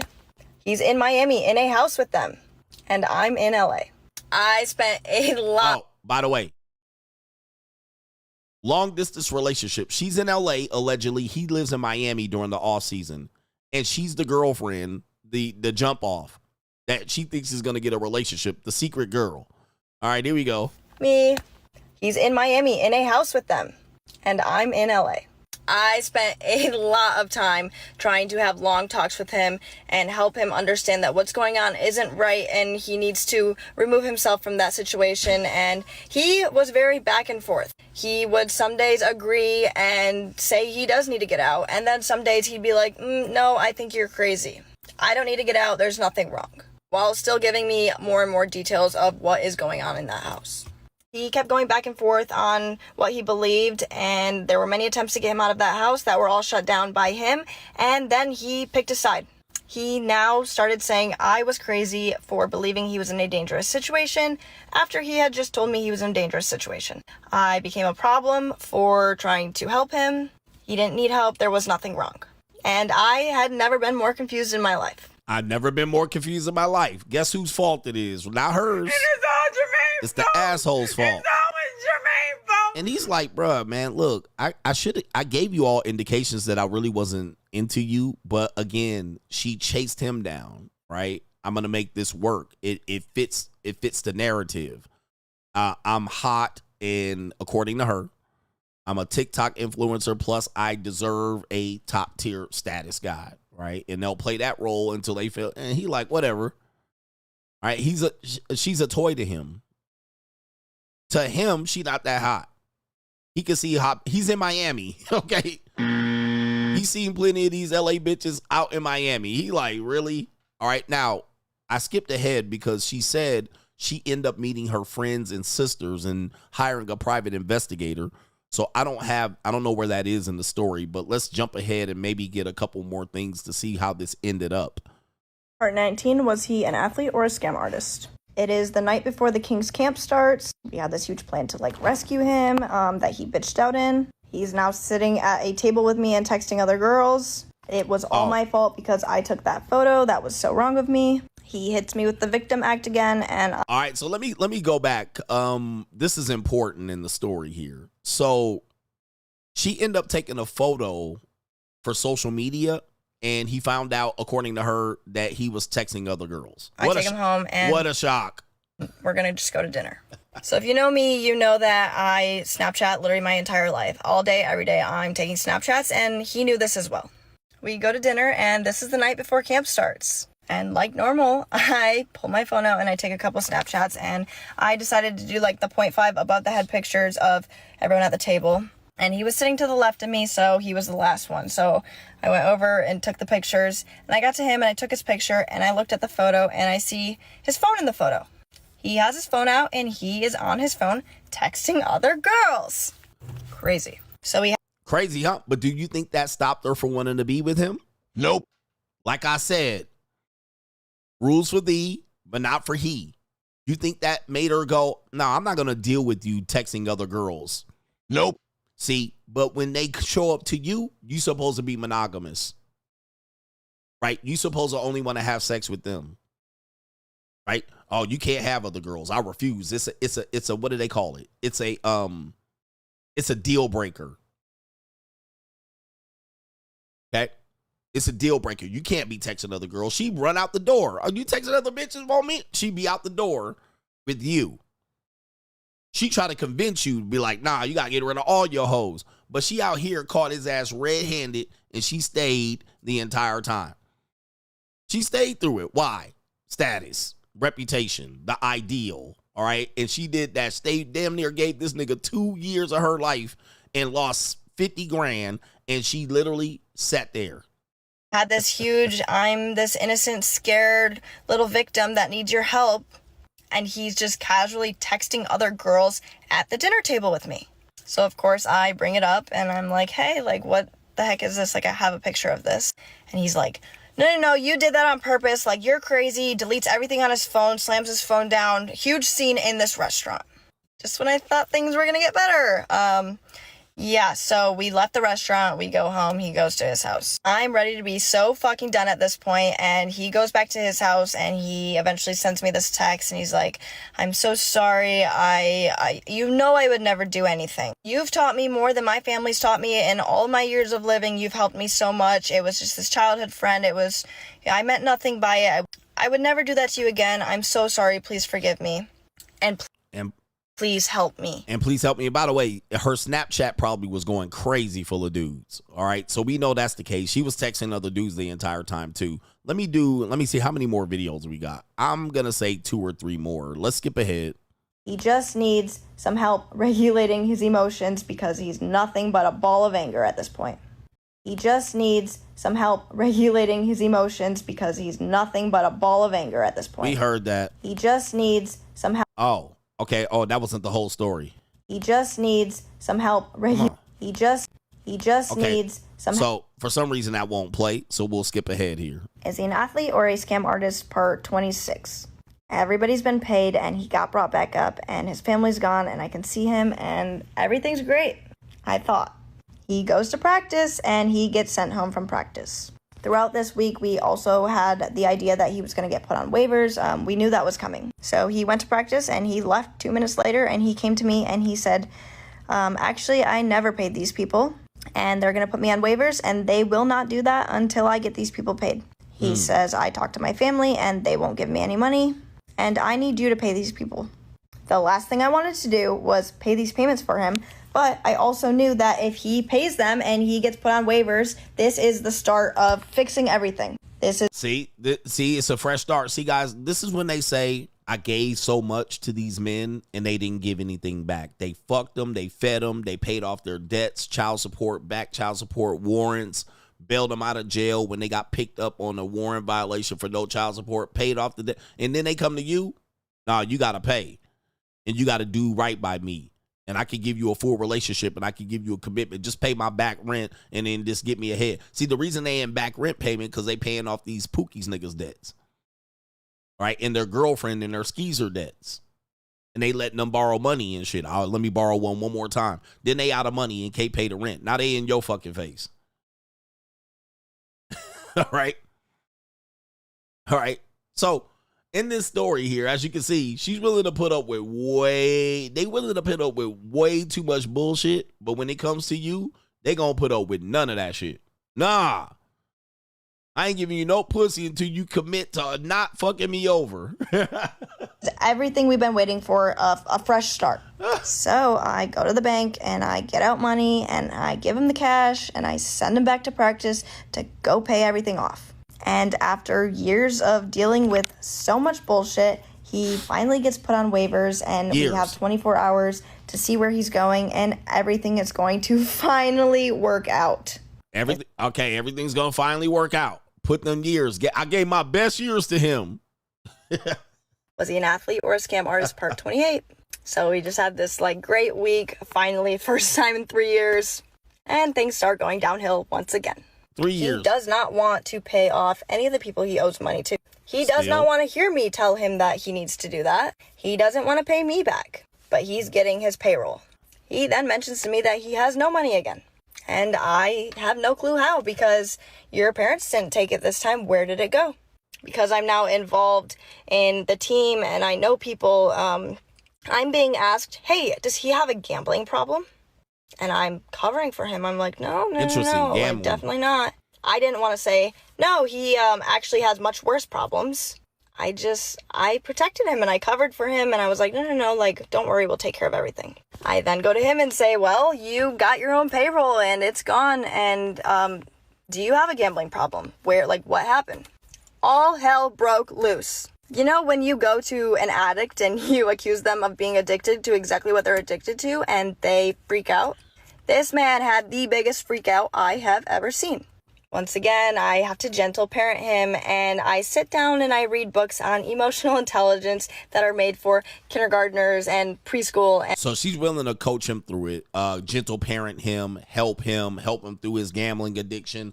You know how many women I've heard that their ex-boyfriend had a gambling addiction? That is especially living in Las Vegas. But I've heard that one a lot. All right. And they stuck for the nigga and they paid off his debts and then he stole her credit card and took $50,000 and he gambled it. So this story, although we don't know if it's real, is indicative of what we're telling you. All right. This is what they do with their first 15 years of dating. From 15 to 28, 15 to 30, this is what they do. They try to help them, coach them, get them right. They go through the bullshit they did. And then when they show up to you, you got to have in 1 month commit to them after 2 pieces of pussy. And you got to follow all these rules. They learned their lesson. They ain't going to let another nigga get over. So, all right, it's crazy. And first grade, I sat and I read him books. I read books to him. I watched podcasts with him that were made for children. I tried any and everything to help him understand, to, educate him on being an adult. And if he now has this gambling problem, that's also another thing I need to help him take care of. All right, so another thing I need to help him take care of. Let's get to the conclusion here and see what the conclusion is. Was he an athlete or a scam artist? Part 32. This is the final part. All right, where is it at? Was he an athlete or a scam artist? Part 32. This is the final part. So I call the mental health director of the NHL and I tell him everything, and he offered me free therapy for everything I went through. At that point, I kind of realized, like, oh my gosh, yeah, this whole situation is insane. I was really blind to everything, and I always felt really bad for him, and I made excuses for him because of this, like, act he put on. And I excused all of the abusive and horrible behaviors that he had towards me. Abusive. Abusive. And it's all Jermaine's fault. It's always Jermaine's This is why fault. when I hear women say I was in an abusive relationship, this is class A example of them hoes be lying. You're saying you was in an abusive relationship. You chose to be in this abusive relationship. You literally chose to overlook every red flag. Now you need therapy. This is another red flag, a woman in therapy. Because you're in therapy because you're an idiot, right? And we've all been idiots in relationships, okay? But now you need therapy and you're a victim and you've been abused, all right? Good Lord have mercy. Lord have mercy. I mean, 33 pieces of evidence as to why you chose to be abused. Volunteer. And that really made me realize that I needed to get away. I really needed to just get away.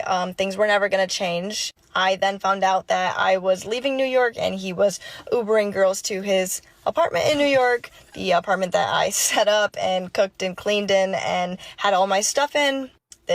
Yeah, again, there's the guy with the multiple girls again, and she overlooked it not once, not twice, but 15 times. Let you try to tell her, hey, baby, we're going to start a relationship where we're going to be non-monogamous, but you can't fuck any other guys. All right, let you say that. And she going to be like, that's ridiculous. Why would I do that? You just did it. You've been doing it. You've been doing it your whole life. But I just told you up front, and you act like I'm crazy. No, there's got to be a guy that doesn't want to do such a thing. You literally did that. And you did it voluntarily for not 1, not 2, but 3 years. And got nothing from it but your bank account drained. You literally got nothing from it. You got therapy. You got abused. And you literally had this nigga fucking other. Now, I'm going to tell you right here. I'm going to give you a couple $1,000 right here. All right. And boom. All right, you're not going to be my only bitch. You're going to have 1, 2, or 3 other women. She'd be like, that's ridiculous. But you stayed when Pookie did it. And you got nothing from it but bad credit. What are you talking about? I just said that earlier. They'll let 5 and 2, 10 niggas do this in their entire life. And then you'll tell them that that's how it's going to be. And they'll say, no. I don't want that. You gonna get it anyway. I don't care if you want it. You're gonna get it. Or you're gonna be out there with this nigga again, getting abused and played. Probably adds to his anger because he probably felt guilty. I don't know. Probably not. But I left all my stuff in New York and I never returned. I am out, I don't know how many tens of thousands of dollars. And I have trust issues up the wazoo. Now we're gonna have to pay for this. Tuesday. Right? We're gonna have to pay for up the wazoo. Yeah, we're gonna have to pay for all this damage. All right. See, men like us, we have to pay for all this damage. Right? She's gonna say, well, I refuse to settle for less. Now we gotta up the ante. You see what I'm saying? Like, this is why it's unfair, right? It's unfair for men in the dating marketplace. Because now we got to take her on a proper. How many proper dates did he take her on? 1? He literally broke every rule you could possibly come up with, according to this story. But when I show up with this bimbo, it's going to be a whole new woman. All right, I got to do all this and do all of that, jump through these hoops and hurdles and prove myself and talk, communicate, give her my location. Fuck out of here, man. That's why dudes don't want to get in relationships with women past certain experiences, ages, or body counts. Why am I going to be the cleanup guy? Why do I got to take the L? Why do I got to take the L? That's what they want you to do, to take that L. Tuesday, I have no clue what's true and what isn't true. I was told for years that people were out to get me and were going to me, and I don't know if that's still the case, so hopefully not, but I escaped. And she probably still gives him some pussy, too. She probably still fucks him. And if he got his shit right, she'll go back to him because she's imprinted by that guy. He has what she wants, status-wise, or she want to try to leapfrog to another guy. Wow. Somebody said he sold her stuff. He sold her stuff. That's crazy, man. All right, but she'll go back to him. Soon as he calls, you don't have to call. She'll go right back to him real quick. All right, I turned over a new leaf. I kicked the drugs. I don't gamble no more. I don't want no more hugs. And she'll go right back. Remember, we told you here, this now makes sense now. This now makes sense. And we'll do the super chats. This now makes sense. 57% of women say they've settled and still didn't get what they want in marriage. She's going to marry somebody and settle and not get what she wants. Also, 2 in 5 divorced women admit they knew they settled the day they said yes. So she'll find a guy and he'll sweep her off her feet and roll out the red carpet and put coats over puddles and pull out chairs and open car doors. And she'll say, okay, I'll take this. All right, I've been used and abused and victimized over here. This guy seems genuine. I'm not really attracted to him. He snores. He wears a CPAP machine. He's 47 years old. All right, but I'll go for it. And she'll go for it temporarily. And then all of a sudden, this nigga will be calling her back. Okay? Talking about, baby, just wait, hold on. All I need is one more chance. One more chance. I got that good love, girl, you didn't know. All I need is one more chance. And she'll run right back to that nigga right here. Like, dun, dun, dun, dun, dun. Run right back into his arms. Meanwhile, you done upgraded her. You done moved her into your house. You done waited 6 months for some pussy. You done cut off all your hoes. You done paid her an allowance, moved into her. You done proposed to her, put on a ring. This is why you can't negotiate desire. Because this is why they keep backup plans. Soon as you put her up and you got her up for 6 months, soon as this nigga call, you don't have to call. It's okay, girl. She running back. Now she fucking both of y'all on the side trying to keep up the game, right? She trying to keep up the 3-card money, but she says she doesn't fuck multiple guys at one time. But let this nigga call. Oh, my male best friend came to visit me. And he slept on my couch. We're platonic. Don't worry about it. Then you find out it's the ex-boyfriend. And he fucked her on that trip. And then now he back with other hoes after the weekend, and she leaking, and now you in there, and you think she's extra wet for you, but you out there with your dick on his nut. Yeah. Oh, yeah. Hey, yo, chill, son. Because you calling her up. You like, damn, where you at, baby? All right. On Thursday night, she was hitting you up. Baby, I miss you. And then Friday night, my best friend's coming in town. She don't tell you this the ex-boyfriend. He's coming in town, or my best friend's coming in town, and we're just going to have fun going out. Friday, your phone empty. She ain't text you on Friday at all, except in the morning before his plane landed. Saturday, phone drier than a bone. Saturday, no hit up. Maybe if she hits you up, you respond back. 3 hours later, she hits you back. Sunday, before he takes off, bone dry phone. She ain't texting you back. It taking her 2 hours to text you back. Oh, we went to brunch. I went to brunch with my mom. Okay. Then Sunday night, Monday morning. Hey, big head. Hey, baby. How you doing? Monday morning, she hitting you back up. Hey, how's it going? You ain't heard from her since Thursday night. Friday morning at best. Oh, my best friend was in town. It was this nigga. And we were busy. We were shopping and we were doing shit. I'm sorry. I was a little bit preoccupied. We were at brunch. We were at lunch. We went to dinner. And Monday morning, hey, babe.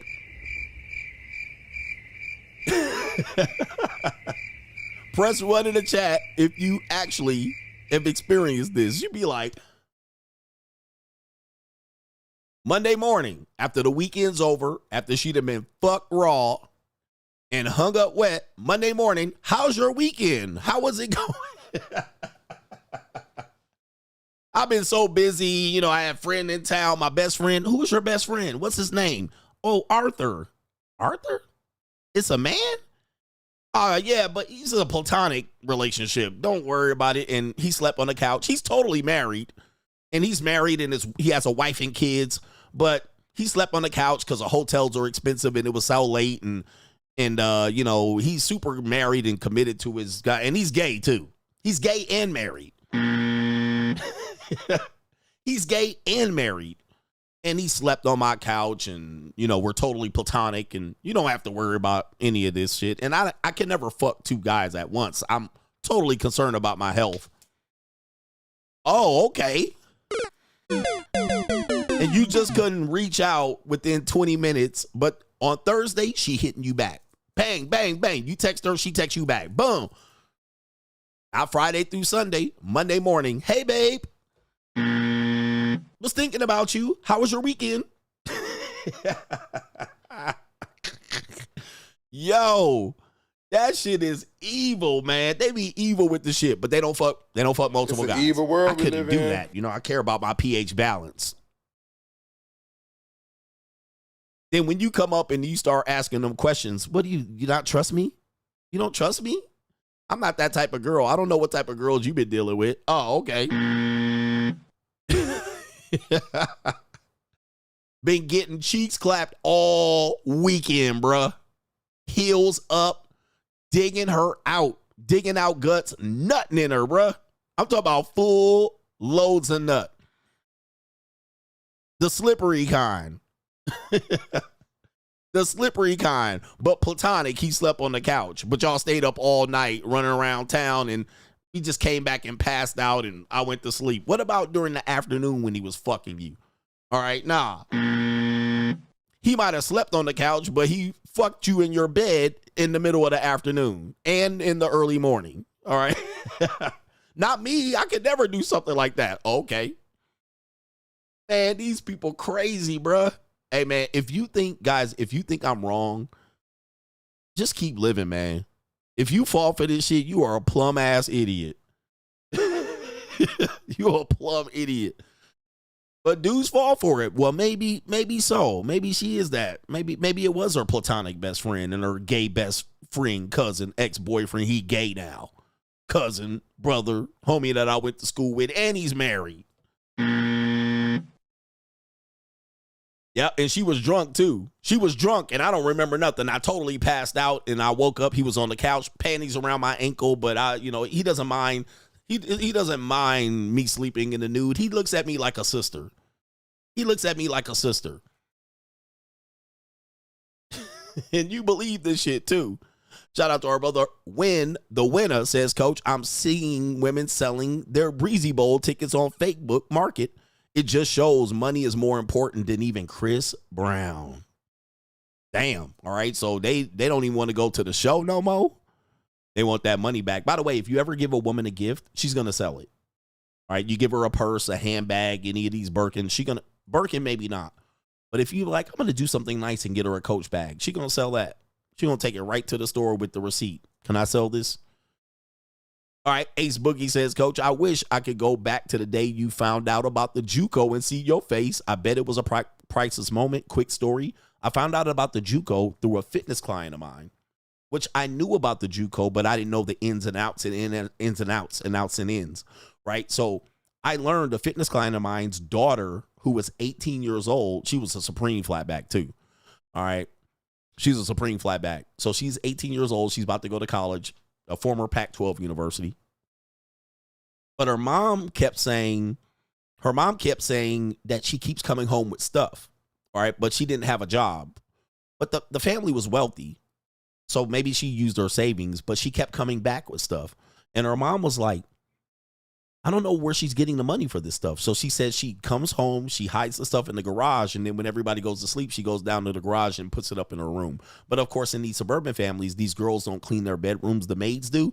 So the mom goes up in their rooms all the time. You know, when you live in the suburbs, the room is not off limits.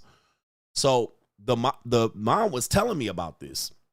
And the first thing I thought about, because I was doing YouTube at the time, first thing I thought about was seeking arrangements. Or first thing I thought about, she's dating a rich older guy. So I said, let me see if she's on a dating app. All right. And so I end up going on the dating apps trying to find her, right? I'm setting my thing to 18 to 20, right? And I'm trying to find her on a dating app. So I couldn't find her on the regular dating apps. So I said, have this site called Seeking Arrangements. All right. At that time, this was 2019. And I said, maybe she's on Seeking Arrangements. So that's when I first registered for the account. I know that seems like a weird story, but it's the truth. I was looking for the 18-year-old daughter. Now, here's a caveat. If I found the 18-year-old daughter, you think I would have snitched to the mom? Or you think I would have called the 18-year-old daughter over and they'd be like, let's talk turkey? Right? So now I got a real problem. Should I report back to the mom? Or should I call the daughter over and say, I got money. I thought about that. I was like, I could play this either way here. All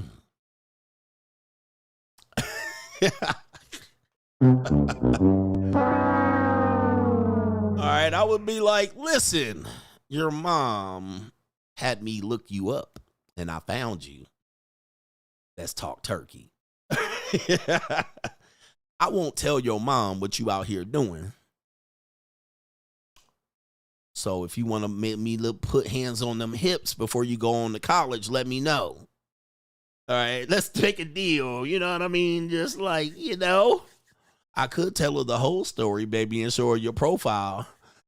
Or I can nut on your feet. Which one we gonna do? All right.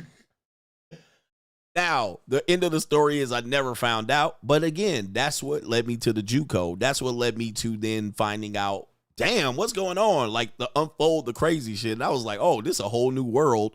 So that was 2019.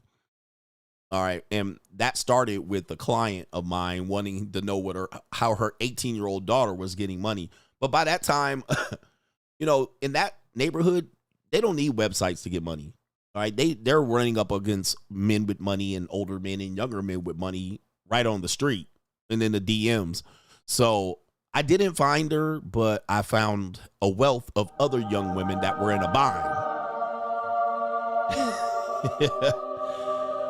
All right, our brother here, Force India, says, always ahead of your time, Coach. In the last stream, you said you hadn't fully formulated an idea about what comes after the monetization of women Maybe arranged marriages. He says, I'll add something to that. Arranged child marriages with young teen girls and young adult men. That could be the case. Yeah. Meaning that they would just say, hey, by the way, sell their daughters to guys that have certain positions in lives. All right. But then when I found out about the JUCO, I was like, dude, I could never go back to regular dating. I'm never going back. All right, shout out to you right there. That could be the case. And by the way, you know, fathers used to sell their daughters to men. Now the daughters sell themselves to men. Could be the dowry. Could be this type of thing, right? Joshua Moon says, y'all niggas married to Strags like that right now. All right, let me make sure what Strag you talking about. Which one? Let me see what we talking about here. Oh, you talking about I don't know which one you're talking about. Maybe it was the one that says the one that doesn't want family. Joel says these 304s getting everything they deserve from Pookie. I agree, dude. I knew a woman that had a full-on relationship with a married man. Then I showed up, and I knew about her before, and I knew her through her friend. But then when I was messing with her, she said, but I'm in love with this guy, which was a whole full-blown married guy. She knew he was married. She was in love with him. She supported him. She gave him money. She, you know, knew he would go home. She knew the wife. And I'm like, but when she was dealing with me, it wasn't like she was making me do extra. But she did want to date me. Seriously. But she was also telling me I'm in love with this guy that she had been dating, and he was a fully married guy. But I got the impression, which we didn't discuss, and I was in a different phase of my life at the time. This goes back to like 2016, 2017. She wanted to monogamously date me. Now, let's draw the line here. She would have still been fucking him while I was dating her. Okay. Now, because you don't have your bearings yet as a man, let's just say I committed to her and I gave her the boyfriend. She would have still been fucking him on the side. Now, it's clear to me now that that's what will happen, because she ended up, because we kept in contact every now and then. And I think I end up training her for a little bit. I can't remember if I end up training her or something like that. Maybe she gave me a referral. So we had people in common. She would have been fucking me. She would have been fucking the married guy. So what I knew was I didn't commit to her at all. Years later, she would check in with me and be like, hey, how's it going? And then I was like, hey, you still with that married guy? She said yes. So she was still with that guy. Now, years later, she ended up becoming engaged with another guy. So she got engaged, but that engagement broke off. So then the next time I caught up with her, I was like, oh, you getting married? And she was like, no, we broke it off. Now, that's knowing her for like 10 years. Okay. That's me knowing her over a 10-year, close to 10-year period. Because, oh, you know what? That's how I knew her. I went to school with her sister. Her cousin. I went to high school with her cousin. So that's kind of how we kind of knew each other and then got involved. And then I was able to. So putting the whole story together over a 10-year window, she was messing with a married guy. She messed with me amongst other men. Then she ended up going back, still messing with the married guy. Then also engaged to another guy, Facebook official. Then also breaking off that engagement and probably still messing with that married guy. That's over a 10-year window of knowing her. Like, that's how despicable. But the next guy that got to come in, he got to come in right. He got to marry her and commit to her and be monogamous and faithful and do the right thing. And she's still going to be messing with that married guy. But making you follow all these rules. So again, when you're a guy, you got to really dodge bullets out here. You got to really be like, why is this woman pressing commitment and monogamy this fast? And it's normally older women, because she's now, I would say, she's probably my age now.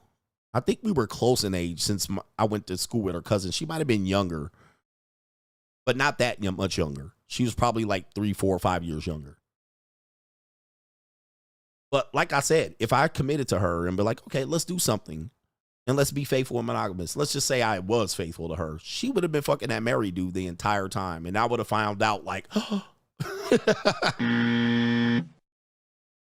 how could you? I thought you were over him. Oh, yeah. Oh, yeah, bruh. And you know I'm telling you the truth. Girl, you know it's true. She wouldn't have been able to cut him off because she was in love with that guy. That's who she wanted. Again, I was the backup plan. I was the person she settled for. As we showed you earlier.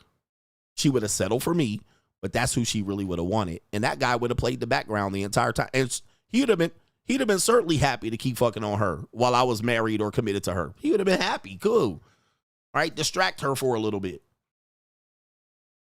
So it's an evil game out here. It is an evil ass game. And she would also tell me, oh, I'm monogamous and faithful. I don't cheat. And I only sleep with one man at a time. But she would have made sure you pulled that condom on. All right. 3, 4 months into the relationship, you trying to hit raw. And she'd be like, can you wear a condom still? Now you fucking her. Hey, by the way, there's no woman that could ever be mine and I'm fucking you with a condom. I'm just letting you know. You're never going to be my girl. You're never going to be my girl. I'm never committing to you and you telling me 2 years, a month, 8 months down the line that I'm putting on a condom. You're never going to be my girl. I want to be safe. But if you're telling me to put on a condom, you're literally indicting yourself as someone that either doesn't want to get pregnant or fucking multiple men. All right, there's no fucking way. No way I'm committing to a woman. And 3, 4 months down the line, we doing condom sex. Nah, you a whore at that point. You just a whore. I'm going to treat you like a whore. All right, you're not getting no commitment. You ain't going to be my fucking girl. All right, that's just how it works. That's how it works. Okay, she fucking multiple guys. If she got you put, well, I'll just care. Nah, multiple dudes are nutting in her, so she wants you to throw that condom on. Hey, you never gonna be my fucking bitch. And women too. She never gonna be my girl. All right, don't ask me to commit, and I ain't felt them biscuit innards. Shout out to MTR. I ain't felt the inside of your pussy. All right, I ain't committing the goddamn thing. All right. I'm a commit, and I'm only feeling condom lubricant. There's no way. I haven't even attached to you. That means you're fucking other guy. Shout out to Van says, I was just giving. Oh, okay. All right, shout out to you right there. Already read that one. Right here. And you, guys, another thing, guys, if a woman asks you for your STI results and you don't ask her for hers, you're an idiot. All right, she'd be like, can I see your results? Let me see yours. Let me see your results. Okay, because they're always trying to make you to be the dog. Okay, I'm a dog out here. But I'll be like, okay, I showed you mine. Show me yours. I can do some shuffling too. Look out, man. What you going to do? Look out, boys. It's coming through. Yeah, man. Yeah, man. By the way, they said Cassie did the same thing. They would make them escorts, those male escorts that Cassie was fucking, show their STI results. And they would be like, oh, easy. Yeah. They go to their screenshot. They log into their account and they show them. Then they ask Cassie, who was fucking 50 men, sometimes 5 men in one sitting and getting pissed on. They asked her to show her STI results, and she couldn't log in. She somehow couldn't log in. Let me get the memory. I can't even figure out how to log in. Oh, I didn't get no screenshot. My phone don't work. The battery died. And she was fucking 50 guys and didn't pull out one STI result. Ask the guys. They were reporting that. They were like, they kept asking me for my STI results. They kept asking me to go raw. And it was like, I'm not going raw in her until she shows STI results. Then they end up relenting because, oh, I couldn't log in. And then they end up going raw. And guess what? She ended up having herpes in her mouth, allegedly.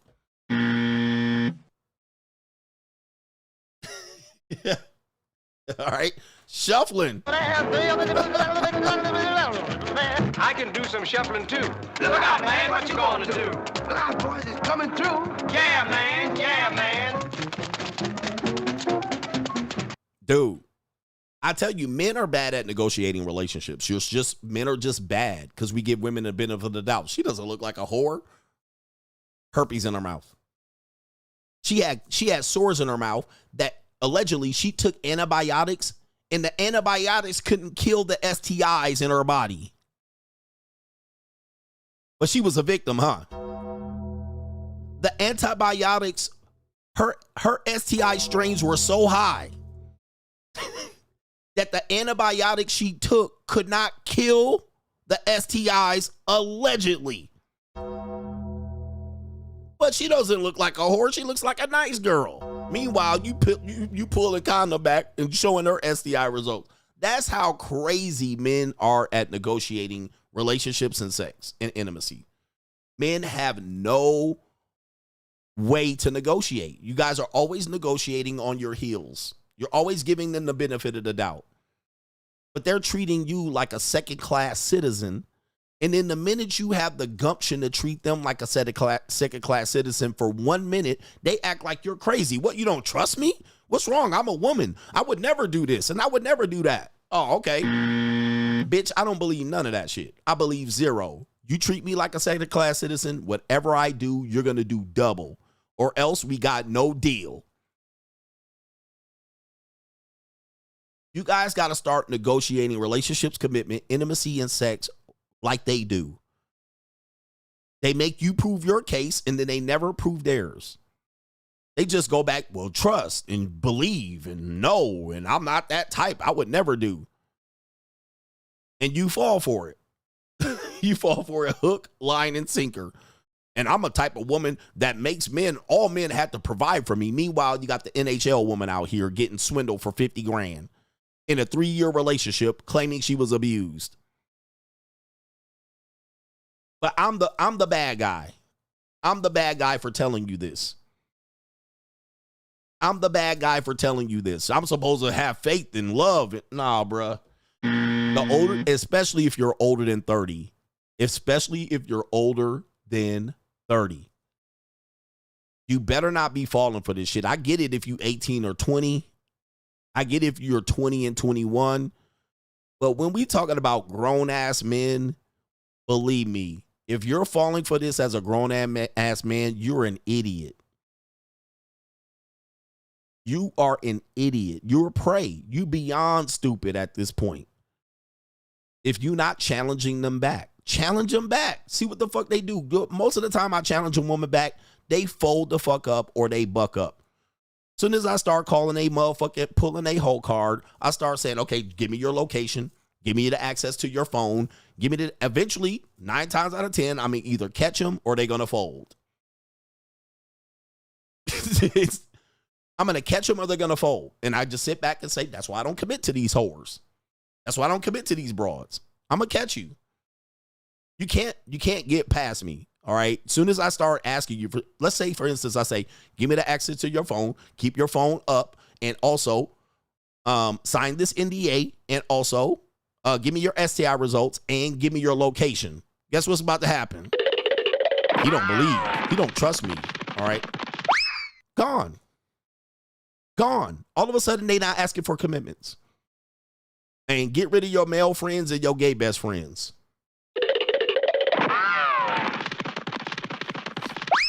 They are going to fold 9 out of 10, and they're going to go find a new sucker. They're going to go back to another sucker, or they're going to go back to their ex sucker, or they're going to fold like a cheap fucking suit. And you're going to be like, well, at least I didn't waste my time. Because you would have wasted a year, 6 months. You would have wasted time giving her the benefit of the doubt, only to find out something you could have found out in 2 weeks. 2 weeks. All right. Anyway. Yep. Get that girl night out bullshit. Nah. Fuck all that. You're controlling. Shout out to our brother Joel says, I'd rather not hit than wear a condom, which is legit. Right? Which is legit. Right? Listen, protect yourself. And you rather be like, well, okay, I ain't gonna hit. Okay. I don't trust women. All right. By the way, just so you guys know, women are not to be trusted in my book. All right. Shout out to y'all. I don't give women the benefit of the doubt at all. All right. All women are capable of lying in my position here. Let me see if I can pull this up. And then I'll end the show on probably this walk off real quick. This is me on the Sean Mike Kelly show, just so you can see where we're at here, sharing this video. Wait, wrong share. Damn, I'm probably muted now. I'm probably muted. Hopefully you can hear me. Favorable for men to trust a woman initially because by nature she's an untrustworthy individual. I don't think any man should be able to trust a woman really at all, but I think we get trust wrong. What we want to do is trust a person initially, which is not good. Like, she needs protection. How do you trust a person that needs protection? She also needs guidance. That's what she looks for. She needs masculinity. She needs you to tell her what to do and when not to do. And if she says, I don't want you to tell me what to do, I don't want you to monitor my Instagram, I don't want you to check my text messages, by that nature she's not doing anything that is trustworthy. It's not favorable for men to trust a woman initially. It's not favorable for a man to trust a woman initially. It's not. They're untrustworthy individuals. All right. They're praying that you trust them. All right. Now, you can trust but verify. But guys, I got to protect this woman, and I'm going to just trust that she could disappear for 2, 3, 4 days out of the week. And I'm supposed to just believe. But I'm supposed to come to her rescue when she gets a flat tire. Like, nah, man. Nah, I'm not. I'm supposed to protect this individual. Trusting her is not in the fucking wheelhouse. All right? Because by nature, she's an untrustworthy individual. I don't think any man should be able to trust a woman. Really? All right, shout out to Sean Mike Kelly right here. He said, really? Yeah, bruh, no. I don't trust you. At all. I have no problem saying this. At all. But I think we get trust wrong. We get trust wrong. Oh, just trust me. No. Nope. I don't. I won't. What we want to do is trust a person initially. We want to give that initial trust. Oh, well, I don't want to seem like, no, I'm not giving you initial any goddamn thing. All right. Am I going to give you initial raw dick? Are you going to give me initially $50,000 as a loan? Ask a woman if she trusts you. Ask a woman if she can give you $10,000. Ask her to get the login to her PayPal. Ask her to get the login to her phone. She's going to say no. Why? She doesn't know or trust you. Exactly. So I don't know or trust you either. And it's valid for her not to know or trust me. I don't know or trust you either. But we're trying to show that we're open-minded, but this bitch is single. So why should I trust you? Even if you were married, you out here 20, 26, 29, 30, 35, 40. I'm supposed to trust you, and you got a cemetery full of niggas like it's a Thriller video.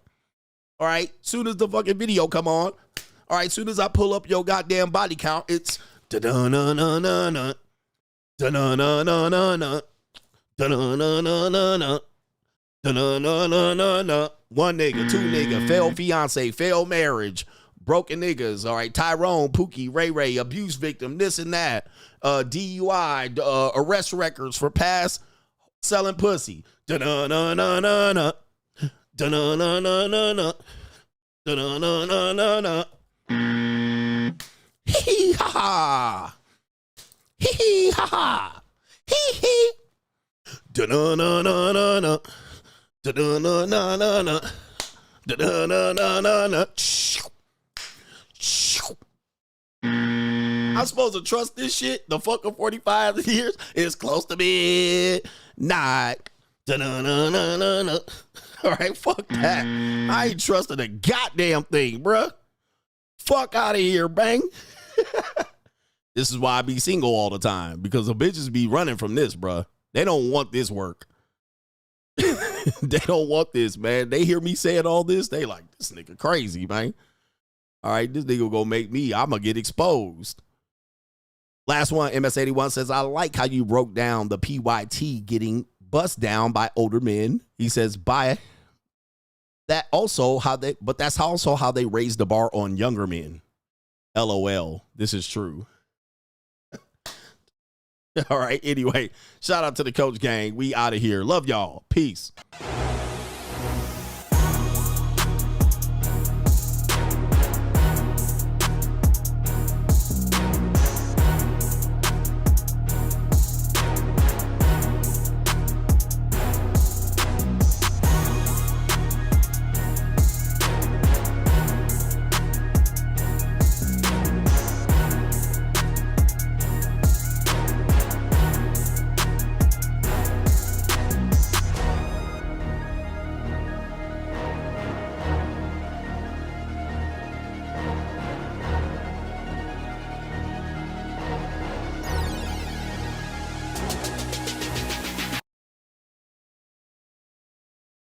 You better boss up, nigga.